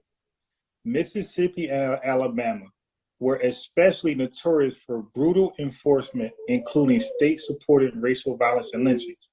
Georgia, Louisiana, and South Carolina had deeply entrenched segregation and violent suppression of black voting rights. Tennessee was the birthplace of the Ku Klux Klan 1865, which played a major role in racial terrorism. Arkansas and Texas also had racially motivated massacres and legal discrimination that persisted for decades. So that's why I like to add in the nuance, violent South, because Jim Crow was pretty much everywhere, but it wasn't the same. There's a difference in a Jim Crow in New York than Mississippi. See, but we know that because we got relatives, we got grandparents who experienced Jim Crow in the South. But guess where W. Du Bois was? He was in New York. A. Philip Randolph and Booker T. Washington. These guys are up north. This is why they were able to do what they was to do. In the South, they wouldn't got as far as that. They would have been met with severe opposition, violent opposition immediately, had they tried to build some Tuskegee institution in Arkansas, or Alabama, or Tennessee. That thing would have been burnt down, or attempts to burn it down would have been often. So that's why we say there's a big difference between the violent South, the slave states, and other parts of the country. But when the Great Migration happened, which you probably don't know too much about, we went to Florida, bro. So that means that we had harder times other places. We went to Florida. When we went to New York, that means we went there for better opportunities. So why are we going to Florida if it's just as bad as where we just left? No, we're going to places that has jobs, less racism, or less Jim Crow mandates. That's where we were going. Okay, so anyway, we can move from there. Okay, so hold on. Let me respond to what you said. I mean, essentially, what it seems to me like you're trying to. I don't know if this is the oppression Olympics. You're trying to say that one part of the country had worse treatment than other parts of the country. Yeah. Like, hey, we can make that debate all day. No, we don't. But at the end of the day, the original argument was whether or not black people were in Florida, black American people, and they were. I never said so I don't know what, but you're making it seem like the culture is somehow different from Florida to Georgia. Is it different? I mean, is it? I mean, for anybody chat, is it different? I mean, because it has to be. Because why you're not in Mississippi? Why you're not in Alabama? Why you're not in these southern, historically violent slave states? Why are most black immigrants, you could just Google this, most of y'all are in Florida and New York. Okay, I don't know what that has to do with this particular argument. Why do y'all go there? Why don't y'all go to the South? why do y'all go to the safe, protected federal states, the liberal states? Why don't you go to a red state like that's known for discrimination, known for blatant racism, like So go ahead. You don't think there's black people that, I mean, black immigrants that live in Georgia or South Carolina or? Oh yeah. You know, I'm in South Carolina. Y'all ain't here, bro. it might not be a lot of people that's there, but there's people that's there. They're immigrants, black immigrants. Sure. I mean, like this. There's not a lot of people in. I mean, South Carolina is. I mean, shoot, ain't a lot of people moving there in general. A lot of people are moving away from South Carolina. Hey, brother. So, like, I mean, I beg that difference. Okay, so you got North Carolina, you got South Carolina. I lived in Mississippi. I lived in North Carolina. I lived in Texas. I ain't see y'all. I seen Hispanics. So, so you don't think there's any black immigrants in Texas or Mississippi? Is that what you're trying to say? Okay, bro, I'm too smart for that. Don't use the word any. I'm saying that majority of y'all. There's only like 5 million of Caribbeans total in America, bro. And the majority of the 5. This is a fact. The majority of the 5 million is split between New York and Miami. I mean, I'm sorry, New York and Florida. The majority of the black immigrants, the 5 million that's in this country, ain't a lot of y'all. But you guys are in New York. I'm from Jersey. You're in New York and Florida. The majority. Bro, you can make that same argument all across the board, bro. Most people are in major cities, period. So let me ask you, well, no, because majority yes. of still in the South. Yes, you know about red states and blue states? Yes, bro. Go ahead. Answer this. How many jackets you got? I got a whole lot of jackets, bro. Whole lot. Why? Depending on how I'm feeling that day. Okay. Brother, let me ask you this. Jamaica got its independence in 1962, right? August, I think, 2nd, 1962. Somewhere around there. Now, but before then, are you aware of the Wind Rush ship? Wind Rush? Yes. What is that? Explain that. What is that? Okay, so my Jamaican history. Okay, so during World War II, the UK was badly, hit, right? So now that's I think 1952, somewhere around there. So they invited a lot of West Indians and mainly Jamaicans to the UK to help build it back up. And they were in war, so it's like to help build it back up, join the employment field, like keep Britain afloat as they go to war. So So the ships, a big ship that was popular for that is called the Wind Rush. I think 1952. Okay. So that happened. Y'all went over there and y'all helped keep British the empire afloat. Then 1962, Jamaica had an idea that they wanted to be independent.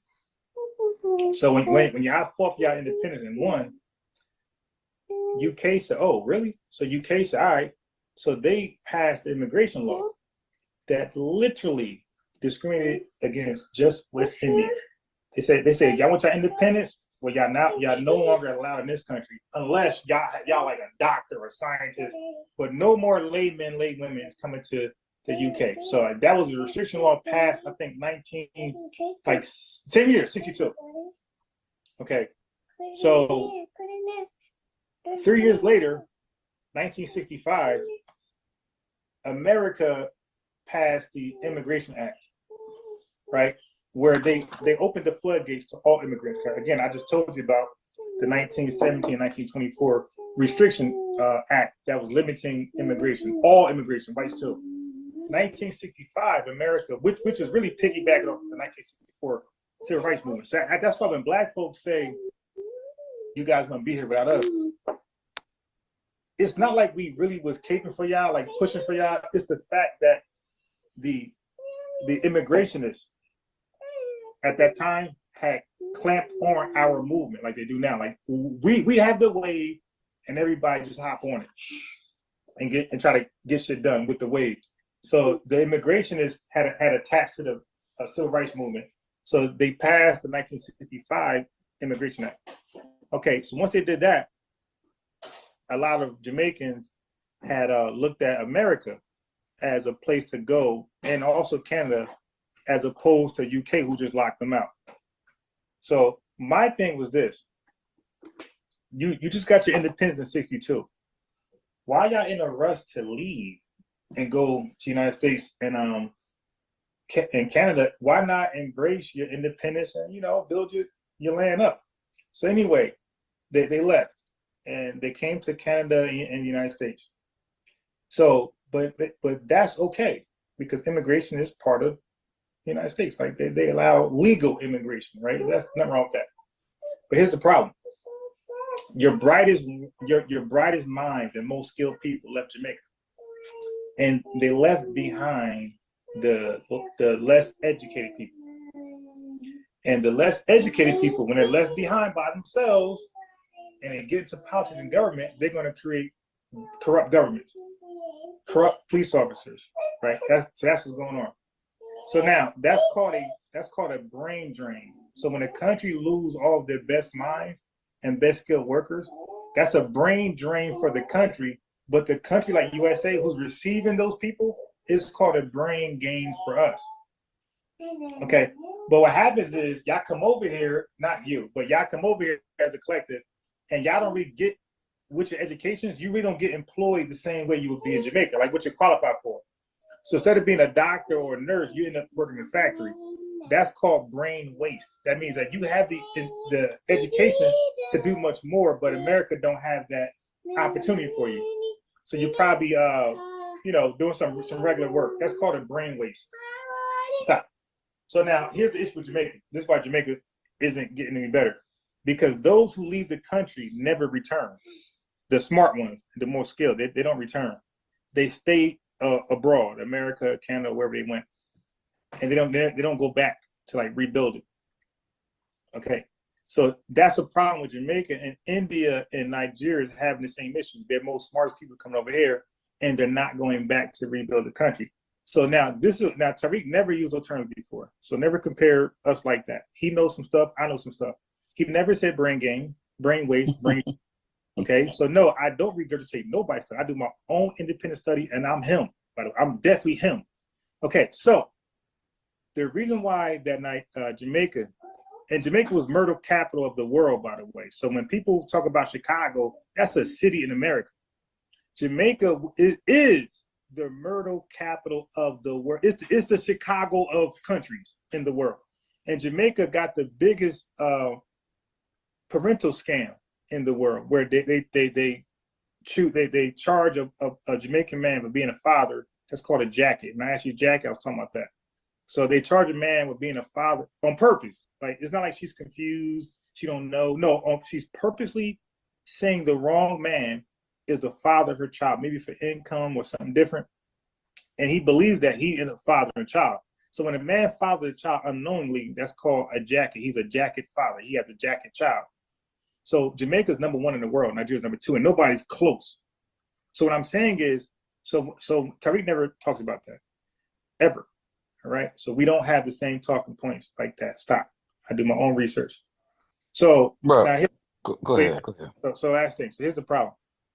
So when Tariq hints to that and say, hey man, you fled the country, why don't you go back and build it up? So now, like I said, he's saying in a more comedic, joking way, but I'm giving a more serious repercussions for that. What Jamaica actually complains about, the government complain about.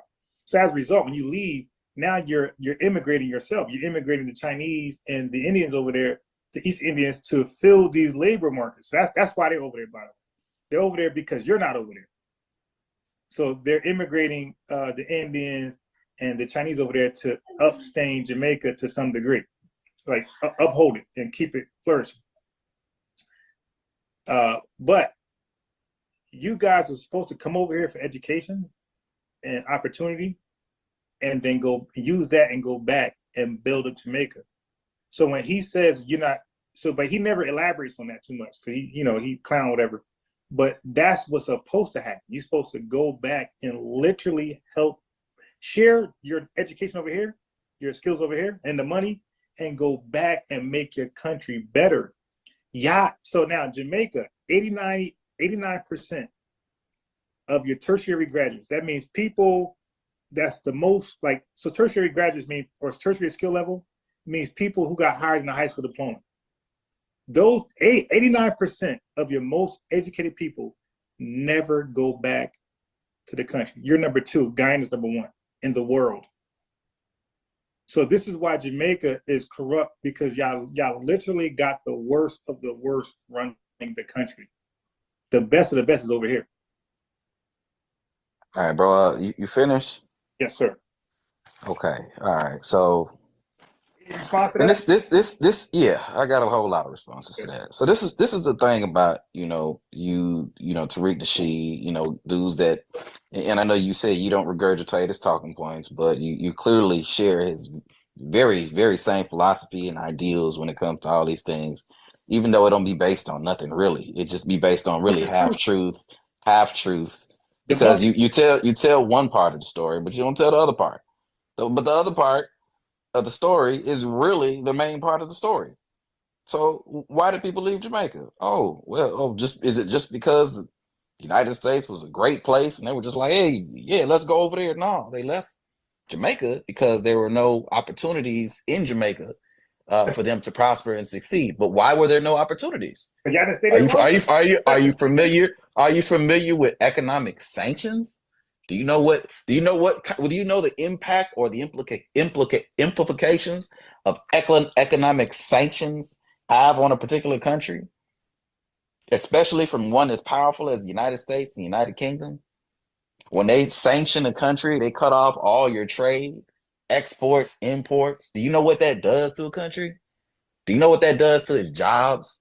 Do you know what that does to career? Do you know what that does to economy growth? So after you flee, why don't, and you build these opportunities over here? Why don't you go? Hold on, bro. Let me keep going, because you went on for about 10 minutes. I wasn't counting. It was a while though. Because the going back part, it was a while. Nothing stopped you from going back. I mean, the same reason why the people that left the South in America didn't come back. They stayed up north. No. Yeah, when you go somewhere and you settle there, typically you stay there. I'm in the South now. I'm from Jersey. You're from Jersey? Y'all went back? So you don't think you're the exception to the rule. When people go and they settle somewhere, they stay there. No. See, brother. So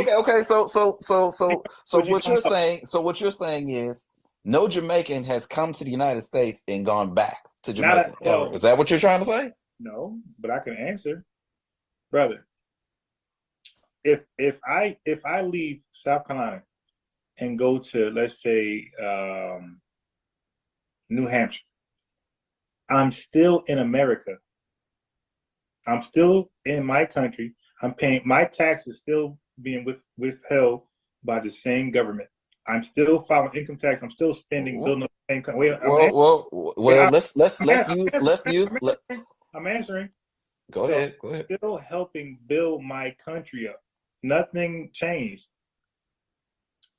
So if you're familiar with the United States, then you know that technically each state is its own really country. So when you leave a state, typically you're no longer contributing to that state where you're from, although it's the same country. That's one point. Brother. Another point that I want to make to you is at some point during the Confederacy, that was another country. So that means that people left the Confederate States, went north, so they fled the country. Okay, so we're going to use these ass backwards ass analogies at the end of the day, because it's all ass backwards. If there's no who is the president of Mississippi? Who's the president of Mississippi? There's a governor of Mississippi. No. Yeah. Hold on. Wait, stop. I'm not saying no to that. If it's a country, it has a president, not a governor. Okay? So if it's a country, it has a president. Every country has a president? Is that what you're saying? In our hemisphere. Clean it up. Because that's not how it works. I'm using Go ahead. Technology. You're calling states, which is goofy. You're calling states governments. I'm sorry, countries. You're calling states countries. They're just every state. No. Do you know? Called, do you know another name for a state? Do you know another name for a country? Do you know what the other name for it is called? Brother, it's called the United States.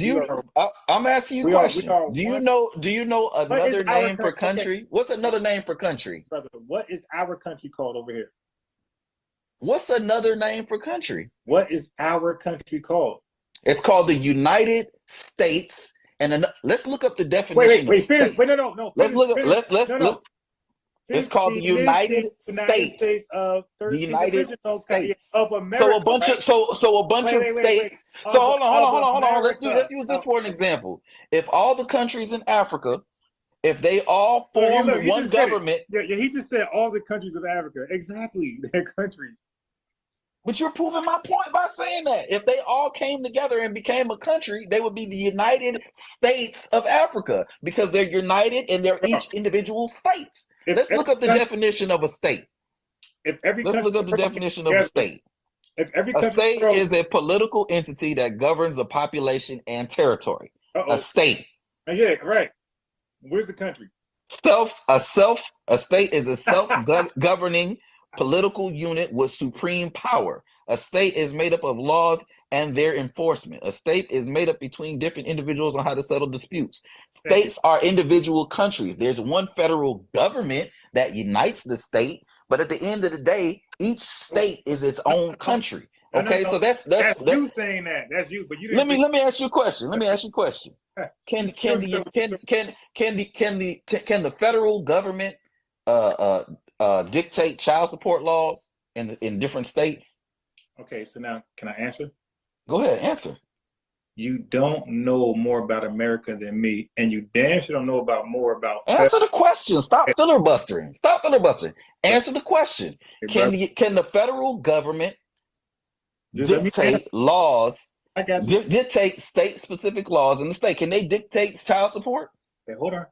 You gotta relax for a second. Okay, I'm gonna toot my horn before I answer. It's my show. I could do that. Okay, brother. I like filibustering, but go ahead. It's me toot my own horn. I know about federalism. Okay, you don't. I know about the Articles of Faith. I know all that type of stuff. So now, I know about the separation between state and. Okay, relax. Okay, go ahead. Mm-hmm. Okay, so federalism. Wait, so what is federalism? Do you know? Explain it. This is on you now. This is on you. Explain it. You're asking questions that you don't know what you're asking. So federalism literally explains what the federal government is involved with as opposed to state government. State government is more regulating the affairs of the people. So child support and things like that will be state regulated because the state governments are more in tune with that's why they leave abortion, they leave things like that up to the states, because the states, and matter of fact, arrest. The federal agency is not going to arrest you, right? Just because you ran a red light. That's state. So state governments and local governments are more involved in your day-to-day affairs. So no, they're not going to do that. They're going to, because states have the rights to pass their own laws as long as it doesn't contradict federal law. That's called federalism. You don't know more about America than I do. Bro, you're not refuting my point. What you said does not go against what I'm saying. You pretty much proved my point by saying that they can't interfere as long as it doesn't go against the Constitution. It's already as long constitutional law is the law of the land, but states have their own laws that also the federal government can impose on their own individual state. Bro, you don't even understand your question that you asked me. It's not a question. It's not a question. You don't even get that I'm not asking a question. You just said that was a question, bro. Well, you left that question in dust a long time ago. You answered, you said no. So that's the only question. No, because it's their own state. They control the laws when it comes as it pertains to those things when it comes to the state, the individual state. That's not why. That's not why. The Constitution, okay, is the law of the land. So states, and state legislators, they can vote on certain things they want to do in the state. So federalism, the federal government allows states to come up with reasonable laws. They can't be stupid like Jim Crow.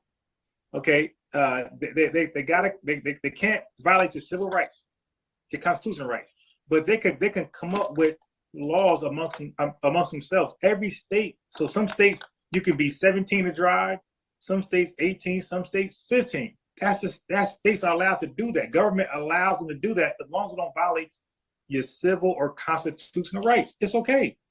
That does not contradict anything. But now, if a state try to pass something that's like discriminatory or race-based, the federal government will step in and say, "No, sir." Let's get to the point here. Do states have their own economy? Again, all right. Here's a better question. Do they? You're not gonna answer the question? Well, it's just goofy questions, man. How is it a goofy question? Do they have their own economy? Of course, you idiot. Okay, well, if they have their own economy, all right. If they have their own economy, why would you leave one state's economy to go to another state and not contribute to the economy that you're originally from? Okay, because some states are behind other states as far as industrialism. Like, for example, you don't know. You just proving my point, but go ahead. You don't have a point. You're just saying random stuff. You asked why Jamaicans left Jamaica, so I'm using the same logic. I'm using the same logic, but go ahead. No, go ahead, bro. Go ahead. Go ahead. You're gonna say the same things that I said. Economic opportunity. I gotta mute you because if I start talking over you, it's gonna sound sloppy. Okay, stop it. I can leave if one state is slow. I can leave this state and go to another state. Okay, because none of these states are successful without us being here, being the labor force. So you're like straight skipping past that. You're skipping past why are other states even more profitable than other states? That has all to do with our free labor. Okay, you don't know that. You don't know our history, and this is where we got delineate for you guys. You don't even know why these states are even popping. It has everything to do with us being over here. Everything. That's why they're popping. The Great Migration, the industrialization, all that type of stuff. That's because our labor, our free labor over here. You know nothing. As a matter of fact, unmute yourself. All right. Because he's asking just random questions. I already said federalism allows states to draw their own rules and laws and ordinances, city ordinances, as long as it doesn't contradict your civil rights or your constitutional rights. Okay, I already established that. But now he's talking about states. We're going this state over that state. Bro, our labor is the reason why that state popping. So yeah, we're going to take advantage of whatever our labor help get popping. But let me ask you this. Are you familiar with convict leasing? What's convict leasing, bro? Okay. Are you familiar with peonage, the peonage system? What is the peonage system? Go ahead, bro. Okay. So these are other ways outside of slavery. So when slavery was abolished, the South, they enacted, even the North, they enacted black codes and Jim Crow. And because the 13th Amendment left a little loophole that said slavery is abolished unless you are convicted of a crime. So what they started to do is they started to convict us of crimes that really we didn't commit, like vagrancy, truancy, just trumped up charges. And this is like documented, like historically. Like this, white folks don't even run from this. They started to lock us up and charge us with bogus crimes, therefore leading to a peonage system of slavery and a convict leasing of slavery. Now, Miss Alabama, during convict leasing, 73% of Alabama's economy was based off convict leasing FBAs. Chat, listen to what I'm saying. 73% of Alabama's economy, he said economy, was based off convict leasing. Bro, I mean, I'm really trying to figure out where you're going. I'm mute you because right now I'm educated right now. I'm educated. Okay, so when we talk about reparations, right? We talk about land. They literally owe us states. When you look at how many states' economy was solely based off convict leasing, the peonage system, When you look at how much they depended on our labor, they owe us probably 4 states. We talking about land here, 40 acres a mule. They probably owe us 4 states, plus the bag. We're talking about land. They probably owe us states, plural.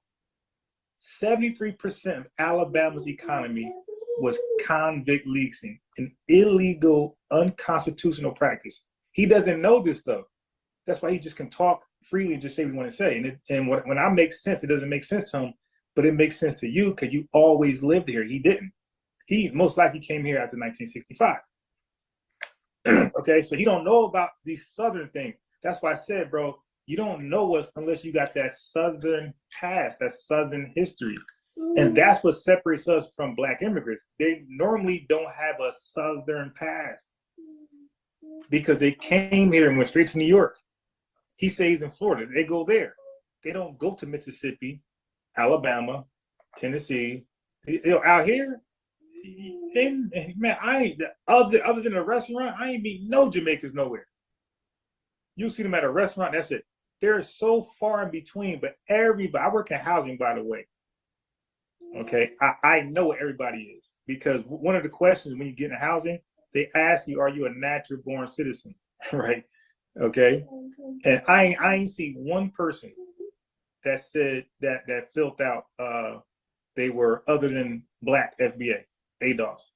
Not one person. These are Gullah Geechees. That not one person claimed Jamaican or some type of Caribbean ancestry. Not one person. I talked to all of them, and I specifically asked because I want to know.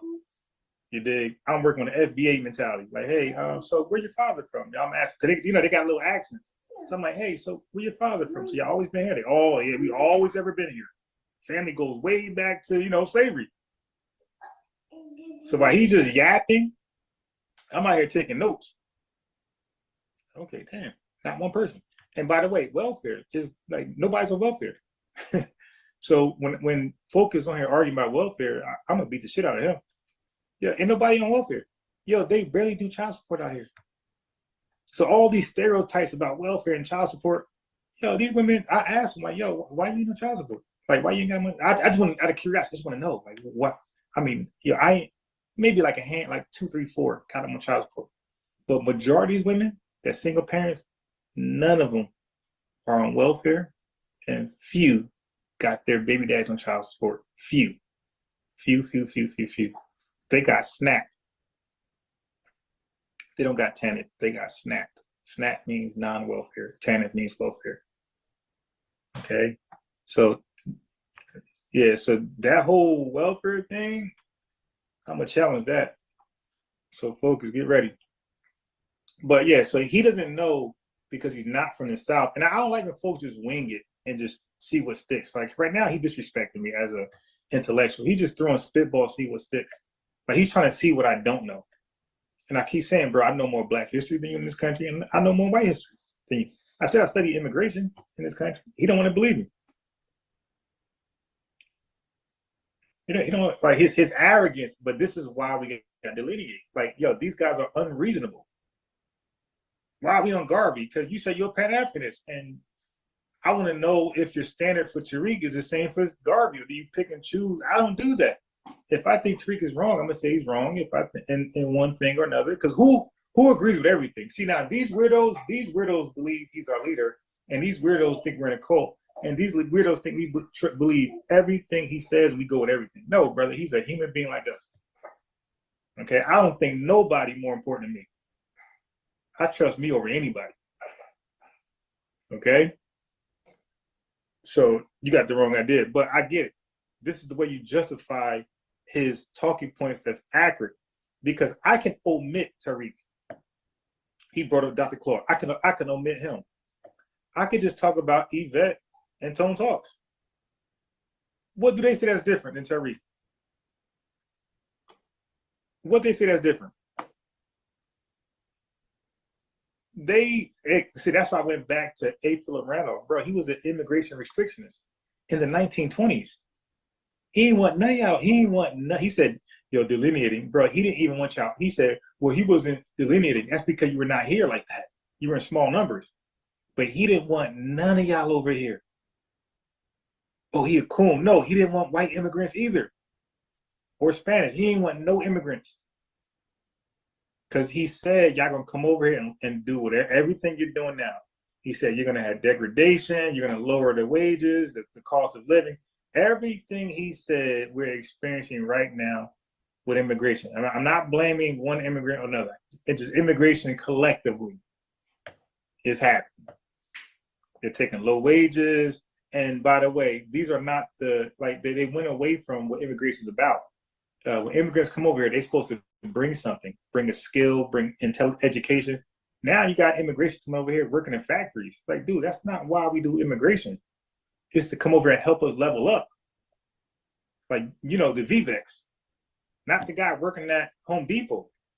Like, no, you at Home Depot, you go back home. You come over here, you better be top tier. So that's why, like, a lot of Nigerians are doing well over here, because a lot of Nigerians, they send their top tier. But by the way, there's a term called transportation in immigration, in the beginnings of immigration from the UK to America. Again, he's not on my level at all.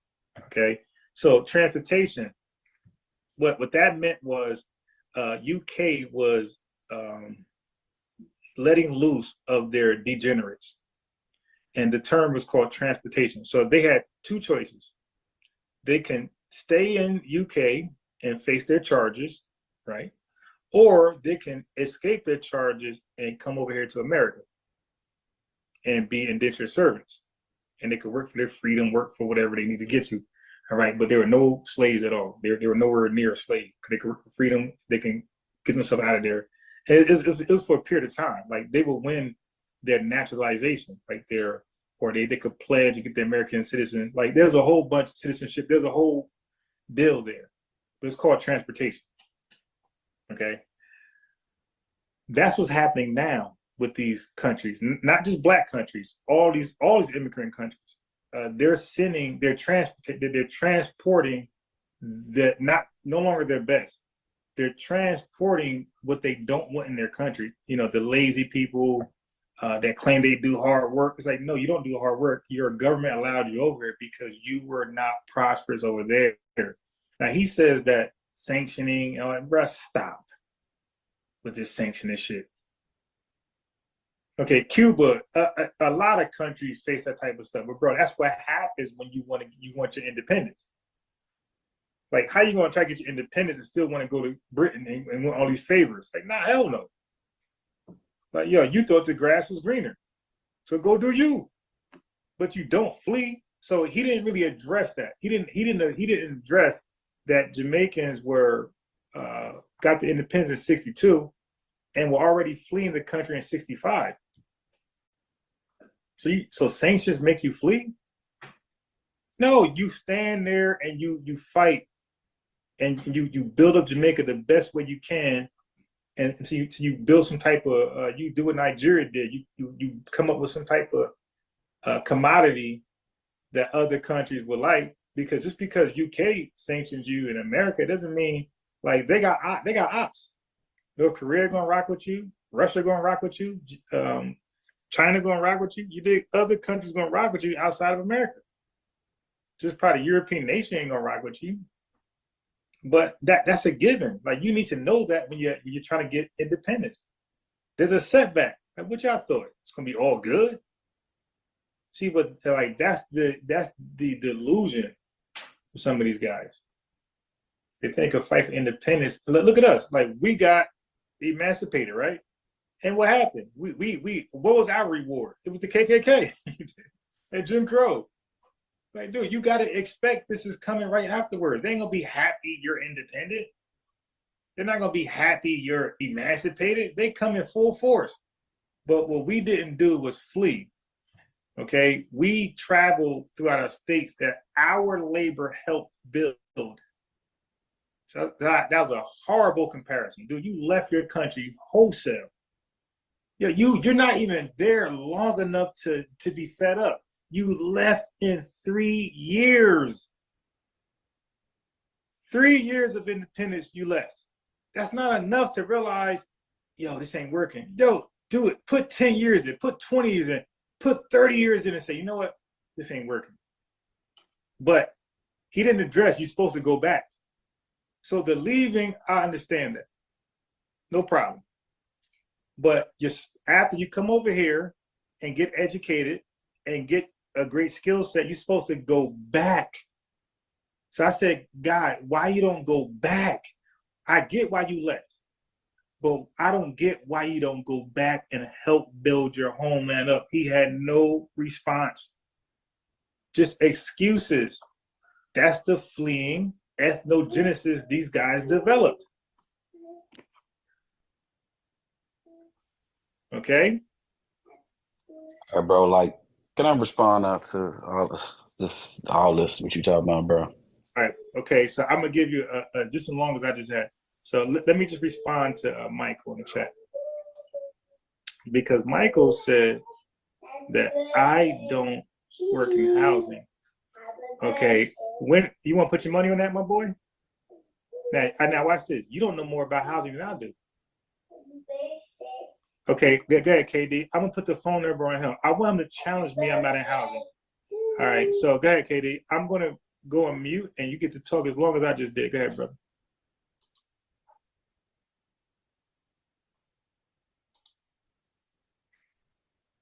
Oh, my fault. I muted you. I'm going to mute. So yeah, I just want to make a few points. You know, he kind of spoke about economic sanctions, like it's not a big deal. You know, like yeah, it's nothing. You know, economic sanctions. Well, we all know that economic sanctions they cripple economies. You know, they take away all the jobs, they take away all the careers, all that good stuff. But in addition to those things, another thing that a lot of these dudes they always conveniently leave out of the argument. They always leave out of the argument the exploitative measures that the country that they're so involved in at this particular point, the United States. They always leave out the fact that this country is known for going to these other countries, exploiting the resources, destabilizing the economy, and then bringing all those riches back to the United States economy. Like, that's what these dudes do. That's what the United States government and other European powers, that's what they do. They go into these other countries, they destabilize the economy, because he was talking a little bit earlier about, how Black people were exploited within the country, and we acknowledge that. We all know about slavery, Jim Crow, mass incarceration, all these things, but Black people across the diaspora were suffering from the very same things in their respective countries as a result of the same people that he's talking about. The same people that did it to him and his ancestors did it to us and our ancestors. We all got the same ancestors. I don't know why dudes like him and Tariq Nasheed and Yvette Carnell, these dudes want to duck and dodge around that. Like, DNA don't lie, but we ain't got to go into the DNA. It is what it is. And then he mentions fleeing, right? Now, let me see if he still keeps the same energy. Is he familiar with the 20,000 Americans during the 1800s who left the country to go to Liberia and Sierra Leone in order to repopulate those areas? Did they flee? Did the African Americans who went to Haiti when Haiti was offering refuge over in Haiti, giving African Americans free land and money, did they flee when they went to Haiti in order to escape the crimes and the degradation and everything that was going on within the country? Did they flee? Like, this flee word is very disrespectful, but I only hear it. But not only is it disrespectful, it's very subjectively and selectively used. If we're going to say people was fleeing, then we just got to be consistent all the way across the board. Everybody be fleeing if that's the case, right? But at the end of the day, we know that when economic hardship is a real thing, war is a real thing, people went through hardships, and you can't victim blame people for doing what they thought they had to do in order to get out of the situation that they were in. And then he mentioned something along the lines of people going back. Like, when you go and you settle into an area, it's very rare you go back to where you came from, especially if you have kids, you met a husband, you know, you got 2 generations, 3 generations in, you're not gonna necessarily go back, especially when the place that you're going back to is still going through the same things you originally went through, or the same things that when you're originally thinking about were going through at that particular time. So, you know, there's just a whole lot of contradictions. Like, you know, these dudes, they always tell half truths, only a part of the story. They don't talk about the economic sanctions. They don't talk about the exploitative things the government does to these other countries, the reasons why they have immigrants in the first place, the quote unquote aid that these governments give so they can make deals with these corrupt governments, politicians that they put in place so that they can exploit the resources from them. Meanwhile, destroying the economy, destroying the people. They don't talk about these things. Why don't they talk about these things? Because it's way more convenient to talk about Black people. It's easy to talk about Black people and what Black people don't do and what Black people could be doing and what Black people did. It's easy to talk about Black people because we the weakest. I hate to say it, but right now we the weakest. We working on that shit. We got stuff going on right now in Africa, Burkina Faso, the Sahel, all that, which these dudes don't talk about that. Of course not, because it doesn't suit their agenda, because they want everybody to believe that everybody who's foreign is fleeing their country, and they're in the shithole countries or whatever kind of agenda that they're painting. And I'm not specifically talking about the brother here on the line, but Tariq Nasheed is really who I'm directing all this energy at. I don't really listen to Yvette Carnell like that, but that's the agenda that's being perpetrated out here. When in the reality is we all got everything that went on here in the United States, everything that you named that Black people had to go through here in the United States. Everybody, all Black people across the world had to go through the same thing, and it's the same people doing the same things to everybody across the world, and nor him or anyone else can disprove that. You want to hide behind governments, but these governments, a government ain't nothing but a corporation that some dude put together, right? But it's all the same people. If you trace the founders of this country, the same founders of this country are the same people who are the founders of the UK, who are the same people who are the founders of France, who are the same people who are these people are all the same people, but we fighting amongst ourselves about government borders and things like that, nonsensical things that don't make sense in the larger scope of things. So I land my plane right there, bro. You can say what you're gonna say. Okay, so do you believe I was fair? Like I went on a long rant and I gave you a long rant? Yeah, that was very fair. Okay, because sometimes you gotta both of us just gotta get a moment just to talk, you know what I mean, to get it all out, and then we can go back and dialogue and cut each other off. Okay, so just a question for Jamaicans. I'm gonna go to FBA question. All right, so the last question I got for Jamaica is are you aware of Jamaica's crime stat, like globally during your colonization period?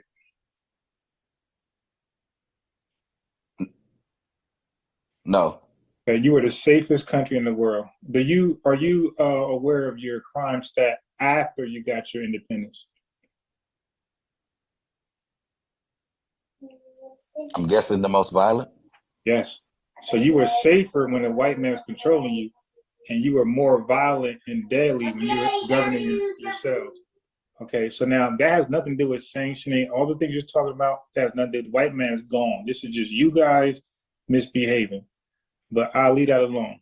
Okay, so now, FBA, do you got a problem with us, who you would call Black Americans? Do you got a problem with us coming up with a term? It could be FBA, it could be ADOS, it could be anything, right? It could be CCCCC. Do you have a problem with us coming up with our own self-identifying term? No. Okay. So are you aware of what delineating means? Like, oh no, let me ask you this. What does it mean to you? That's a better question. What does it mean to you when we say we want to delineate? Means nothing to me. Now, I mean, like it's an actual word. I mean, the action, because to delineate is an act. That's a verb. So when we say we wanted to delineate, or let's say when we agree with Tariq Nasheed and say we want to delineate, or when we agree with Yvette and say we want to disaggregate, like when you hear that, what do you think we're trying to communicate to the world? We're not like those black people over there. Well, we're not like, what we're saying is like, we're not like nobody outside of us. Like, just like a Jamaican is like nobody outside of Jamaicans, Nigerians. When you talk about Italians, like they got Italian pride. They're saying we're different Europeans than other Europeans from Europe. The Germans are saying, yo, we're different than you guys. And like the Lithuanians ain't saying, no, you're divisive because you want to be called, Scottish. That's or Irish. No, they're like, no, we're actually different. Like this ain't no game. We're actually different. So for us, what we're saying is it was fair game. Not okay. This got nothing to do with you. This is beyond the Caribbean. What we're saying is that we were fair game. Everybody had a delineating term, and delineating just means to draw the line. That's all it means. To draw. It's separating you from the others. It's like drawing a border. It's like, hey, this is my territory, and for us. Everything else, you guys got to claim your own territory. And the territory in this term is your identity. It's your ethnic identifier. Jamaican, Croatian, Ukrainian, like those are your ethnic identifiers. So we never really had one. Or better yet, we never came up with one ourselves. Something that we agreed to. We never agreed to color. We never agreed to Negroes, right? So when we got a chance to call ourselves something, it was Black, okay? But then, like later on, it was co-opted, and because you got Black Hispanics, you got Black Indians, right? So now it's like, okay, we got to specify now what type of Black we are. See, we don't want to do that. We don't want to keep specifying. We want to be like you. When you say Jamaican, that's clear, all right? Who is Jamaican, who isn't? Okay, so now in around like 2016-ish, 17-ish, we say, you know what? Well, there was already a term for us back in the 1800s, which was free people. So there was already a term out there that Abraham Lincoln said, the free people, the emancipated persons. But we came up, but he said that. So, but we said, you know what? We want to name ourselves. So finally we said, hey, man, we're ADOS. We're American descendants of slaves. And then, Tariq later on made some alteration. He said, you know what? We're FBA. We're Foundational Black Americans. And what I kind of did with FBA, I like to combine that with free people. So if you got a problem with Foundational Black American, I would say, okay, well, we're free Black Americans or free people of America. It's different ways you could remix it, but it's still pointing to the same people, right? So that's all that means. It doesn't mean we're drawing a line to never speak to you again. It doesn't mean we're drawing a line to show how inferior you are. We're drawing a line saying, hey, this terminology is exclusively referring to us. That's it. Okay. That's all that was meant by delineating. So the reason I brought up African American, because so Tariq Nasheed is just a guy who came up with a term. Yvette came up with a term. That's all. But we agree. We all say no cap, right? Did somebody come up with it? But everybody use it. So just because somebody came up with something, it doesn't mean it's exclusively theirs. If everybody takes it and run with it, it's now everybody's. Okay. So that's how language is. Jesse Jackson said African American, and as a result, that became one of our applications to this day. Now, I never called myself ever an African American. I always said I was Black, but a job or like politically, and you are African American. Like Black is something added on later because of common usage, but politically and school-wide, it's called African American history. It's called Black history later, but everything was African American everything, right? Before Black was attached to it. So that whole Nation of Islam push had made Black, part of the conversation. So that's how ADOS and FBA is. We're using FBA and ADOS like Malcolm X used Black. We're saying, hey, this is what we want to be called today. Hey, it might change 20, 30 years, 100 years from now. But right now, we feel like this is a more exclusive term that separates everybody else Black from this group and everybody outside of Black from this group. So when you hear Mexican, you don't got to scratch your head. You know who we're talking about. Native Americans, Chinese, or North Sentinel, like you know who we're talking about. So we want the same thing with us. When you say black, it's so vague. You don't really know. Black, Hispanic. Like on an application, it says African American. When you check that, you're not done. It shows you, it makes you click ethnicity. It says non-Latino or Latino. So I got to explain to all of the tenants, the residents. I got to say, hey, you got to check that one too. They say, why? I said I was black. I'm like, yeah, but there are also black Latinos. So you got to, you put black African American, but there are black African Latinos. I said, so now you got to say you're black American, African American, and you're not Latino. That's why that's there. They say, oh, you see, so it's not exclusive like that, like you think it is. You got to still specify with the ethnicity part of the same application. So FBA and ADOS, there's no more need for specificity. It's clear I'm this type of black person. I could trace my lineage to slavery, right? So like you said earlier, the boats drop people off, Caribbean, Brazil, but this boat, when we say ADOS, we're talking about the boat that drop Africans off, right, over here in America. And as a result, they went through an ethnogenesis. Now, you said those Liberians. Let me get to that. So those folks that went to Liberia, you can say fled. For those who went to Haiti, you can say fled, no problem with that. I just think like hell that my ancestors didn't flee. They say, no, we're staying here. And everybody in that chat, and everybody listen to this in the future, you should be proud, even more proud, that your ancestor ain't fall for that fleeing bait. They said, nah, I'm good. I'm going to fight. Okay, so those who went to Haiti, they're Haitian now. Those who went to Liberia, they're Liberian now. They went through their own ethnogenesis. Hundreds of years somewhere else, adopting that culture, that language, that food, you dig? That's who you are. So we appreciate allies, right? So if there's a Hispanic, Chinese that want to ally with us and they have a history of being cool with us, you know what I mean? We appreciate that. There's some black Jamaican, Guyanese, or whoever that has a good rapport with us, and you know they on code. We're not gonna run them off. We appreciate that.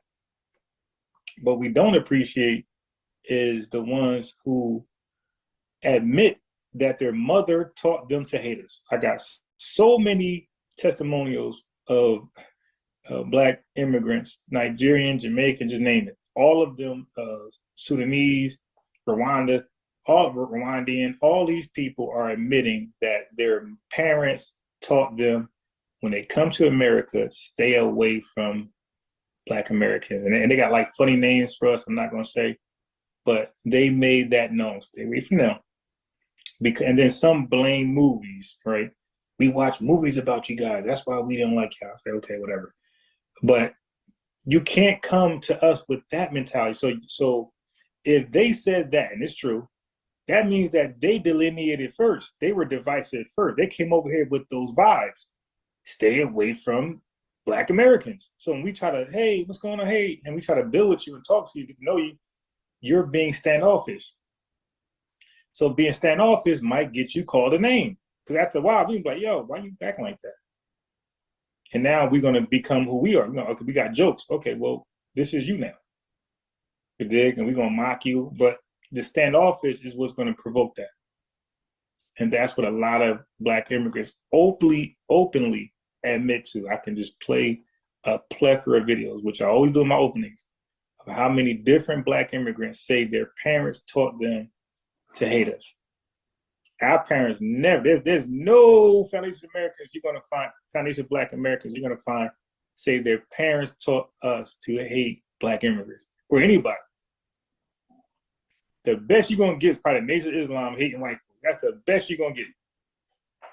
Or the Hebrew Israelites. But outside of them, and that's white folks. But you ain't going to find no Black family, no Black household, no Black community that taught their children to stay away from Black people from different countries. That's not gonna happen, bro. There's no such thing as that in this country amongst us. So that is the difference between us. Like, you guys bring that divisive spirit over here because you were told by whoever, movie, your mother, the white man, whoever told you some negative things about us. You get over here and you don't experience those negative things, but you still hold those negative biases. That's just irrefutable. So on the screen, so I know Facebook kind of a little played out. That's a little played out. But for those who still rock with Facebook, on the screen, that's the Facebook group. So it's 685 online right now. 1.7K members. It's a private group, so that means I gotta let you in. FBA's versus the world. So I figure we can keep more in touch there. We can have daily dialogue because I won't be able to go live in a day like that anymore. It could be cracked down. So anyway, this is a great space to share links and videos and images and, talk politics, sports, or whatever. But I wanted to talk about the other thumbnail, but I had a brother come on that we were commenting. Well, he commented on one of my videos about Tariq. And here's the thing too, that he totally ignoring. He's against Tariq, one guy. All right. He's this monolithic thing. He's against one guy. That's personal. There's 43 million of us. There's a lot of FBA you ain't gonna like. Shit, there's some I don't like. All right. I don't know why y'all think you're gonna get along with 43 million FBA's ADOS. No, there are gonna be some folks you don't agree with. Some folks ain't like Malcolm. Some folks ain't like Dr. King. Some folks ain't like W. Du Bois. That's the way it is. But for me to hear somebody say, "Oh, I hate Tariq now," this guy, it's like chaotic truth is a tether. But you don't hear me on here, and he talks bad about FBA. But you don't hear me. I don't got no. How many videos I got of chaotic truth? How many I got of him? One. I didn't even mention him. Cause that don't bother me. I'm so secure as an FBA. I'm so secure. That don't bother me. Yo, FBA's, I'm your daddy. That don't bother me. We're so secure over here. That's something that we have in us. We're confident people, man. That don't bother. We're used to white supremacists making mockery, minstrel shows. So a Tether talking about this and that don't bother us. Whatever. You dig? So now it's people trying to use the FBA name to get them some type of clout, but it's not working. So Ringo TV, and let me just should I show it now? Let me show y'all something about Ringo TV. So he's the most embarrassed one out of all, okay? Because he's been clout chasing for 12 years. Let me show you something.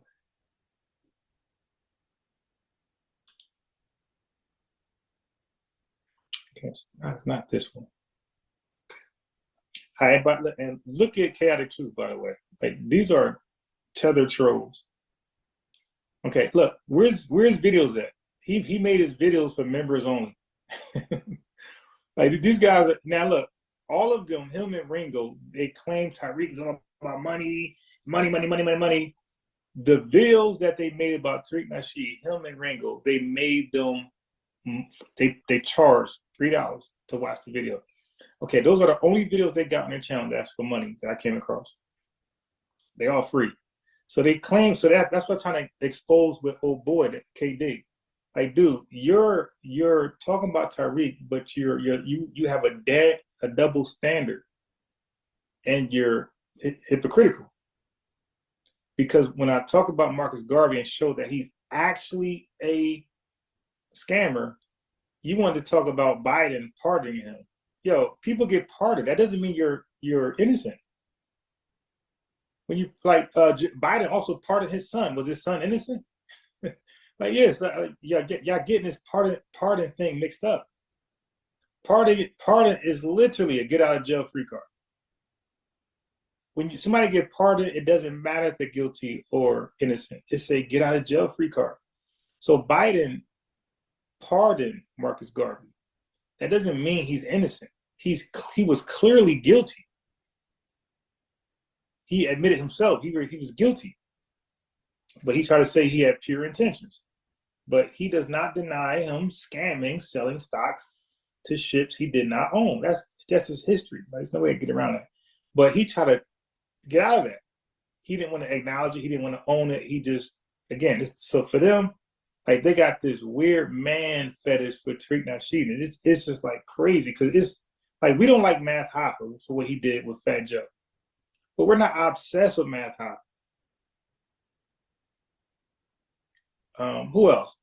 So when these guys do something negative towards us, we'll speak on it, but we're not obsessive. Like we speak on it and we move on.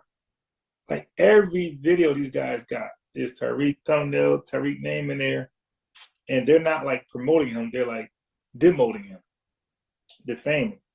So they're trying to build a name off an FBA. So it goes back to these guys like to ride our waves. They rode our waves in the Civil Rights Act and other things, hip hop, and now they're riding the wave of FBA, ADOS, the wave that we've created. Yvette sparked off, Tariq took it to another level, and now you got these non-FBAs, whether they white, because they do it too. All of them are clout chasing off of the flag we provided for ourselves. Yvette, Tariq, Dr. Claude, even Umar provided a wave for himself that people are making. Like, you know, it's funny, Black immigrants, they got a thing for Umar too. Like they're like just as obsessed with Umar as they are Tariq Nasheed. But they don't out their own. So when I brought up academics to this guy, he made up excuses. I said, yo, are you really trying to compare academic to Tariq? Like, so you're mad at Tariq for making jokes about Black immigrants. Now, who calls his show? By the way, listen, are we ignoring the fact that Tariq got a show and Black immigrants voluntarily call in? Are we ignoring that? Like, yo, you don't have to call in. You're calling in to shine, you know, to get him, to catch him out there, gotcha moment, whatever. And when he defends himself and comes back with jokes of his own, KD said Tariq's wrong, but the caller is fair game. Like that doesn't make sense. It's like, yeah, but again, he's not one of us. He doesn't understand that we got jokes. We don't run from that. You got jokes, we got jokes. All right, let's get it. You know what I mean? That's like me. Like, I can have a serious dialogue, but when y'all guys come with jokes, or I'm coming back with some jokes, you best believe that.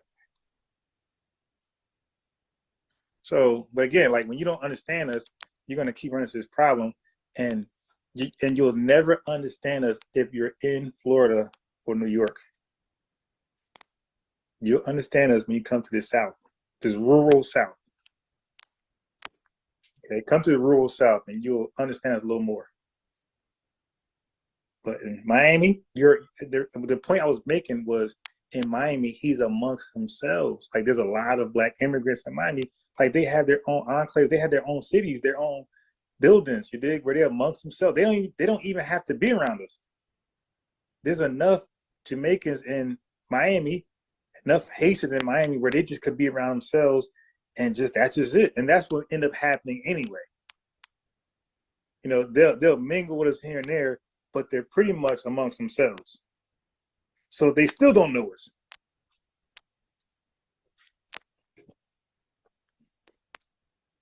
Okay, but so Chaotic Truth, you see he got his videos all for the members only. Okay, because you know why, right? Because he was talking his trash, and a lot of us was in his comment section roasting him, and so now his videos are hidden. These are some weird. So they're not ready for what they are asking for. Now this guy with 11,000 subscribers is trying to get Tariq Nasheed attention.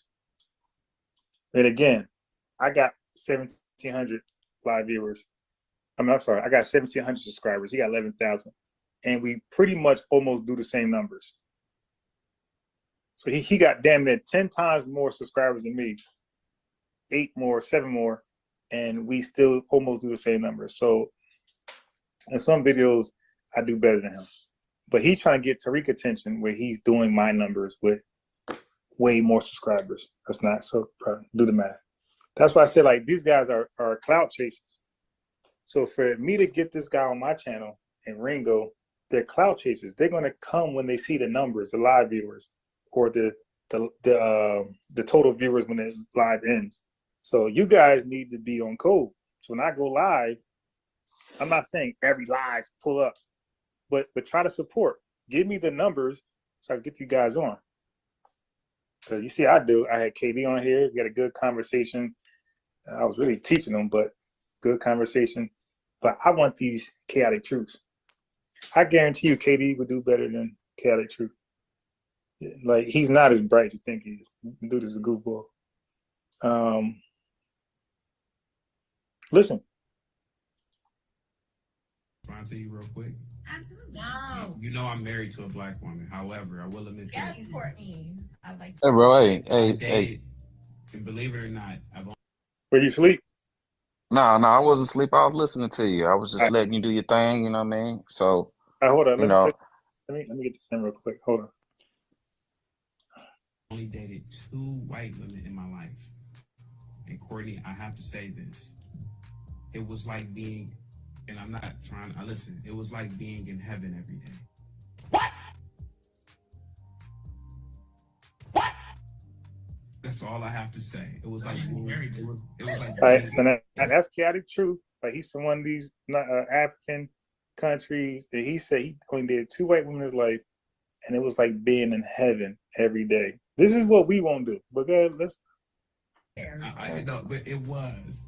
I got like, why didn't you marry those women? Oh, because I wasn't ready for marriage. Just for good. Okay, so that's chaotic truth, right? That's the guy that wants to debate Tariq Nasheed talking like that. I say, all right, bro, stop. All right, real quick. Let me say a few things real quick, bro, and then I'm gonna ask you a question. Then I'm gonna jump off because I'm gonna go get something to eat.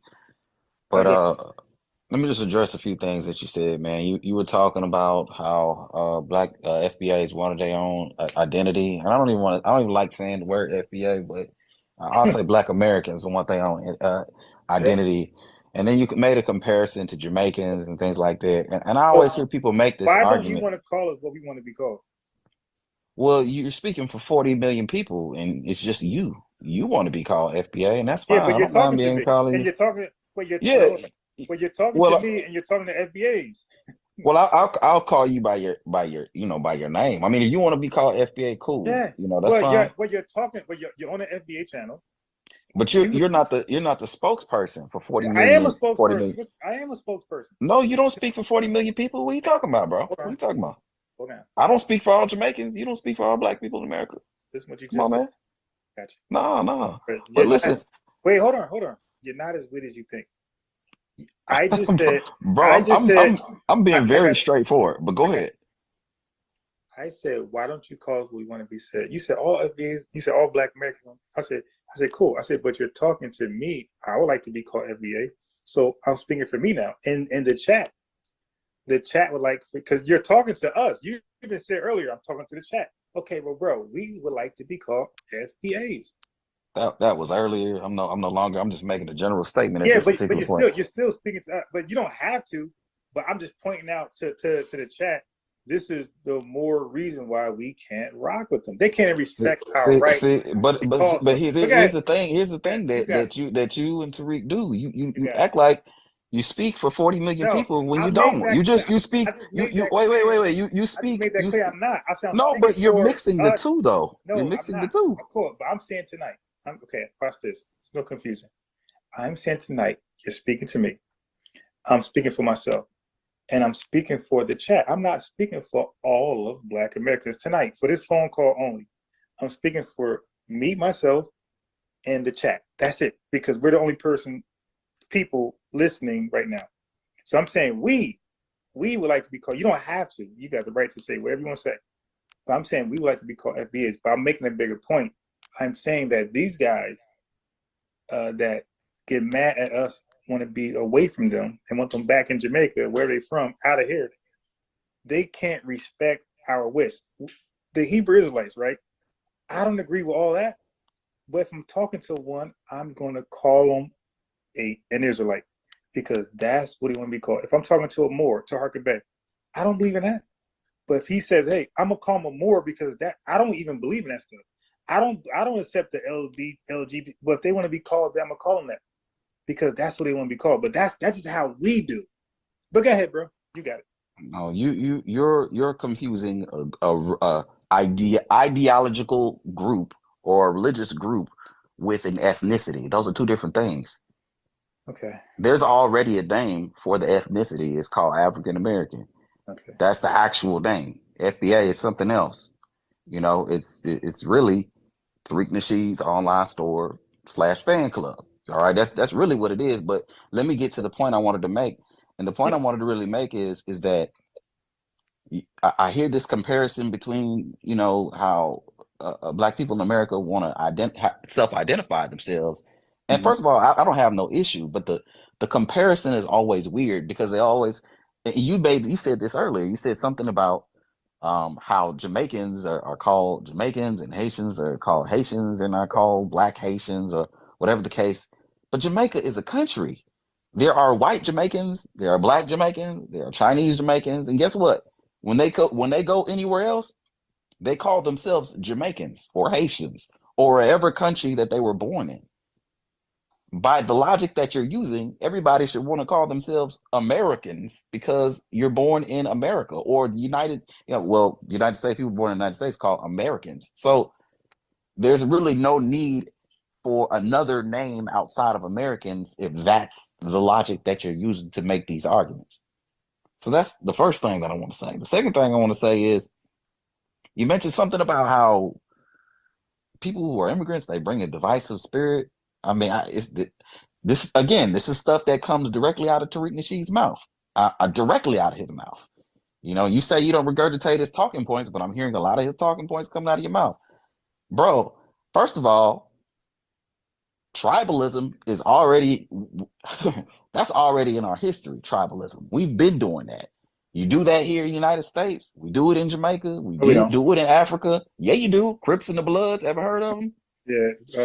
Vice Lords. Wait, hold on. The Crips and let me educate you. Are there Jamaicans in the Crips and Bloods? Possibly, maybe. Okay. Keep going. Done. Cooked you there. But go ahead. You didn't, though, because all you did was further prove my point. That is tribalism. Essentially, you're aligning yourself with a particular tribe and you're going against another tribe. Tribalism. That's what it is. It doesn't matter. It's not based on ethnicity. It's based on what you bang. But that's tribalism. No, because first of all, can somebody be a former Crip? What do you mean? Can you be a former Crip? I mean, these are irrelevant talking points. At the end of the day, it's just yes or no. Can you be a former Crip? No, actually, some people say when you're a Crip for life. Okay, all right, go ahead, brother. A lot of these gangs, they don't let you leave. You a Crip for life. My man. You might not bang anymore, but you still gonna be considered a Crip or a Blood. No, you're not. Well, once somebody drop that flag, that's it. But anyway, go ahead. You still okay, and then them Bloods see you and they know that you be with them Crip people. Guess what? You still a Crip. But that's fantasy because Bloods and Crips hang together. I don't know if that's fantasy you're talking right now. Okay, all right. So everybody been making up everything about Bloods and Crips. Okay, it's okay. So Bloods and Crips really don't have nothing going on. GDs, the Vice Lords, there's none of that going on. You're right. Okay, I just made it up just now. All right, but cool. That's TV. All right. Okay. You mentioned some other stuff about bad stereotypes from parents and people coming into the country and them having like a certain ideology about Black people when they come to the United States. And it's just like, bro, if you watch somebody on TV and they're portrayed in a certain light, then that's how you're gonna view them when you see them in person. So we talked earlier. So you guys never watched Mo Better Blues? You guys never watched Denzel Washington? and Man on Fire. So you guys only watch degenerate movies. Is that on BT all day, 24/7? What do you see on TV? Yes. What do you see? You see So back you to guys, back repeat of Baby Boy. You see Baby Boy 17,000 times. but okay, hold on. Go ahead. Okay, but hold on. See, but here's the difference though. You're watching movies about us, but you guys are, now watch this. Now here's the thing that you got to sit down and think about. You guys watch movies about us being violent, and then you guys say, hey, they must be violent, as though you're better. You guys lead the world in violence. So it's so like, let's say, come on, bro. You sound like a white supremacist right now, bro. Come on. No, I'm making it bigger. Go ahead. My point is, if you guys were against violence and you watch us be violent in movies, I can kind of get the logic a little bit, right? But if you guys are the most violent people in the world and you're watching us become violent, then it's no big deal. It's supposed to be like, that's something you're accustomed to, you're used to. So you guys are the most violent. So whatever violence we do in the movie, you're still more violent than that. So why do you look at us? Oh, they're violent, they're bad. But you're violent too, and you're the most violent. So aren't you bad too? But anyway, go ahead, brother. You got it. I mean, it's crazy. You just generalize like millions of people. you just generalize. You put all millions of people in one box. You know what I'm saying? Like that's a fact though. Jamaica led the world for like 10, 13 years straight to being the most violent country in the world. That's not propaganda. That's a fact. Okay, the most violent country in the world. Yeah. Okay, you are the world, Chicago. I mean, it's crazy. You said the world, Chicago. So Chicago's a real place. But anyway, but Jamaica's a real place. Okay, but Chicago is too. So what are you saying? And this is the thing that you guys do. This is the thing that you guys do. You try to make one distinction. You try to say, that's not what we're doing. We're not that violent over here. You guys are more violent on this side. And but they put the same label on all black people. Brother, I'm not doing that. I'm saying Chicago is compared to other cities in America, not to other cities worldwide, because there's other cities that's still, those Spanish cities make Chicago look like Beverly Hills. So what I'm saying is Chicago is seen dangerous when you compare it to American cities. But when you compare Chicago to world cities, Chicago's not number one. But if you compare Jamaica to other countries, you're number one. Bro, they put the same title on any place that's populated full of black people. Name one place that has a bunch of black people in it or people of color, and it's not the most violent place on earth. Name one. Name one. So you can finish, you can ask the question, because you had a question for me. So go ahead and finish what you got to say. I'm going to go on mute, and you can ask the question. Yeah, bro. I just want to, cook on some of these talking points, man. At the end of the day, when you're shown a certain image of somebody and you pull up on them, that's the image that you're going to get when you come to the country.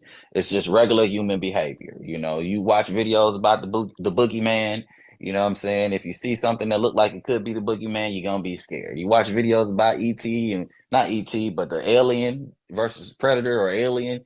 You see something that looks like that, you're gonna be scared because it's the programming that we get when we watch TV, when we watch social media. But this is the thing, regular human behavior. But we never, and this is the thing with these conversations, we never talk about who's putting out this information, who's portraying these people these certain types of way. We talk about the result, but we never talk about the cause, right? These conversations are always like that. And, very disingenuous conversations, But I want to ask a question, bro. I'm going to ask the question. I'm going to wait for the answer. I ain't going to cook as long as you did. I'm going to ask a question, wait for the answer. I'm going to listen to the answer, and then I'm going to drop off. My question to you, bro, is, and I'm going to listen to understand. I'm not even going to listen to respond. I'm going to listen to understand. How is FBA delineation tangibly beneficial? Period.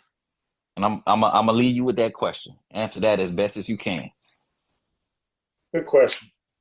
So it's tangibly beneficial because for the first time, a lot of us are putting down our religious differences. We're putting down most differences that we would normally have with each other. Yeah, I was against Sarasu and Seti's, Pan-Africanist position, right? But the fact that he embraces FBA, I excuse that. Like, I don't care. He could be Pan-Africans all day. I don't give a damn. The fact that he embraces FBA, I'm back in tune with him. I'm back watching. So that's a tangible difference. It made us lock arms in a way, seemed like nothing, like probably similar to like the civil rights movement. It made us lock arms regardless of our personal indifferences. And that's some things I'm trying to like let the chat know. Like, stop arguing over simple stuff amongst yourselves, because this is what they want. They want us to divide on small things. The fact that it don't matter if this person is Native American or he's not. He's still FBA because he most likely got a lineage going back to slavery. So if he want to be Native American, so what? He's still FBA. If he want to be Christian, Muslim, atheist, he's still FBA. So that's what it did for us, what it did for me. It made me stop arguing with my own people. So that was my resolution this year, is to argue least as possible the FBAs. And that's a tangible difference, because before I got on code, I was arguing with my folks on the smallest things. So that is something that's different for me. And it got all of us, well, all of us that acknowledge ourselves as FBA and ADOS, it got all of us with one common idea. And so let me correct you a little bit. So ADOS is more centered on reparations, not FBA. FBA, so we say, hey, they'll do reparations. Well, that was never our main thing. FBA, that's ADOS. So when Tariq was saying ADOS, he was saying reparations. And then he would use FBA and ADOS interchangeably. But once he starts saying FBA, he was saying reparations, he was saying tangibles, and tangibles ain't reparations. Tangibles is set aside anything from your state, local government outside of reparations, right? So I just, because he's also asking for Black or FBA hate crimes. That's not reparations. So he started to expand it past reparations when ADOS was more centered on reparations. So Tariq Nasheed started to expand FBA beyond reparations. And then it got to a point, hey, we this is our lineage. This is our ethnic identifier. I don't know if ADOS goes that far to say that ADOS is their ethnic identifier. But Tariq Nasheed is now saying, hey, this is a better identifier for us than the things that we were called before, because those things are not all exclusive. They are inclusive. Elon Musk come over here, he's African American. So that's why we can't do African American, brother, because Elon Musk is African American if he gets citizenship. And those South Americans, so those South Africans you're talking about, so are they when they come over here. They're African Americans. That's why we can't do that. So we're that smart to know to beat it ahead of time. No, we're not African American, because all of those white folks that come over here, those South Africans, once they get citizenship, they are now African American. We're good. But one thing they can't say is that the ADOS, you can't either. And you can't say you're foundational Black American, and you can't say you're emancipated persons or a free person. You can't say that. So those are the terminology we stick with. But tangibly, that's what it did for us. It made us lock arms and embrace each other and love each other, kind of similar to the civil rights movement.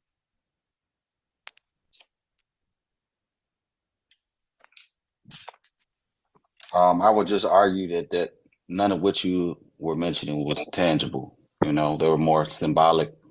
No, that's maybe spiritual. Maybe, you know, there was nothing there that you could extrapolate that was anything tangible. Well, official.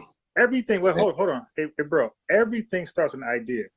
So all tangibles, every last one of them, started with an idea, a universal idea. You had to believe America, right? For the British subjects to come over here, they all had the same idea. They were all against the British oppression, the taxation representation, and all these different things, how they've been treated as British subjects, right? They didn't like that. But they all had the idea, and the idea turned into something tangible. So for us, we're not going to skip that process. It starts off with an idea, and we're all becoming aware of the idea, and more Black people, Black Americans, are adopting either ADOS, free people, or FBAs. More and more. I just briefly ran it past my aunt, who knows nothing about Tariq or nobody. Like, she's straight Democrat, straight liberal to the core, right? Kamala Harris all day. I just briefly ran it past her. I didn't know how she respond. And when she said, "Tell me more about it," I told her. She said, "Yeah, well, we're FBA, because we can trace our lineage back beyond 1870 census." But that's how easy it is for a Black American just to say, "That's what it is." Oh yeah, okay, I'm cool. So the reason why 43 million ain't on cool, because 43 million don't know. Like they're still doing what they want to do, and they're not in these spaces. But as long as we keep talking about it and talking to them, bro, they're hopping on. Yeah, I told my boy that's back in Jersey. Again, he don't care about this stuff, but I just briefly ran it past him. He's like, "Yo, tell me more." And like, he not all the way on board right now, but he's listening. Like, "Oh, let me hear more." But like, that's how easy it's for us to like get on code. But again, it's the idea first. So we're not going to skip past the idea and go to tangibles. No, it's important to have the same idea. Get on. That's what on code is. Get on code. Get on code. You hear them? You hear us. Get on code. Adolf's got their own mantra, right? But it's to get on code, and then the tangibles come afterwards. But right now, it's a beautiful symbolic feeling right now. It feels good to be loved and to love your people unconditionally. Right. Now, I'm gonna say something that's gonna throw you into a frenzy right now, bro. No, it's gonna be very simple too. No. It will. Do you realize that what you're describing are the principles of Pan-Africanism? No, it's not. Yes, it is, bro. Getting on the same page, the same ideas. This is Pan-Africanism, bro.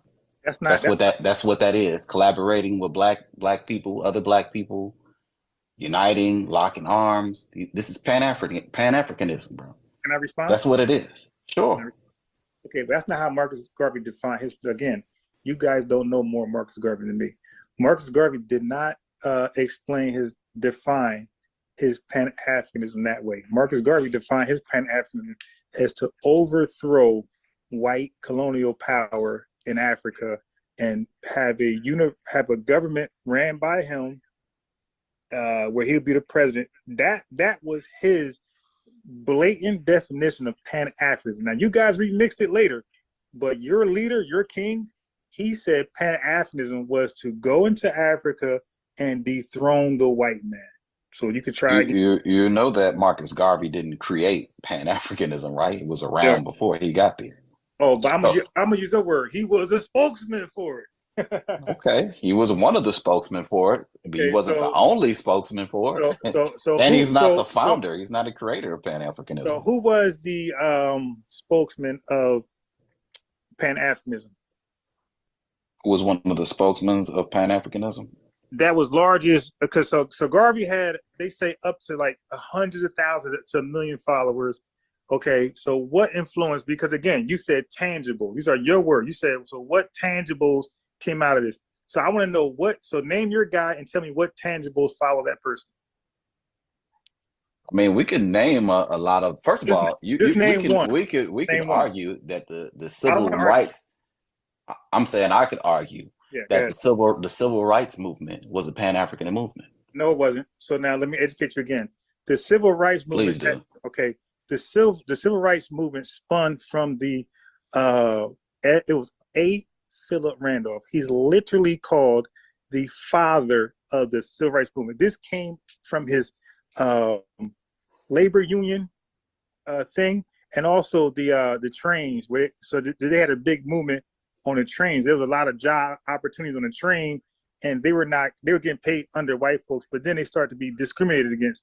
So A. Philip Randolph had joined that protest later, and then he founded his labor union. He had the first Black labor union in America. Okay, so now the civil rights spun off that because he was fighting for equal rights and equal pay for those people riding the trains and in the labor unions. Okay, so this predates the civil rights movement. So no, you're wrong. The civil rights movement was literally founded by A. Philip Randolph. He's called the father of it. Try again. You don't know more Black history than me, bro. You could keep trying, but you don't. Bro, describe Pan-Africanism to me outside of Garvey's definition. Well, I only know Garvey's. Can you get some? Oh, now you only know Garvey's. Let's just look up the definition of Pan. Let's look up the definition. Let's just look up the definition. Just hold on, because you said they were. Just look up the definition. That's all. You can do that. I don't mind that, but I'm saying. Okay. But listen, you told us that they were Pan-Africanists that predated Marcus Garvey. Give me one name, please. Alexander Cromwell. Okay. Now, what did he do that was tangible compared to Garvey? And how? Go ahead. So you keep deflecting. You keep moving the goalposts. No, because listen, come on, man. I'm not. I'm giving you back the standard. I said I live by one moving standard. The goalposts, bro. No, sir. I live by one standard, and I apply it to all people. You do the same. Try it. So now you say Alexander Cromwell was Pan-Africanist before Garvey. Okay, so how many people he influenced? How many followers, and where was he at? What state? What state was he at? But I don't need to give you a history lesson on Alexander Cromwell. I'm just proving the point. Just Google shit. You're deflecting from the argument. Yo, what you described. I'm gonna do it for you. Your tangible benefit that you described that comes out of FBA. Your tangible benefit was literally the definition of Pan-Africanism. Okay. So I'm just gonna leave it right there, bro. You deflecting and you going all these other places, but right where we were at.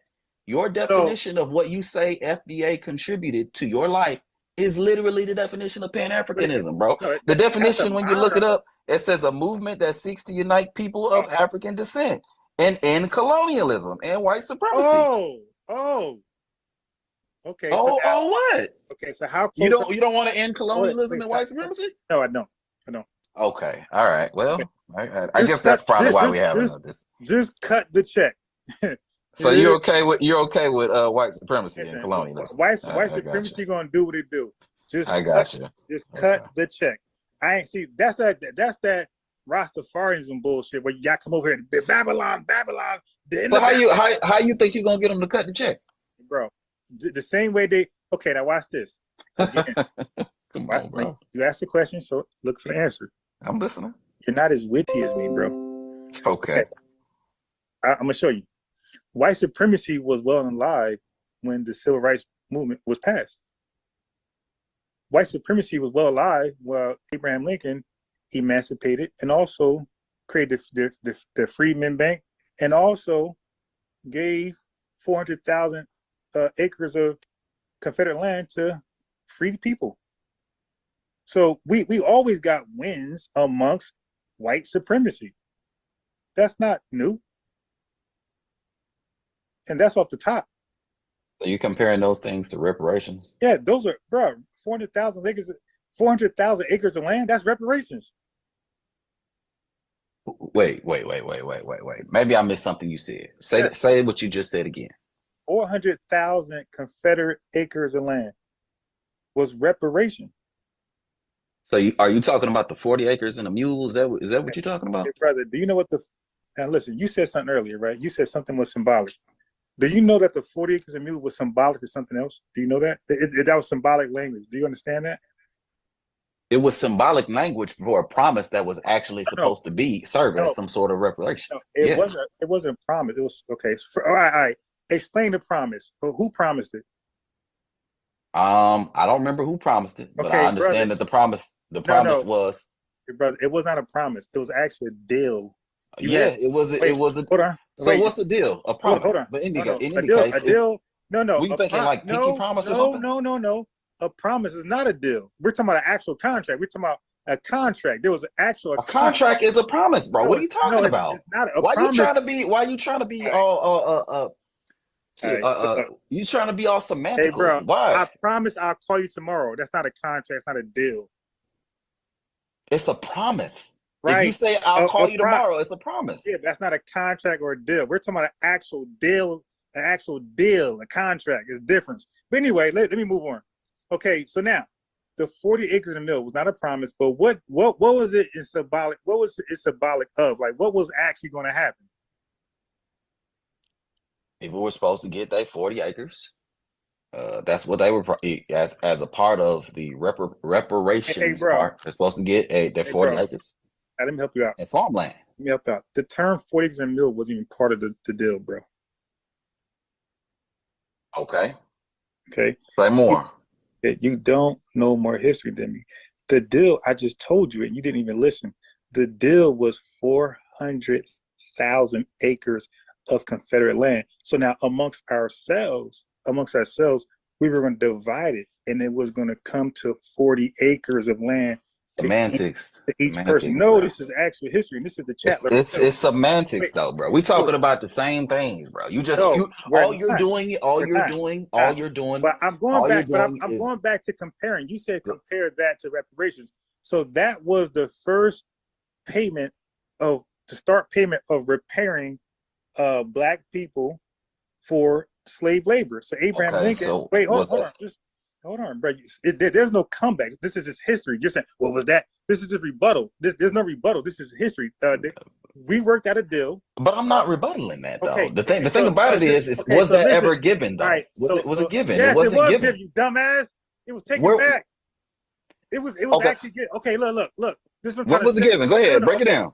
Okay, wait, no. And here you go with the ad hominems and shit. So now I'm gonna have to get. So you shouldn't get mad if I come back at you. But go ahead. Oh no, go ahead. I welcome that. Okay, I'm glad you're a welcoming guy. Now go ahead, finish explaining because you got 400 acres, right? Go ahead, tell us about the 400 acres that y'all got. Go ahead. So now, do you know what happened to Abraham Lincoln after that? What happened? Wait, first of all, do you know about Black Reconstruction? Bro, stop. Just tell me about the 400 acres, bro. You always do this thing where you trying to deflect, you trying to go here, you trying to go there. I gotta mute this guy because he want to deflect now. If I explain this, bro, you gotta be with me. So I want to know, because I might have to explain these things as well. Are you aware of Black Reconstruction? Yes, I'm aware of Black Reconstruction. Go ahead. Okay, so what happened during Black Reconstruction? There were some black cities that were burned down by white people, and no, that's not Black Reconstruction. That was part of Reconstruction. Go ahead. No. I'm saying explain Black Reconstruction. Oh, you, bro. Listen, you are you gonna talk or are you gonna let me talk? Just go ahead and say what you're gonna say so I can respond. There's no burning down. There's no burning down during Black Reconstruction, my brother. Okay, so Black Wall Street wasn't burned down by a bunch of white people during the Reconstruction era? Do you know what again, you don't know what Black Reconstruction is. Just say you don't. Are you talking about the Reconstruction era? Is that what you're talking about? Or the history? Brother, Black Reconstruction is a certain time period. I know what you're talking about, bro. I'm saying you're talking about the Reconstruction era, right? During that time period? Bro, when did the Black Reconstruction era end? Bro, now you want dates. Just say what you're gonna say, bro. Let me mute you. You don't know. So Black Reconstruction ended as soon as the North Union soldiers pulled out of the South. And then the KKK, and so it ended during Jim Crow, bro. Fuck you talking about Black Wall Street. Black Reconstruction ended once the Union pulled their soldiers out the South. The KKK came right away and they implemented Black codes and Jim Crow. Black Reconstruction done. So now what he didn't know, that you guys know, that we were in positions, sheriffs, we were mayors, governors, all types of Congress. That's Black Reconstruction. We were in political positions and we had our land. So Abraham Lincoln got assassinated, I think, by John Adams. And then, I'm sorry, not John Adams. He got assassinated. John Adams came, I think he was the vice president. So he became president, and he wasn't, sorry, that was a slip. He was not assassinated by him. He was replaced by him. He got assassinated, and John Adams took his spot, and John Adams gave the South, he awarded them back their land. Kicked us off the land, and we were actually tilling the land. We were living on the land, and we were growing it, making it better. We were tilling the land. Okay, and they got us off the land physically. And now tell me how the fuck that's relevant, bro. Tell me how that's relevant. Okay, now be quiet. Let me tell you, because you asked about how does reparations compare to that. I said, because that was reparations. That was a form of reparations, the same way we're talking about a form of reparations today. So you asked that question. Nigga, but they took this shit back. Okay. Why are you talking about some shit that was taken back? You don't have it no more. But that wasn't. So what are we talking about right now? Okay. And I think you're a little slow, my boy. You're a little slow. Bruh, you bringing up these irrelevant facts. You're bullet pointing a bunch of different little historical things that you done learned. That's cool that you know it, but it's irrelevant, bro. You gotta. If you're going to state facts, make it relevant to the conversation. That's the thing that you do. So what was your question? You just like, yo, Jupiter's the biggest planet in the solar system. What the fuck they gotta do with what we're talking about, fam? So what was your question you asked me? Do you remember? Lord, my question was, it had to do with the 40 acres and the mule. I asked you about you were talking about reparations and how to get reparations. Right. All right. And then I brought up the 40 acres and the mule. No. You brought up the 40 acres and the mule. No. Let's go back a little further.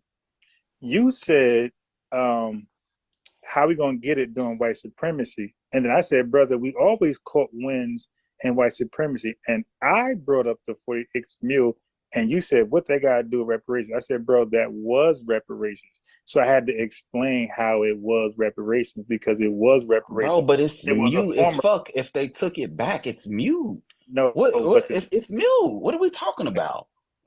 You can go. It's the thing that you do, bro. You just bring up these they points. Love to talk in circles. Okay, bro, that point is mute, man. If they took the land back, what are we talking about? That had nothing to do with that. But anyway, brother, carry on. Go ahead. Finish what you got to say. In any case, man, it's like this, bro. At the end of the day, when it comes to because we were talking about the principles of Pan-Africanism and how everything that you said that was tangible from FBA was really a principle of Pan-Africanism. And I just read the definition of Pan-Africanism, and it literally states a movement that seeks to unite people of African descent. I just Googled it. I did the same thing. Yo, chat. He can't. That's why I was being funny saying what chat site was that. You see, I'm telling you, these guys got double standards. It don't matter what site you look it up on. It's gonna be the same thing. You can't show me a patent, but it's a definition, bro. Whatever. I gotta mute you. Chat. I just said earlier, I said my standard is the standard for everybody. I don't flip-flop like these guys. I don't flee from a standard. These guys got the fleet ethnogenesis in them, and that's what they do. Okay. I don't. Whatever I stand on, I stand on. My standards for everybody. Okay. So he just said I can't Google it. He needed .gov. So he just Googled something real randomly. So I said, bro, where you get that from? I know what I'm asking. I'm more wittier than this guy.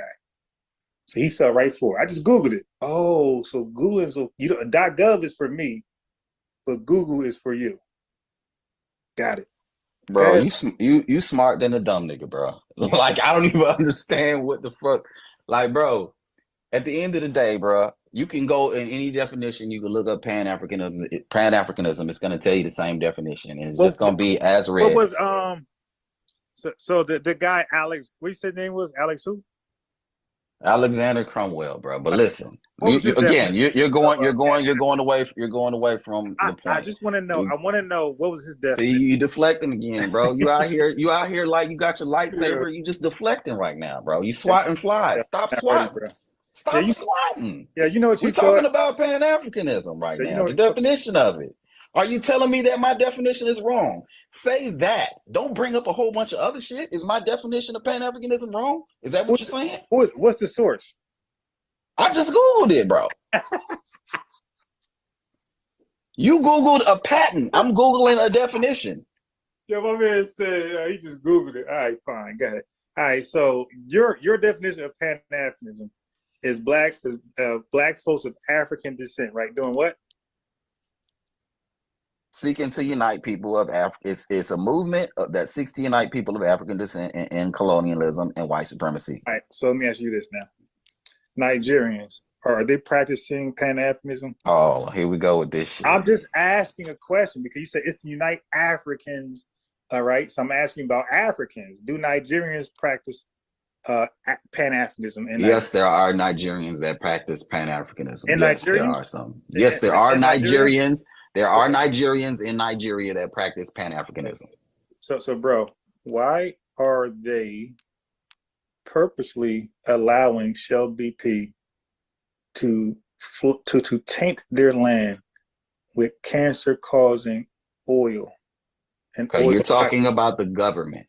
The government is not the same as the people. The government are a particular group of people. Okay, all right, now watch this. Are you aware of the floating slum in Nigeria? No, tell me about the floating slum in Nigeria. Here you go in all these other directions. Go ahead, bro. Go ahead. You be deflecting, bro. You be swatting. Go ahead. I'm just saying, bro. How are you practicing Pan-Africanism when your government is literally killing you? You don't got time to be uniting with different blacks of the world. You're trying to save your own soul from your government. So you don't think the government in America is killing black people? Brother, in America? Brother, is the government black or white largely? Bro, you deflecting again, bro. You swatting. Stop swatting, okay, bro. You so, swatting. Stop. Here's the thing, and this is what most black immigrants fail to realize. Oh, boy, here we go. They fail to realize that we're the only black people in the world that do not govern ourselves. We don't police ourselves. Every other black person, African descent person in the world governs themselves and police themselves. So when their government is corrupt, that's literally black on black crime. They can't blame nobody. We can actually point a finger and say there's an outside person who's not us, who's racial profiling, discriminating, those type of things, harming us, killing us, is not us doing it. It's somebody else. Bro, do you know what neo-colonialism is? Wait, no, okay, go ahead, explain. Go ahead, explain. No, tell me. I'm asking you. Do you know what it is? Bro, it's an excuse. That's what it is. How is it an excuse? Because, bro, your black people got independent. So are you telling me they're not independent? It depends on your definition of independent. What's your definition of independent? But independence, well, when countries go for independence, they get their own flag, right? Okay, it's a flag. What else? Don't they get their own government? They have a government. I don't know about their own government, but go ahead. Okay, so it's their government. Because, for example, Nigeria, when they got their government together, it was theirs. It was literally their government. There's no white folks involved at all. It was their government. No white folks. Okay, so now. So did the Nigerians get to pick who were their leaders in government? Yeah. Through a non-rigged democratic process? Okay, so you don't know the story, you don't know the history of Nigeria, do you? I do know the history of Nigeria. You're gonna tell me about oil and how they got oil and how you know. No, I'm not. Go ahead. I'm not gonna tell you anything. I'm gonna ask you. So Nigeria, what was more prioritized in Nigeria? Was it oil or building a strong government? Okay, who were the leaders that were in charge of governing those resources? Nigeria. Okay, but Nigeria is a country. The government runs the country. The people do not run the country. The government does. And the government is ran by people. It was Nigeria. Okay, the government is run by select people. Who selects those people? No. Hold on. Relax. You're running away from the question. No, go ahead. I'm gonna educate you. You're running away from the question, bro. Answer. Who selects those people? How do those people get in power? I got you. Relax. Chill out. Relax. Okay. So what you don't know is that the government was always there, even so. Well, first of all, you don't know Nigerian history. I know you don't. Okay, because let me ask you this: the UK, the British came there in what year? I don't know what year the British came in, bro. I don't know. You deflecting. You moving the goalposts. You swatting, bro. Okay, you swatting again. So no. I'm about to mute you again because this is something you don't know. Now, the British government, they went into contracts, which you don't know, of course you don't know. They went into contracts with the Nigerians. They didn't enforce nothing over there. They went into contracts on how to get the oil. Okay, so they had them sign contracts with Nigerian government signed a contract and they were getting paid. They were not forced into nothing. Everything they did was a deal. Bro, please stop it, bro. Do you know the splits on these contracts? Do you know how much actual money they were getting for these resources that they quote unquote had these contracts for? Hey bro, That's why I say you clearly don't know about neo-colonialism because guy. that's what it is. He's still doing the same thing. I got to mute you so I could go real fast because you're just talking right now. You don't know shit about Nigeria. Okay, so he just said contracts. You don't have to sign the fucking contract, my boy. You can say no. They said no, by the way. They ended up saying no. They didn't say yes to every contract. This is why you don't know more nothing than me. I'm starting to realize. The Nigerian government said no. They didn't say yes to every contract they were offered by Shell, BP, or the British, colonizers or whatever. No, they said no sometimes. That's how they got the independence. Bro, what the hell that got to do with them signing an exploitative contract? If it's a fucked up contract, it's a fucked up contract. Gotta mute you again. Because contracts are negotiable. You don't have to sign it. You can negotiate a better deal for yourself. I make the same argument for rappers and musicians. You don't have to sign a contract. You chose to. You got stories of other artists that had more faith in their abilities and they said no. They said no. These are big time producers, big time rappers want to sign them, and they said no, I believe in my ability, and they won. They got a better deal for themselves somewhere else. That story goes on for the best rappers right now.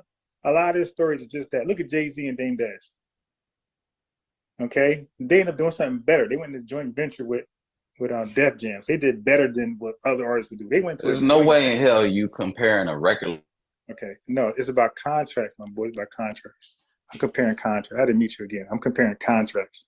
I'm saying contracts are negotiable. They're not forced on you. Okay, you can sign it or don't sign it. So the Nigerians, they were greedy. Okay, I'm trying to use good words. They were greedy. They wanted money.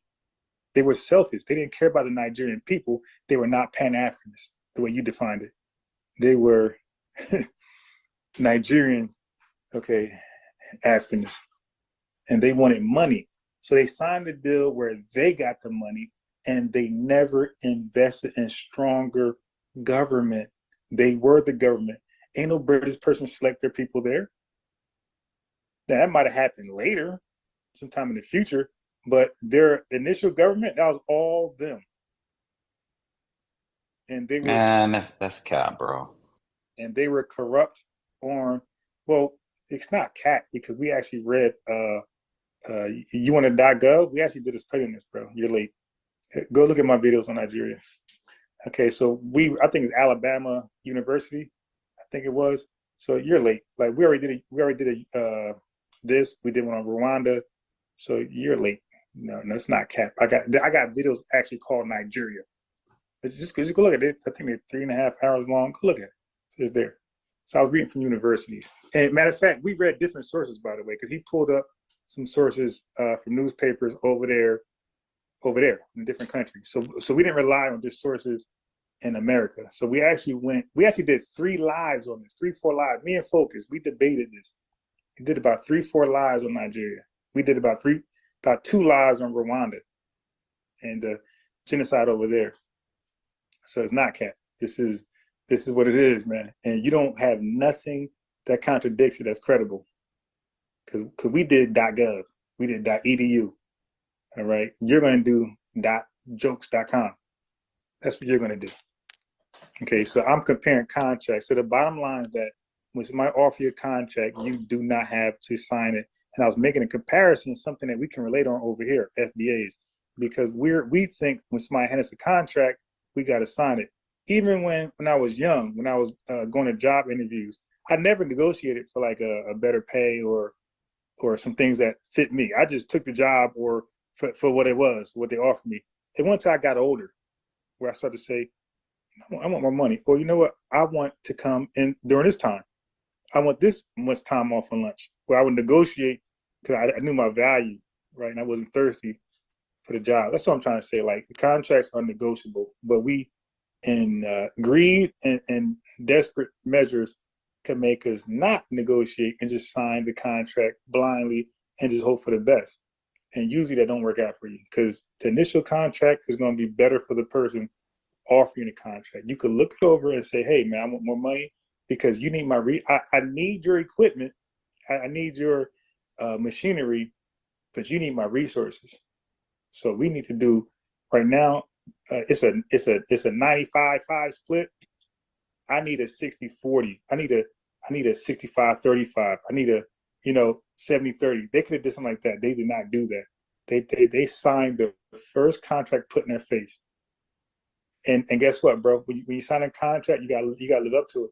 And the contract was not forever. It actually had an expiration date on it. Okay, so the contract actually expired. And they were offered another contract, and they said no. They would rather extract their own oil, and that's what they decided to do. They said, no, we don't need you no more. We got it from here. Okay, so that's why I said you don't know more about that than me, so stop.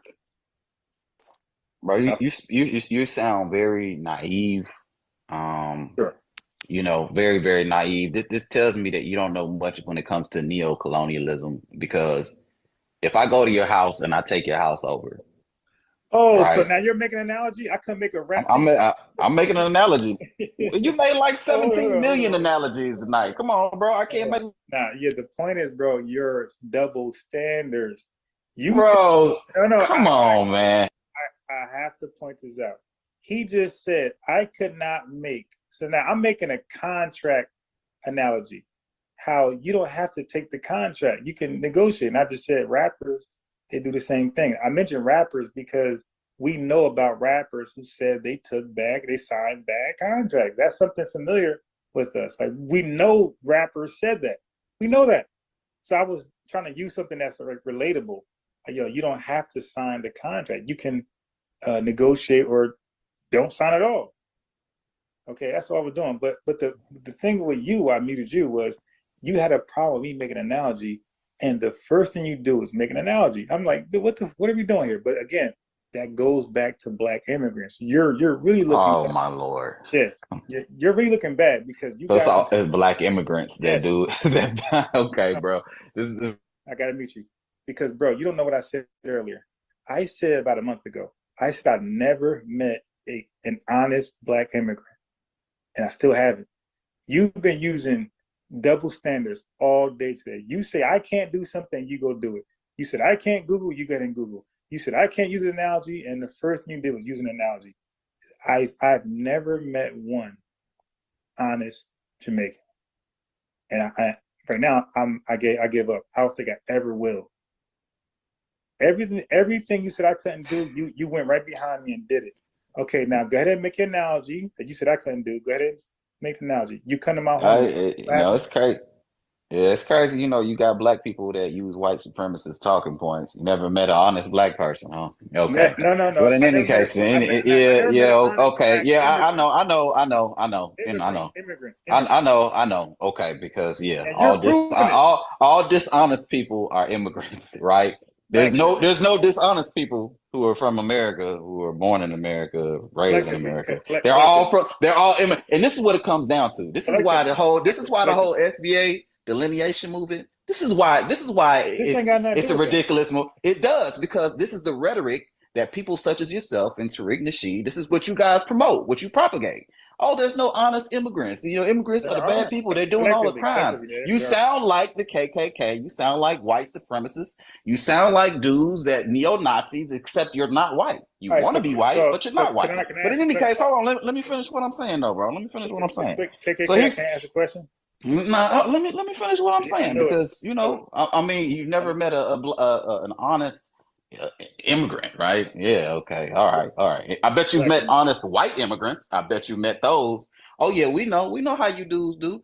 Y'all be tap dancing, buck dancing, buffooning. Yeah, we know how you dudes do. It's always Black people that always are the dishonest ones. And you see how this goes. You see how you dudes do? You regurgitate these talking points. You get them from white daddy and from white mom. I know where you get them from. This is why the shit that y'all say irritates real Black people the way it irritates. You didn't answer my question about the Klan, though. What question did you ask about the Klan? Why did Marcus Garvey meet with the Klan? You going deflecting, filibustering, you talking about this, talking about that. Why did he meet with the Klan? Maybe he was trying to negotiate a deal. I mean, Marcus Garvey wanted to segregate No, he didn't want to. He didn't want to integrate. He wanted to segregate. Hey, bro, so maybe he was negotiating a deal. no, Could hey, have been bro. that. You asking me to speculate. So No, I don't know what. not I don't know what speculate. type I'm of saying, answer you want. right, What answer? What kind of answer do you want for that kind of question? He wrote a letter. Are you familiar with the letter? What answer do you want for that question? What kind of answer? The letter. Are you familiar with the letter? I'm familiar with the letter, but I still don't understand what answer do you want to that question? Why was he praising white supremacy in the letter? That's political shit. So why do you niggas swing from Trump's nuts? I don't because you're trying to get benefits. Right? He just said that we borrow white supremacy talking points, and Marcus Garvey just praised white supremacy. He said, he was political. So I guess now it's cool if Marcus Garvey does it. It's cool to borrow white supremacy talking points. I get you. I got That's you. not a white supremacist talking point. That's just him saying he cool with segregating. That's all that is from white people. That's not what he said. No, you comparing apples to oranges and you thinking you're making so much sense, but you're not. Sounding crazy right now. He literally praised. Listen, he literally praised because they wrote a book or an article. He literally praised the article that was clearly hate is a hate article towards Black Americans. He actually praised it. He said that's a beautiful writing that you did. This nigga keep bringing up Garvey. Why you, bro? Are we talking about Garvey right now? Because you bringing up Garvey. Yes, because we're talking about Pan. You just said it also. We're talking about Pan-Africanism. You brought up that. We can talk about Tariq Nasheed talking about how to turn out 15-year-old girls in his book. Automatic. We can talk about that too. So you want to bring up everything that has to do with Garvey? Let's talk about Tariq. How he be pimping out girls? How he be talking about pimping girls and stuff like that all the time? Okay, good. Let's talk about that. See, for me, it's full disclosure. Nobody's off the hook. So I talk about Garvey. I talk about some people. We could talk about that. Well, why haven't you brought it up though? Because you've been talking about everything that Garvey's done wrong. Because I think you're lying. Garvey's that. But I mean, what about Tariq? So, why haven't you brought up Tariq? Let me ask you that question. Why haven't you brought up the things that Tariq Nasheed has done? Because I don't know anything he did that was illegal. I know things. That was very political. Very political. So go ahead, enlighten us of what was illegal. You said pimping out 15 girls. What page right now? Tell us what page. Why gotta name what page? It's in the Automatic. Go read the book and you'll see exactly what it is. Read the whole damn book. Come on, you hear this guy? Am I lying? Tell me I'm lying. Yes. Say I'm lying. So it's not in the book. I'm lying. No, because you can't tell us where it's at. Oh, because we can't. Okay. Yeah, because I can't tell you where it's at. Okay, go ahead. Here's a better question. Did you ever read that for yourself? Yes, I have. So you got the book, right? I don't have the book. I read it online. Back to Google. Not on Google. There's such a thing called ebooks, sir. I mean, it's 2025. You got ebooks. Yeah, this guy read Taharka Bay's post, and all of a sudden it's a fact. I got you, my boy. Yeah, you got to source up, my man. When you say what about first of all, what about the Tariq Nasheed doing the little thing where he was teaching people about how to pimp on girls and doing the little comedy spoof thing? When you talk about that, there's a whole ad of him doing it. He was on there with what's the dude, the little fat dude name? Michael Moore. Michael Moore. He's up there talking about pimp. You want to play dumb when it comes to Tariq Nasheed. I see how you do. When it comes to people who you like, you don't know nothing about none of that. You don't know nothing about none of that. But yeah, I bet you don't. I know you don't. But you're not because you be talking out both sides. You one way here and you one way there. So he just said, "I got see why you want to scream match, bro? I don't want to. I'm not screaming. Okay, I'm not screaming, dude. I don't want to scream match. You just said earlier. Okay, watch this. The double standard. When I got on Garvey, you kept saying, "Why you on Garvey? Why you on Garvey?" And then just now, and look, so that you had a problem me bringing up Garvey. You made that clear.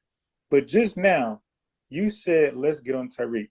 What I say? I ain't say why Tariq. I said, "Okay, let's get on Tariq." I kept explaining all day. I said, "I got one standard, and nobody's off the hook. If you got something on Tariq, let's hear it." So I never said, "Hey, let's not talk about Garvey or Tariq." I'm saying, let's talk about it. I asked you the page. You couldn't tell me. No problem. So let's move forward. Now you're saying there's a skit he did with Michael Moore. You said a skit, right? Yeah, skit. It's a skit, right? So it's like TV ratings type stuff. It might have been. I don't. First of all, I'm thinking it was a skit. I'm not really sure whether it was or wasn't, but it looked like it was a skit. Okay, then we can't use that. So we won't. That's why we can't use that? Why can't we use that? Because you said earlier, speculation is no good. What do you mean speculation is no good? It's documented. It's on TV. You can but see it. But you're what talking about? I got it. Listen to what I'm saying now. You're speculating right now. We just heard you, whether it was a skit or something true. So you don't know if it was a skit. We got to throw it away. It's a skit. But it doesn't matter whether or not it's a skit. It still portrays Black people in a negative image. So it's still negative, no matter whether it's a skit or not. If I went on TV and I started tap dancing and shuffling and those are white women. Butter biscuits, that would be harming too. Whether it was a commercial or whether it was me doing it for real. Hey, hold on. Were those men white or black? Where's what? The women that was part of the skit, were they white or black? Bro, that's irrelevant, man. You just said black women. You just said they were black. Here you go. First of all, is Tariq black? Yes or no? This guy is Tariq black? Yes or no? This guy, yes, he is. But so he's a black person portraying a pimp on TV in front of millions of white people and Black people. Is that positive for the community or not? Neither. It's a skit. Like you talk about. It's what do you mean neither? It's a skit. Then you shouldn't have a problem with anything that portrays Black people in a negative image, right? You shouldn't have a problem with all the movies and all the music videos. You shouldn't have. I'm gonna mute you real fast. Unlike us, FBAs, we can watch a movie and take it for what it's worth.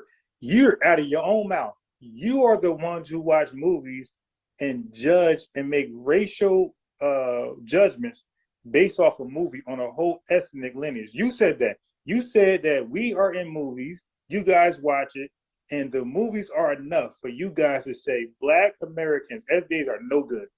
You said that. That's how you guys think. That's not how we. Hold on. I mute you again. You talk. That's how you guys think. We watch movies and we take it for what it is. It's a movie. So Denzel is a bad cop in Training Day, and he's Malcolm X over here. Okay, and then over here he's a super cop, and over here he's a dirty cop. Okay, to us it's just a movie. So when Tariq does a skit, like you said, your words, it's a skit. Dave Chappelle does a skit, it's a skit. Biggie Small does a skit, it's a skit. You had Obama doing skit, it's a skit. Skits are not real. Bro, I'm asking you a simple question. Are those portrayals harmful to the? They're not harmful, so they're okay. Yep. If it's a skit, it's okay. It's harmful. It doesn't matter what it shows. It could show Black women getting beat up. It could show children getting raped. Okay. It could show whatever, but it's a skit, right? So that's okay. It's a skit. Now, what's alarming? Things like that's not a skit. That's alarming. So when you got Marcus Garvey out here scamming, selling fake. Here we go back to Garvey again. Yeah, because this is not a skit. This is reality, right? Because you said Tariq's our leader, right? I never said that. You said that. Well, I'm saying he's the owner of the FBA website and the official flag. And Garvey is the owner of his flag. He's the owner of his website. So cool. So you got Garvey, I got Tariq. Okay, so now let's go. So now Garvey is a convicted felon, deported failure. Tariq's a felon too. I got go it. Ahead. Got it. Mm-hmm. Okay, so they're even right there. But Garvey's a failure. He failed in Jamaica and he failed in America. He went back to Jamaica and failed again. So he failed 3 times. Tell me about Tariq failures. All of them? What the hell has Tariq done? Name one thing. I got you. So Tariq got a series of successful Hidden Color documentary films, right? That's for him. Who cares? What does that do for the community? Bro, nothing. Well, okay. My God.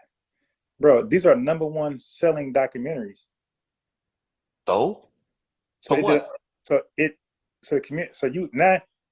again, your reality is different from ours. So my reality is, I remember being in the barbershop and thugs who would normally talk about foolishness will come in there and talk about Hidden Colors. And like, to me, like, that was like, oh wow, like that was eye opening for me. It's like, wow, there's a consciousness that's being pricked, and now we got guys who I can never talk to in a serious manner. I can now talk to them in a serious manner, all because these Hidden Color documentaries. And by the way, when they were coming out, I had no idea who none of these guys were. I didn't know who Umar was. I didn't know. I'm just seeing Hidden Colors. What the hell is this?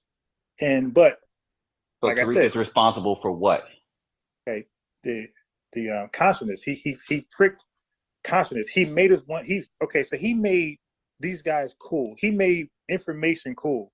The way he put these documents together, he made research, and he made. I just said it. He made documentaries cool. All those guys pretty much got blue checks now. You dig? Blue checks means that they gained popularity for being smart. All of them got, they all got blue checks for being smart. So wait, you asked the question. So Tariq is largely responsible making intelligence cool in the Black community, which is not the thing. And our thing, negativity is cool right now in the 2000s. Negativity is cool. So what he did was he reversed that. He made being smart cool. So now all of a sudden you got these guys like young Pharaoh who bragged about being in jail and selling drugs and busting his gun, but now he wants to be smart. So now his followers he got a whole bunch of followers, hundreds of thousands of people follow him. Please stop. Please stop. You trying to give Tariq credit for the collective consciousness in America? Come on, bro. Stop it, bro. This sounds bad. I gotta mute him because all these guys, Dr. Umar Johnson, who we all talk about, nobody would know him without Tariq. You wouldn't know Dr. Clark Anderson. These guys are relatively just smart people nobody ever knew about. But these guys were around, bro. First of all, you gotta stop muting me. I gotta mute you because I don't like misinformation. I gotta be responsible. Remember, the views and things are not of mine. I didn't say that earlier. So when you talk, people might actually think that your views are my views. So I gotta mute you because I gotta control the narrative over there. Like we're not just gonna say any other thing. You gotta be held responsible for things you said. And so far, you've been saying stuff without proving. You said Tariq Nasheed told he macked on a 15-year-old girl in his book. I said, what page? You couldn't name it. So again, we're different. You say something, you can't prove it. I say something, I can prove it on the fly, on the spot. You can't do it. And you got to Google. Now, how you going to Google a goddamn book?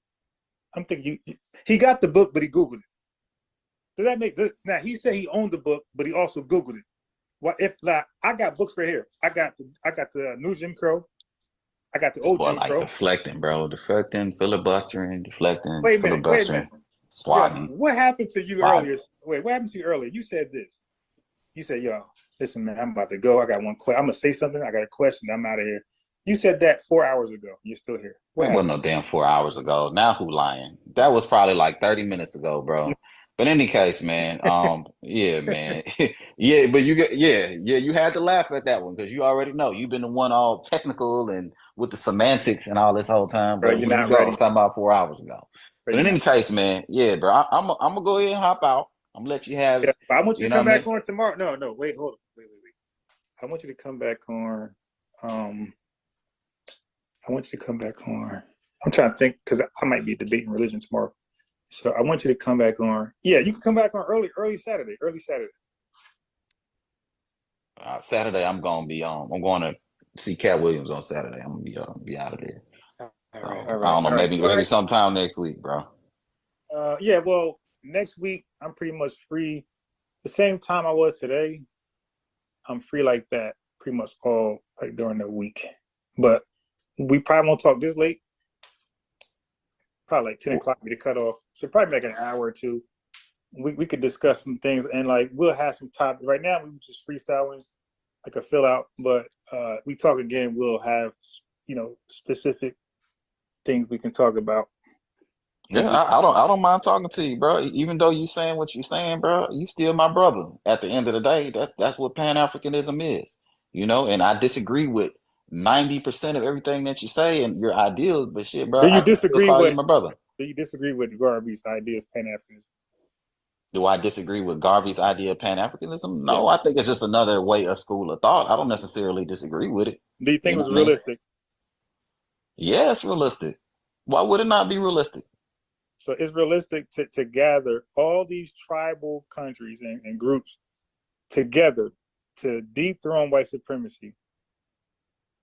Yeah, absolutely. White people did it with us when they came and colonized Africa and they did the transatlantic slave trade. Did you know that the Europeans were at war with each other and they came to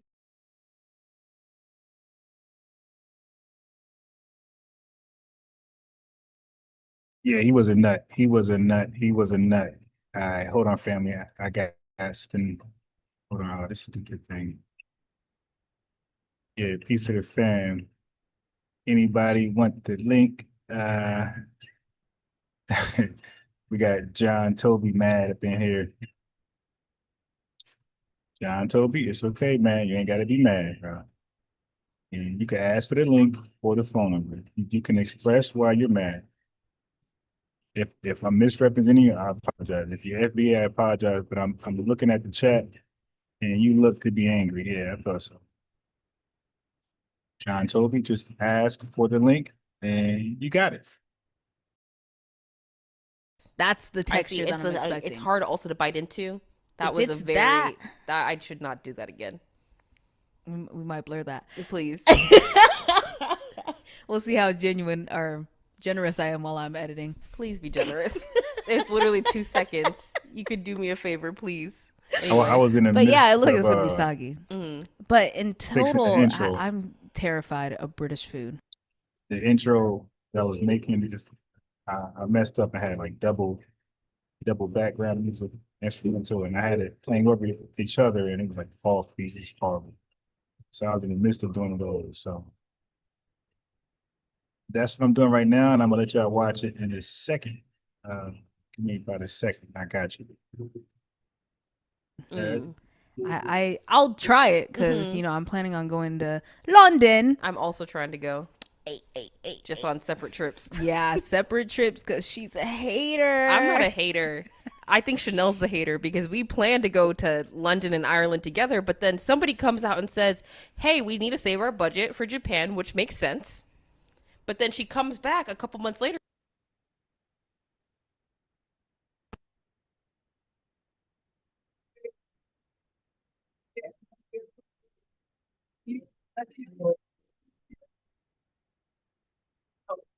And has invited me to come visit her and goes, oh, guess what? The trip's back on. Period. But I'm not going at the same time you're trying to go.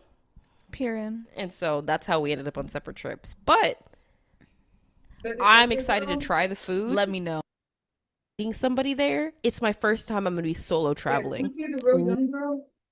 And I remember there was this study they did where they compared like traditionally Black American.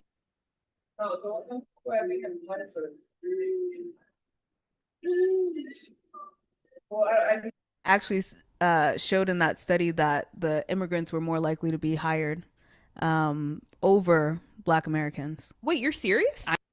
I'm for girls are, and that's based on the culture and how you were raised. That's where we have a lot more of the differences because we were in different households. Yes. And then even to go further, you know, there will be like, for example, your name, you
and I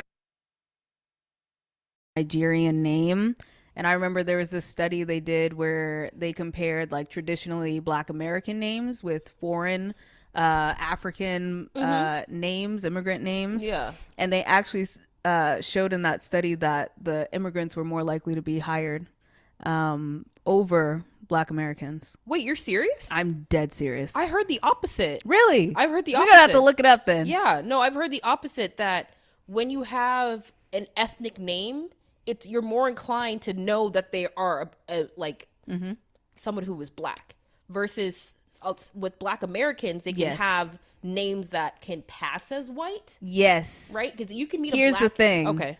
I think we might be talking about two different things, because one was like Shaniqua, like names that you know that's a Black American person versus a Black immigrant. So I think it was a more specific study. Editing Chanel here to clear up this misunderstanding about the studies we are referencing.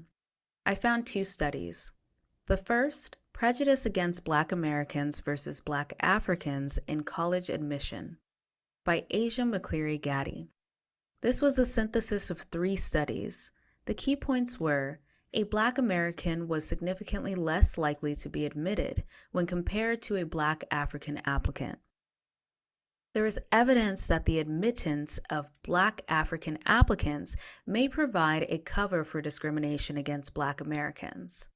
So this shows that ethnicity may play a role in college admissions. The second, are Emily and Greg more employable than Lakeisha and Jamal? A field experiment on labor market discrimination, by Marianne Bertrand and Senil Mullainathan. They sent out resumes with African American or white-sounding names. The white names received 50% more callbacks for interviews. Now, back to the podcast. So, same. Because I can understand that. If somebody's named Joe Smith, right, that could be a Black person. Exactly. Versus someone with a immigrant name, an African name, that might be different. So I guess there's a hierarchy of like a Black person who that has a white passing name is more likely to get chosen, mainly because they kind of maybe you could be white, pass under the radar, right? Then I guess after that is an African or American who has an African name, like someone like me, and then it's a Black American. That's what it seems like, and especially like, but the debate was a Black sounding name versus the immigrant name, and you see that college admittance stat was alarming, yo. That's crazy. Like, so stop with this old police car analogy when they prefer y'all. I don't know if you remember this, The View. You always get crazy clips from Is that the one with Whoopi? With Whoopi Goldberg. Excuse I me. remember back in the day. I can't remember. Oh, it was That's So Raven. Do you remember that clip of her saying that she would never hire, Sharkeisha?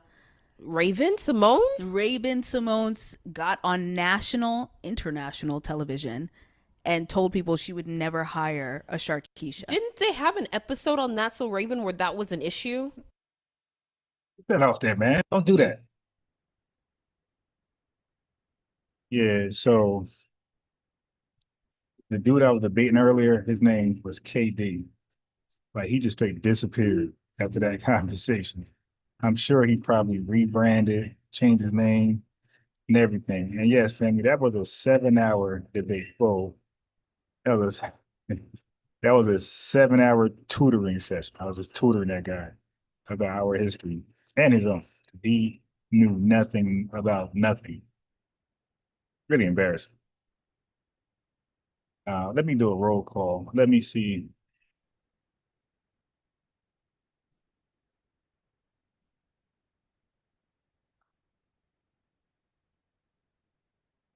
Okay, all right. I know. Okay, I got a funny intro I'm doing. What am I waiting on? All right, so give me a second.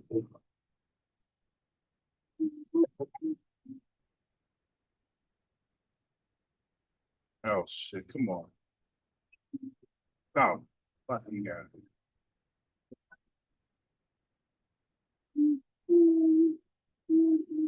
Are you serious?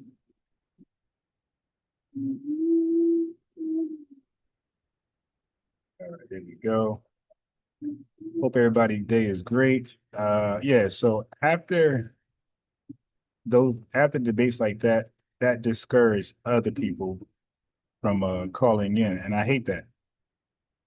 But anybody who believes I'm wrong, anybody who disagrees with FBA's delineating, anybody believe or disagrees in us delineating, I mean, all that type of stuff, I need you to call in. Now ask for the phone number, ask for the link. All right, it's real simple. Okay, hold on. I'm done with the shit. Where'd it go?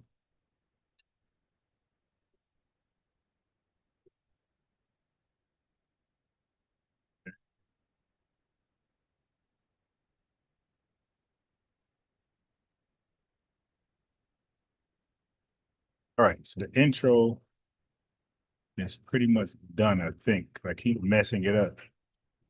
Let me make sure there's no double.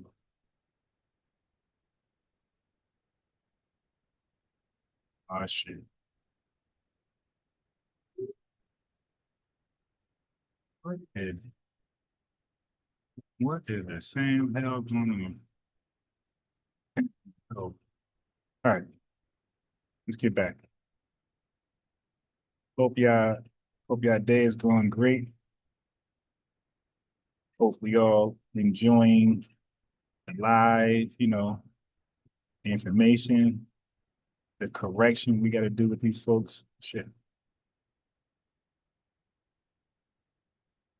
Actually, yeah, where she was trying to get the job at the mall. Yes, and she kept getting fired, and Chelsea found out it's because she was black. Make it make sense. Make it make sense. It does. But what was her reasoning behind it? She was just saying it's not a professional name. What's considered a professional name for And one? How do you change your? It's People your name. don't name themselves. It's my name. We didn't pick these names. We didn't. They were given to us. Like, yes, when you turn 18, you can go and change your name. But after 18 years by going by one name, right? Like, yes, there are instances in which name changing is very important. But, it's just one of those things where it's like people don't, it's not an everyday occurrence that when everybody turns 18, they go like, this is not the name that I want, right? Mm-hmm. Yeah. So, but at the same time, it's not a person's fault, and a person shouldn't have to go and change their name because you deem it unprofessional. Mm-hmm. That's brutal. Yes. And when so, the colonizers so there is kind of like a system in America where Black immigrant people or first generation people versus Black American people, it's kind of like we're pit against each other. Yes. And it seems like No, it's not. especially No, it's not. That's a false conclusion. Nobody's pitching anybody against each other. One person is misbehaving and they're being held accountable. It's simple as that. like who gets a visa and things like that. They'll kind of like cherry pick. When I say one person, it's about one people, one lineage. Shit, one continent. Certain people. I think Nigeria is a good example of that, where I've heard, I could be mistaken, that it's easier for a Nigerian person to immigrate here than someone in a different part of Africa. Listen, I'm an African. If it has something to do with like relations between countries, Probably, because I know definitely. that I can have like there's some countries, Her Africa hair was and well then done, and but just people generally didn't in the like the world where Yeah. you can't hold dual citizenship. Yeah. But Nigeria is one of the countries that you can have dual citizenship Yes. in. And that's just because of, history and Right. wars and all that stuff. And so it seems like in America, they're trying to, essentially bring in Black immigrants, and it becomes kind of like the model minority thing where they try to, incentivize people who are immigrants to this country, either by bringing them in on student visas or whatnot, to where they get a certain leg up that typically Black Americans are not afforded in this country. And like totally come here for school, all that stuff. I have no issue with that. But it becomes a situation where some Black people, when they come here as immigrants, they'll say, we made it. What's wrong with you people? And they'll believe kind of the lies that, you know, this country tells us about Black people, Black American people. They'll believe those lies and be like, we made it, so why aren't you guys making it? Why are you guys ghetto? Why are you guys this? Why are you you know? And I think a lot of times that difference in experience, Black Americans go through a lot of things that people do not acknowledge. And so, like, for example, you know, bless you, my dear child. Thank you.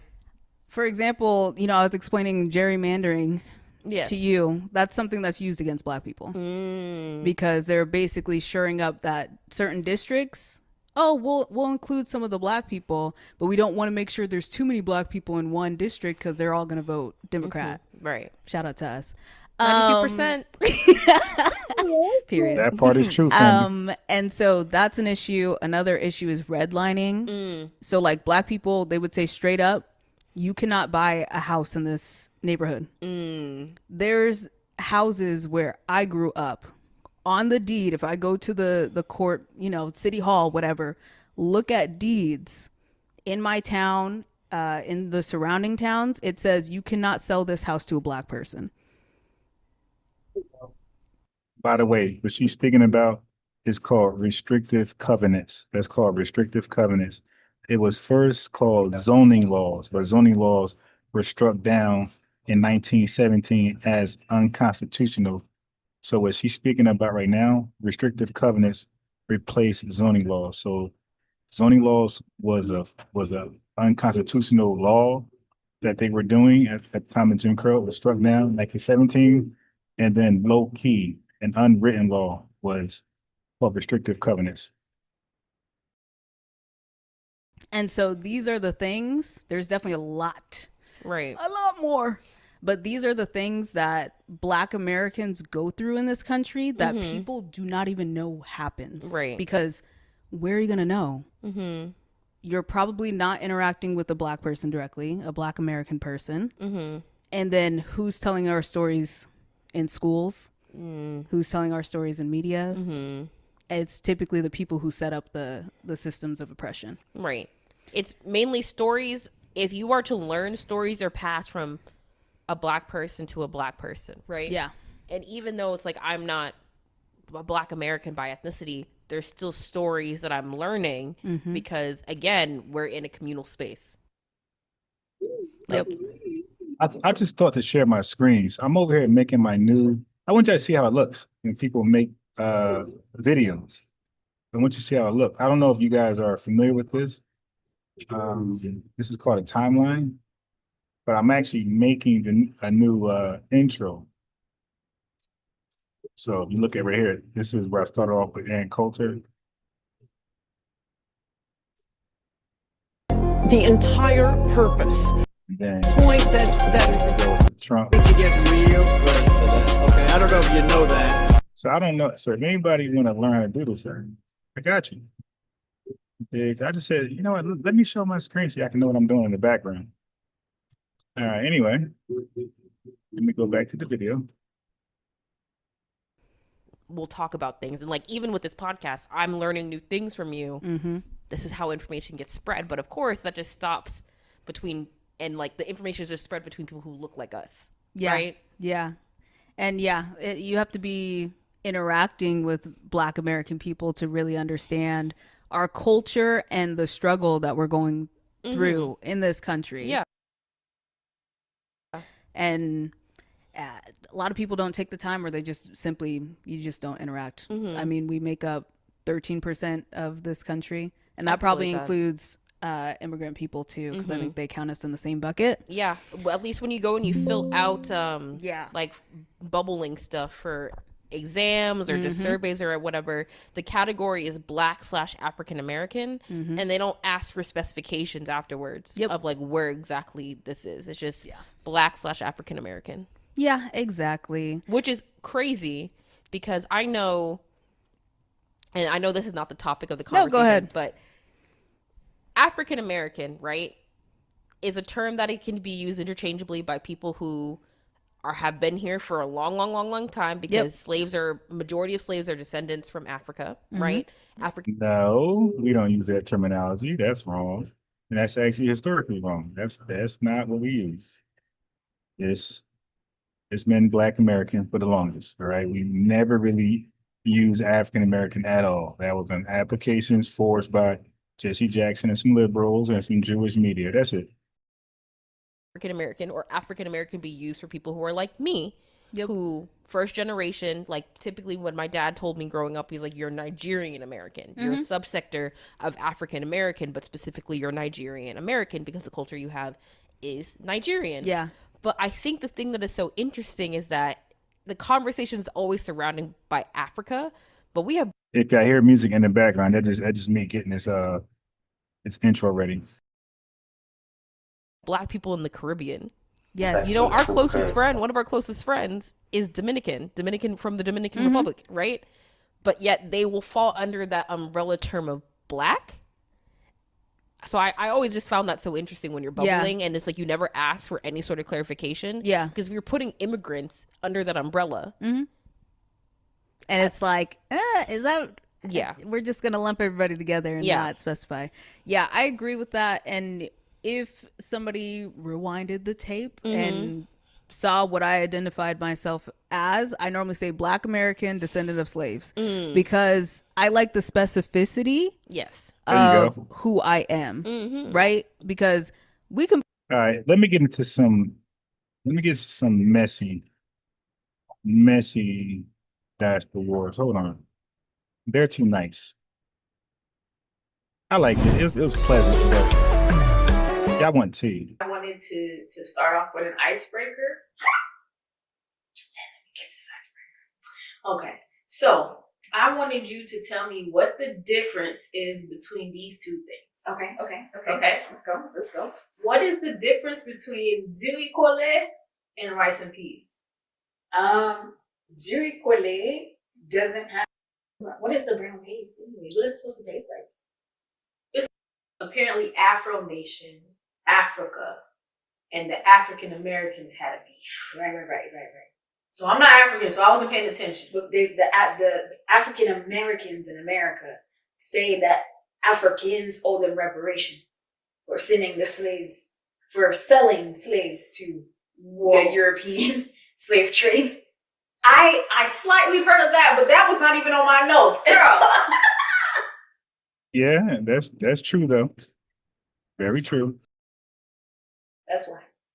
So I heard something about that actually. That's off of what the notes that I have, but I saw somebody said that yes, that the Africans in Africa did like sell slaves, but they felt like you can't really like own a person, so they were just like, oh, you just need some workers, go ahead, you can have some workers. So they didn't think about slavery, just like when the Indians were like, yeah, you can have.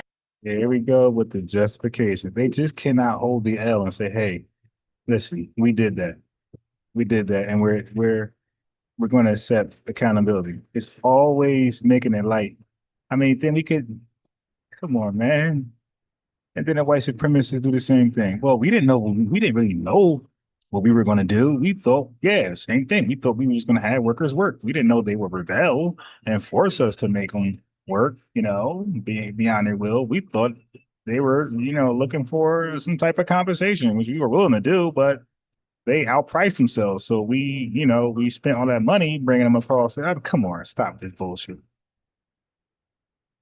This land, it's land. You can't own land. The land is for everyone. Right. And then not Americans, white people. Right. White people have just tried to have created a system that didn't really exist or make sense to other people. Right. It was almost as if they were traumatized by the British, and so they used their trauma in just put it on Black people, or not even Black people, just indigenous people in general. It was just like, British treated us like indentured servants. Now we're going to do the same to you, but worse.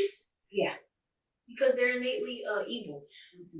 But I I saw when they were, I didn't know the African Americans were looking for reparations from Africa, from African countries. First of all, get your reparations from America first. Right, because you're still here. They're the one that Mind your African business. bought you. Yeah, and they're the ones that mistreated you, not the Africans over there. Right. You feel me? Right. So the black Americans have come up with their own acronym as well. So it's not African American anymore. It's FBA. When I went to go look at Diaspora Wars, I went on Twitter and I'm trying to figure out, what, where it came from, or some information, more information. And I kept seeing FBA. I saw a tweet that went ham. Woohoo! We're signal boosting and it's working. Woohoo! That's a W. What's an FBA? Yeah. So I went and there was recently 5 black cops and 1 white cop who killed the young boy. Yeah, the young boy. And they only showed the 5 black cops. They did not show the white cop who tased the young boy. And one of the tweets that had went viral said, is anyone else getting non-FBA vibes from these dudes? Yeah, I did remember seeing that tweet. Okay. Tariq Nasheed tweeted that. My fault. It's freezing because I'm almost done. So let me just unshare and come back. Oh man, why is doing that? I don't get the whole screen. Yeah. Anyone else getting non-FBA vibes from these dudes? Yeah, I did remember seeing that. Okay. Tariq Nasheed tweeted that. Yeah. So I went on a thing like, what the hell is FBA? Because I see people were like, yeah, this person looks Haitian, they look Caribbean, look at the hairline, gotta be Jamaican, all types of stuff. So I'm like, okay, so FBA must mean non-Caribbean in some way. And so FBA, this is a new vocabulary word, guys, get your notebooks out. Okay. That takes some Foundational Black Americans. Foundational? Which means descendants of American slaves. So African American, just another divisive word to use for African American. Yeah. Family, I already know. We already know. By her saying divisive, we know she's a tether. Don't need much out of her more than that. Tether. Tether vibes from you too. Non-FBA vibes from you too. Yeah, so foundational Black American. So like the founding Black Americans. I don't know. Founding fathers. Children who are the descendants of founding Black Americans. I don't know, man. If you're a descendant of Marcus Garvey, who was a descendant of Jamaica, are you an FBA? Are you an FBA? Are you? All of the Haitians that came over here during specific slave periods where Black people were still enslaved because they were forced to fight in wars and stuff like that. If we are descendants of them, are we foundational?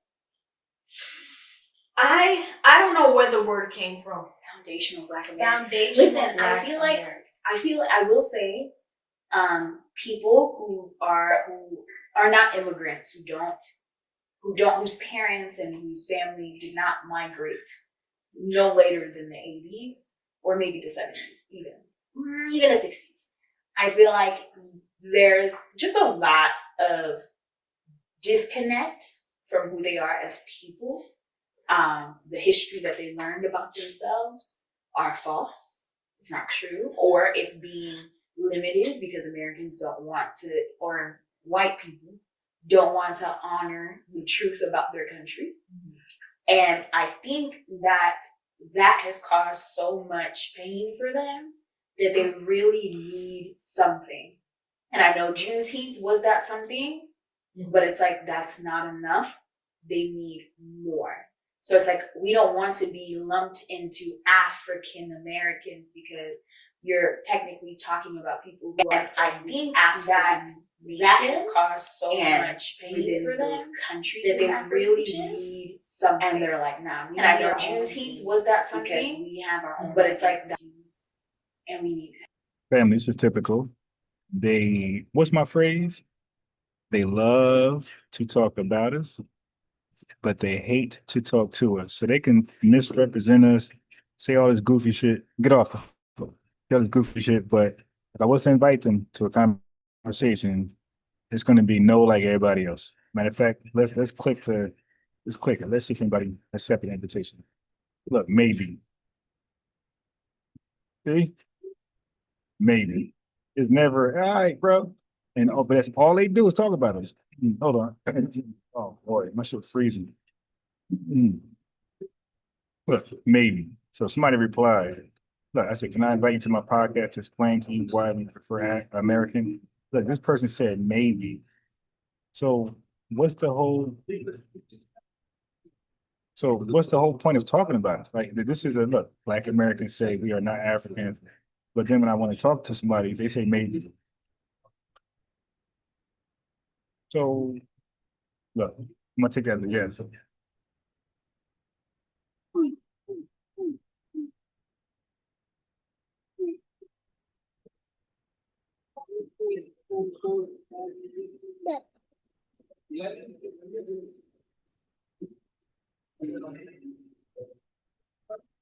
My computer keeps freezing of your time.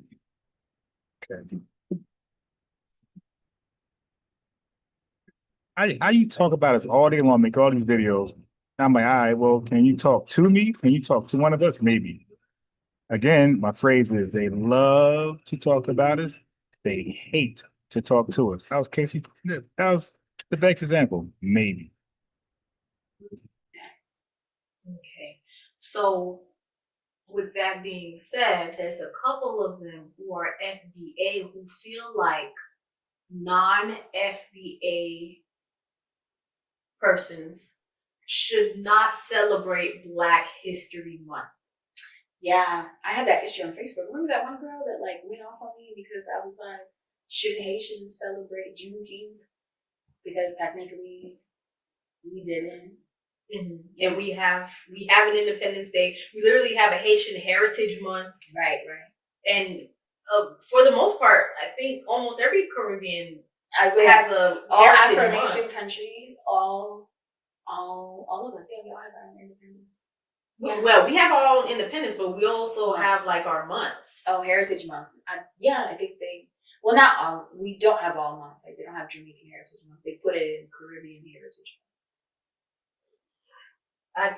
I could assume when I see Jamaicans, Jamaicans are almost as prideful as Haitians. Very much. So I'm sure I've seen Jamaicans be like, hey, it's Jamaican. All right, let me spice it up a little bit. So this is one of the things I was focusing on, right, in the back room. Listen to this crazy logic, crazy hypocrisy, crazy contradictions. Let's see if you guys can catch it. I know y'all can, right, family? Don't let me down. Y'all can catch this. Her hair was well done, but people didn't like the fact that she referred to the African braiding salon as the Africans did my hair, or I went to the Africans to get my hair done. And that thread on Twitter just opened the door to another unnecessary fight between Black Americans and African people. So the main issue here is that African people felt that it was disrespectful and not right for people to be referring to the African braiding salons as the Africans. And also African people felt like, why are you referring to us as the Africans when Africa is a continent? It's not a country. We all come from different countries. At least refer to me by my country of origin.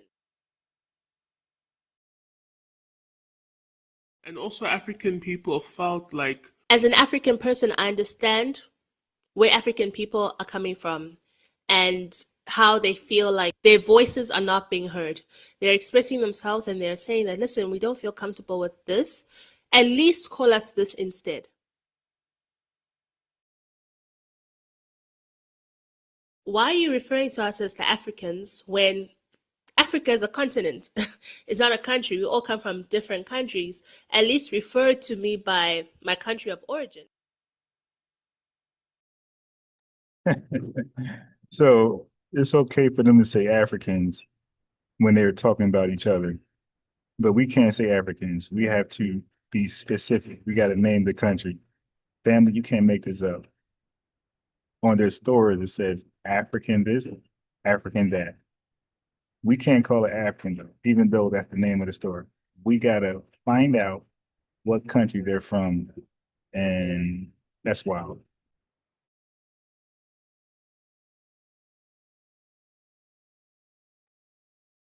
Here's the other video I was working on. Let me make sure I got the right one. Okay, right here. That the entire purpose of affirmative action, set-asides, civil rights laws, laws that limit constitutional rights to freedom of contract, freedom of association, all of that was to make up for the legacy of slavery and Jim Crow. So unless these benefits are going to, roughly defined, foundational Black Americans, the descendants of American slaves, you've taken away the whole purpose of this.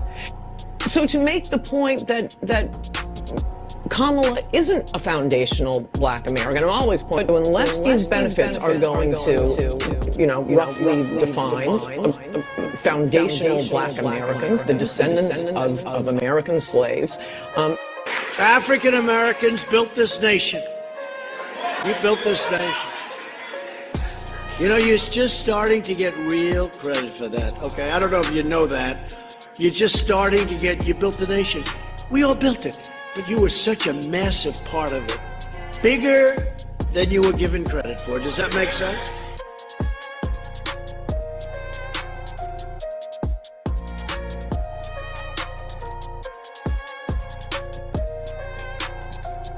You have said that you resent the idea of being called an African American, that Yes. you are a Black American. Yes. Explain. I think that when they call Black people who were born and raised for generations in this country, if you accept the handle of African American, that says that you don't accept being an American American. You don't accept being born in Chicago or New York or Detroit or wherever you were born. For generations your family's been here, built this country too. Sweat and tears and all that, fought in every war, okay? So this is my country here. So I don't want to be called African American. I'm an American American. My people have died and done everything for this country. I'm always gonna be known as a Black American. I can't call myself an African American because when they want to separate us, then they say we are African American. But remember this: when I'm competing in the Olympics, I didn't compete on an African American Olympic team. I competed on an American Olympic team. So don't separate me when you want to separate me. I am not an African American, I'm an American. I am a Black American, I am definitely Black, and yes, my ancestors come from Africa. How long does a bloodline have to live in one land before they are considered a pure species of that land? Meaning, how long did my people have to be in America to say, hey, no, we're American, compared to some people who are English American, who are Irish American, who are German American from their ancestors, but they get to call themselves American. There's nothing wrong with being African American, but a true African American is someone that is from Africa and moved here, either first generation or second generation, and has a tie to that country that I do not have. One of the first census in Virginia that allowed for Black people to have a name was somebody from my family. So that means Africans don't even fuck with us. Wow. Because they don't. We're not from the motherland. We're from America. So I'd rather say I'm a Black American. So I consider myself a Black American. I don't consider myself African American and shout that. Because Africans don't even fuck with us. Wow. Because they don't. I don't mind the term African American. I don't want to be called African American. Why is that? I'm not African. Very strong.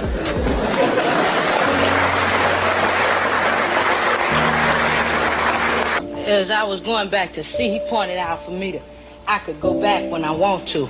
Go back to where? Huh? Go anywhere Sir, you could you want. stand up? We can't hear you. Could you stand up over there by the microphone? You mean to Africa? Do you mean to Africa? Do you mean to Africa? We are not Africans no more. You have raped our great-grandmothers and stuff and changed us. Finish. Let me finish. I just want to tell you that. And don't say nothing else to me. Sir? Yeah, I remember being called African booty scratcher back in middle school, bro. Even I was calling other people African booty scratchers back in middle school because my mom and dad, they're both from Africa. My whole entire family's from Africa. So I can relate to being called African booty scratcher, but I too was also calling them African booty scratchers too. I was roasting them back. You know what I mean? So when the colonizers came and took Africans from Africa, literally stole them and sent them to different foreign countries, they wanted that divide to be there. They wanted that separation to be there. And it's been achieved, and it continues to be achieved. They never wanted African people or Black people as a whole to be united. Listen, I'm an African born and raised, and I'm very proud of my continent, my country. I'm proud of my culture and what Africa represents. But I want you to know that me making this video is not to take sides and to just defend African people and to say that, oh, Africans are correct, Africans are right. That's funny, 'cause that sounds exactly what you were doing, lady. These folks are crazy. Let's get some more Tether logic. Day. This is Jamaican Day. This is Jamaican year. Somebody probably made a proclamation for the day. I haven't heard of that month, but maybe there is. If there is, there's not enough months in the year to give every culture a day. So the lady that played last, she's amongst those who pretend that Africans never enslaved us. So there's like this ongoing teaching, this tether teaching amongst those from the continent, Africans from the continent, that Africans never sold us into slavery, and they never rounded us up. They never performed African raids on us, like Queen Nzinga. That never happened. Ghana apologizing for their role in slavery. That never happened. So Africa is trying to cleanse their hands instead of just making formal apologies like Ghana did. They want to try to erase their hand in their dirty hand in the transatlantic slave trade. They're trying to cut it out in real time right now. They're pretending that they believe it never happened. It's ridiculous. No, I mean they probably like Caribbean. Yeah, I think it's Caribbean because they have Hispanic. they have Latin Hispanic Heritage Month. They have AAPI, which is lumping all people who are Asian, Pacific Islanders, and they all have different cultures, so they put them all in the same month. And then there's Caribbean Heritage Month, and then there's Haitian Heritage Month. I gotta see if there's a Jamaican. We gotta look up. We gotta look it up. Because I know Jamaicans were not gonna let that slide. I know Jamaicans. You mean to tell me the Haitians have a Heritage Month and the Jamaicans don't? Oh, Jamaicans would be hot. I also wonder if Haitian Heritage Month is only really exclusive to Florida. Ooh, dang, it's only cool. Yeah, but seriously, why are they so afraid to talk to us? Like, if they only should be afraid if they don't plan on being honest, right? If they plan on being honest, it should be a good conversation. But family, there's just some information they just can't bear.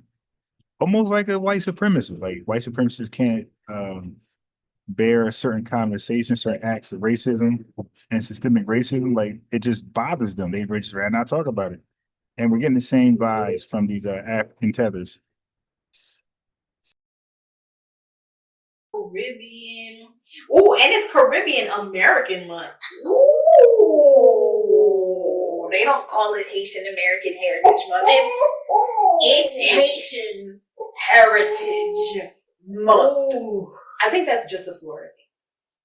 You don't even know where you come from. You don't even know your culture. Stay out of your war. Did you know that there's Puerto Rican and Haitian beef? Like there's a diaspora war with Puerto Ricans and Haitians.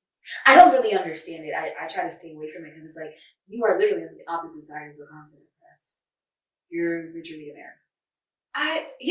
Puerto Rico has been part of America, and y'all let Trump throw toilet paper at y'all like y'all bums. So yeah, I showed that video the other day. That was hilarious. He was shooting toilet paper at them like he was shooting basketball hoops. That was really disrespectful to Puerto Ricans. For real, for real. America's your country. Right. Listen, Jamaicans have a reason. You know, people in Haiti was piping down. They bitches. Okay, you got your reasons to be mad. That Haitian man ain't have to go do your girl like that. Hey, man. I get it. I get it. Haitian and Jamaican beef is the funniest thing to me. It's so funny. And it's because I have like Jamaican friends, and we don't be having it. I just feel like things don't be that serious. It's not. It happened a very long time ago. You know, they did say that men with the largest penis, top 5, Haitians. I don't know what her name is, but she did a number on Jamaicans and decided to marry a Haitian man. There was a girl that said, why are we even having diaspora wars? And she made a list of things that were similar, and she said one of them were the niggas. The niggas have all the niggas in all of these countries have they all know one language. Yeah, and it's called gaslighting. So we all dealing with the ain't shit niggas from all of our country. Don't matter if he's black or she said from Jamaica to Jamaica Queens. From Houston to Haiti.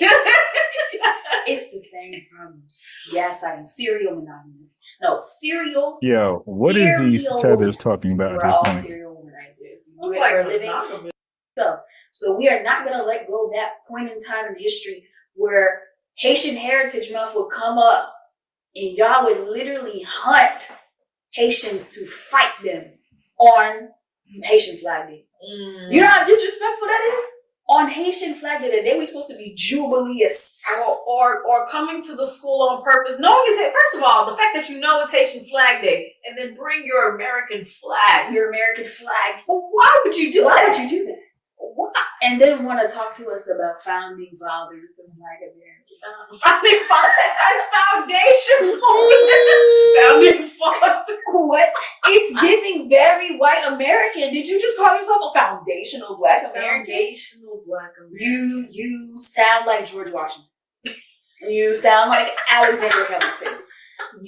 Family, this is pure jealousy. They can't call themselves foundational to anything. This is pure jealousy and hatred, envy. And we're sitting back eating popcorn as you guys express your jealousy and envy towards us. Because that's why these videos need to be shown. That's why I got so many. I want to show consistency. I want to show, no, this ain't a one-off. This ain't a lone wolf. This is a lot of them. You dig? Like I say, when Elijah Muhammad said the white man was the devil, no, he didn't believe every last white person was evil and racist, but he felt like enough of them were. And the ones that were good, they was being outperformed, outworked by the evil ones. So it's looking like that with tethers. Shoot, we about to group everybody up as a collective. As a collective, the white man's the devil. As a collective, the African is a tether. Because enough of them and they're effective and they're outworking the ones who are not. They're outperforming. So we're justified by just saying the African is a tether. As a collective. Screw the individual that's undermining. As a collective, we about to call y'all tethers. You sound like the founding fathers, the forefathers of America. Did you really call yourself foundational? Please describe the foundation. You literally said you have no history. Their ancestors flew a kite and found out about electricity. Oh, Amelia Earhart type niggas? Was it Benjamin Franklin? Benjamin Franklin. This is how much we're non-American, clearly. And we learned their history. Yeah, they didn't even give us a choice. Nah. I understand the need to have your own culture. I just don't think you need to stray away from being Black American. You're Black American. You actually have a culture. Or trying to separate yourselves from Caribbean Americans when the white people look at us, they all think us the same. Yeah, they don't look. Wait a minute. So are you claiming we're Caribbean too? So the fact that we're acknowledging we're not Caribbean, that's a problem? Look at us like, oh man, that's a Haitian. Let me not discriminate. Right. They all look at us the same. So if we all ask for reparations, they're gonna think, okay, all the Blacks are looking for reparations. If we all ask for reparations, family, it always comes back down to a bag. Oh, Africans, we need to unite niggas and invest in Africa. It always comes back down to them getting some of our money. Not just the African American, because then you're just gonna be smaller. You're just gonna be smaller in numbers when you're trying to fight these fights. Yeah, and that's why when they look at us, they think that if we're Black, they make those assumptions that you're Jamaican or you're Haitian. Because to most people, all Black people look the same. Just like to us, all individuals who live in China look the same. Girl, you're gonna get canceled. How am I gonna get canceled? It is true. It is true. We think that people look the same because they have the same distinguished features, but they don't. Don't cancel me because I can tell the difference between Jet Li and Jackie Chan. There's a huge difference. I also don't think they're both from China. Oh damn! Don't cancel me. I don't think they're both from China. I'm like, they have very distinguished, different looks. Ooh, child. Right. I don't know. They look kind of different on Squid Games. Was that China? I'm the thoughts of this podcast, the thoughts of Barack Obama does not reflect the thoughts of This Is Not That Pod. This is the second episode, sis. Don't. We are cancelable now. Oh. So we surveyed 100 Black people on our Instagram stories. And 81% of them said that they didn't have the sex talk with their parents. To get a better picture, we asked them, what sex talk did they exactly have? And here's what they said. Here's what you guys said about the sex talk that you had. So the first one was, to wait until I'm married. I couldn't even use a tampon. I don't like that. I have a cousin. If I have kids, I'm never going to. Man who likes women a lot is the it first, because we don't say that we're supporting. All right, family. These two tethers are boring, unfunny, unwitty, non-creative, non-innovative. Typical tether stuff. But family, I'm gonna end this one. I'll be back. I'll be back like 9 o'clock, right? 9. I'm aiming for 9 o'clock. It might be 9:15. Peace, love you guys. I'm sorry if I missed any super chats because I was not looking at the screen earlier at all. Okay, so if I missed a super chat, I apologize. I will go back and review the video to see if I missed any super chats. And I'll shout you out and read, I'll read it and shout you out for the next one. All right. The Cash App is pinned to the top. Anybody would love to support financially the channel. At the very least, you can always support and it's equally as important and just by liking the video. We won, right?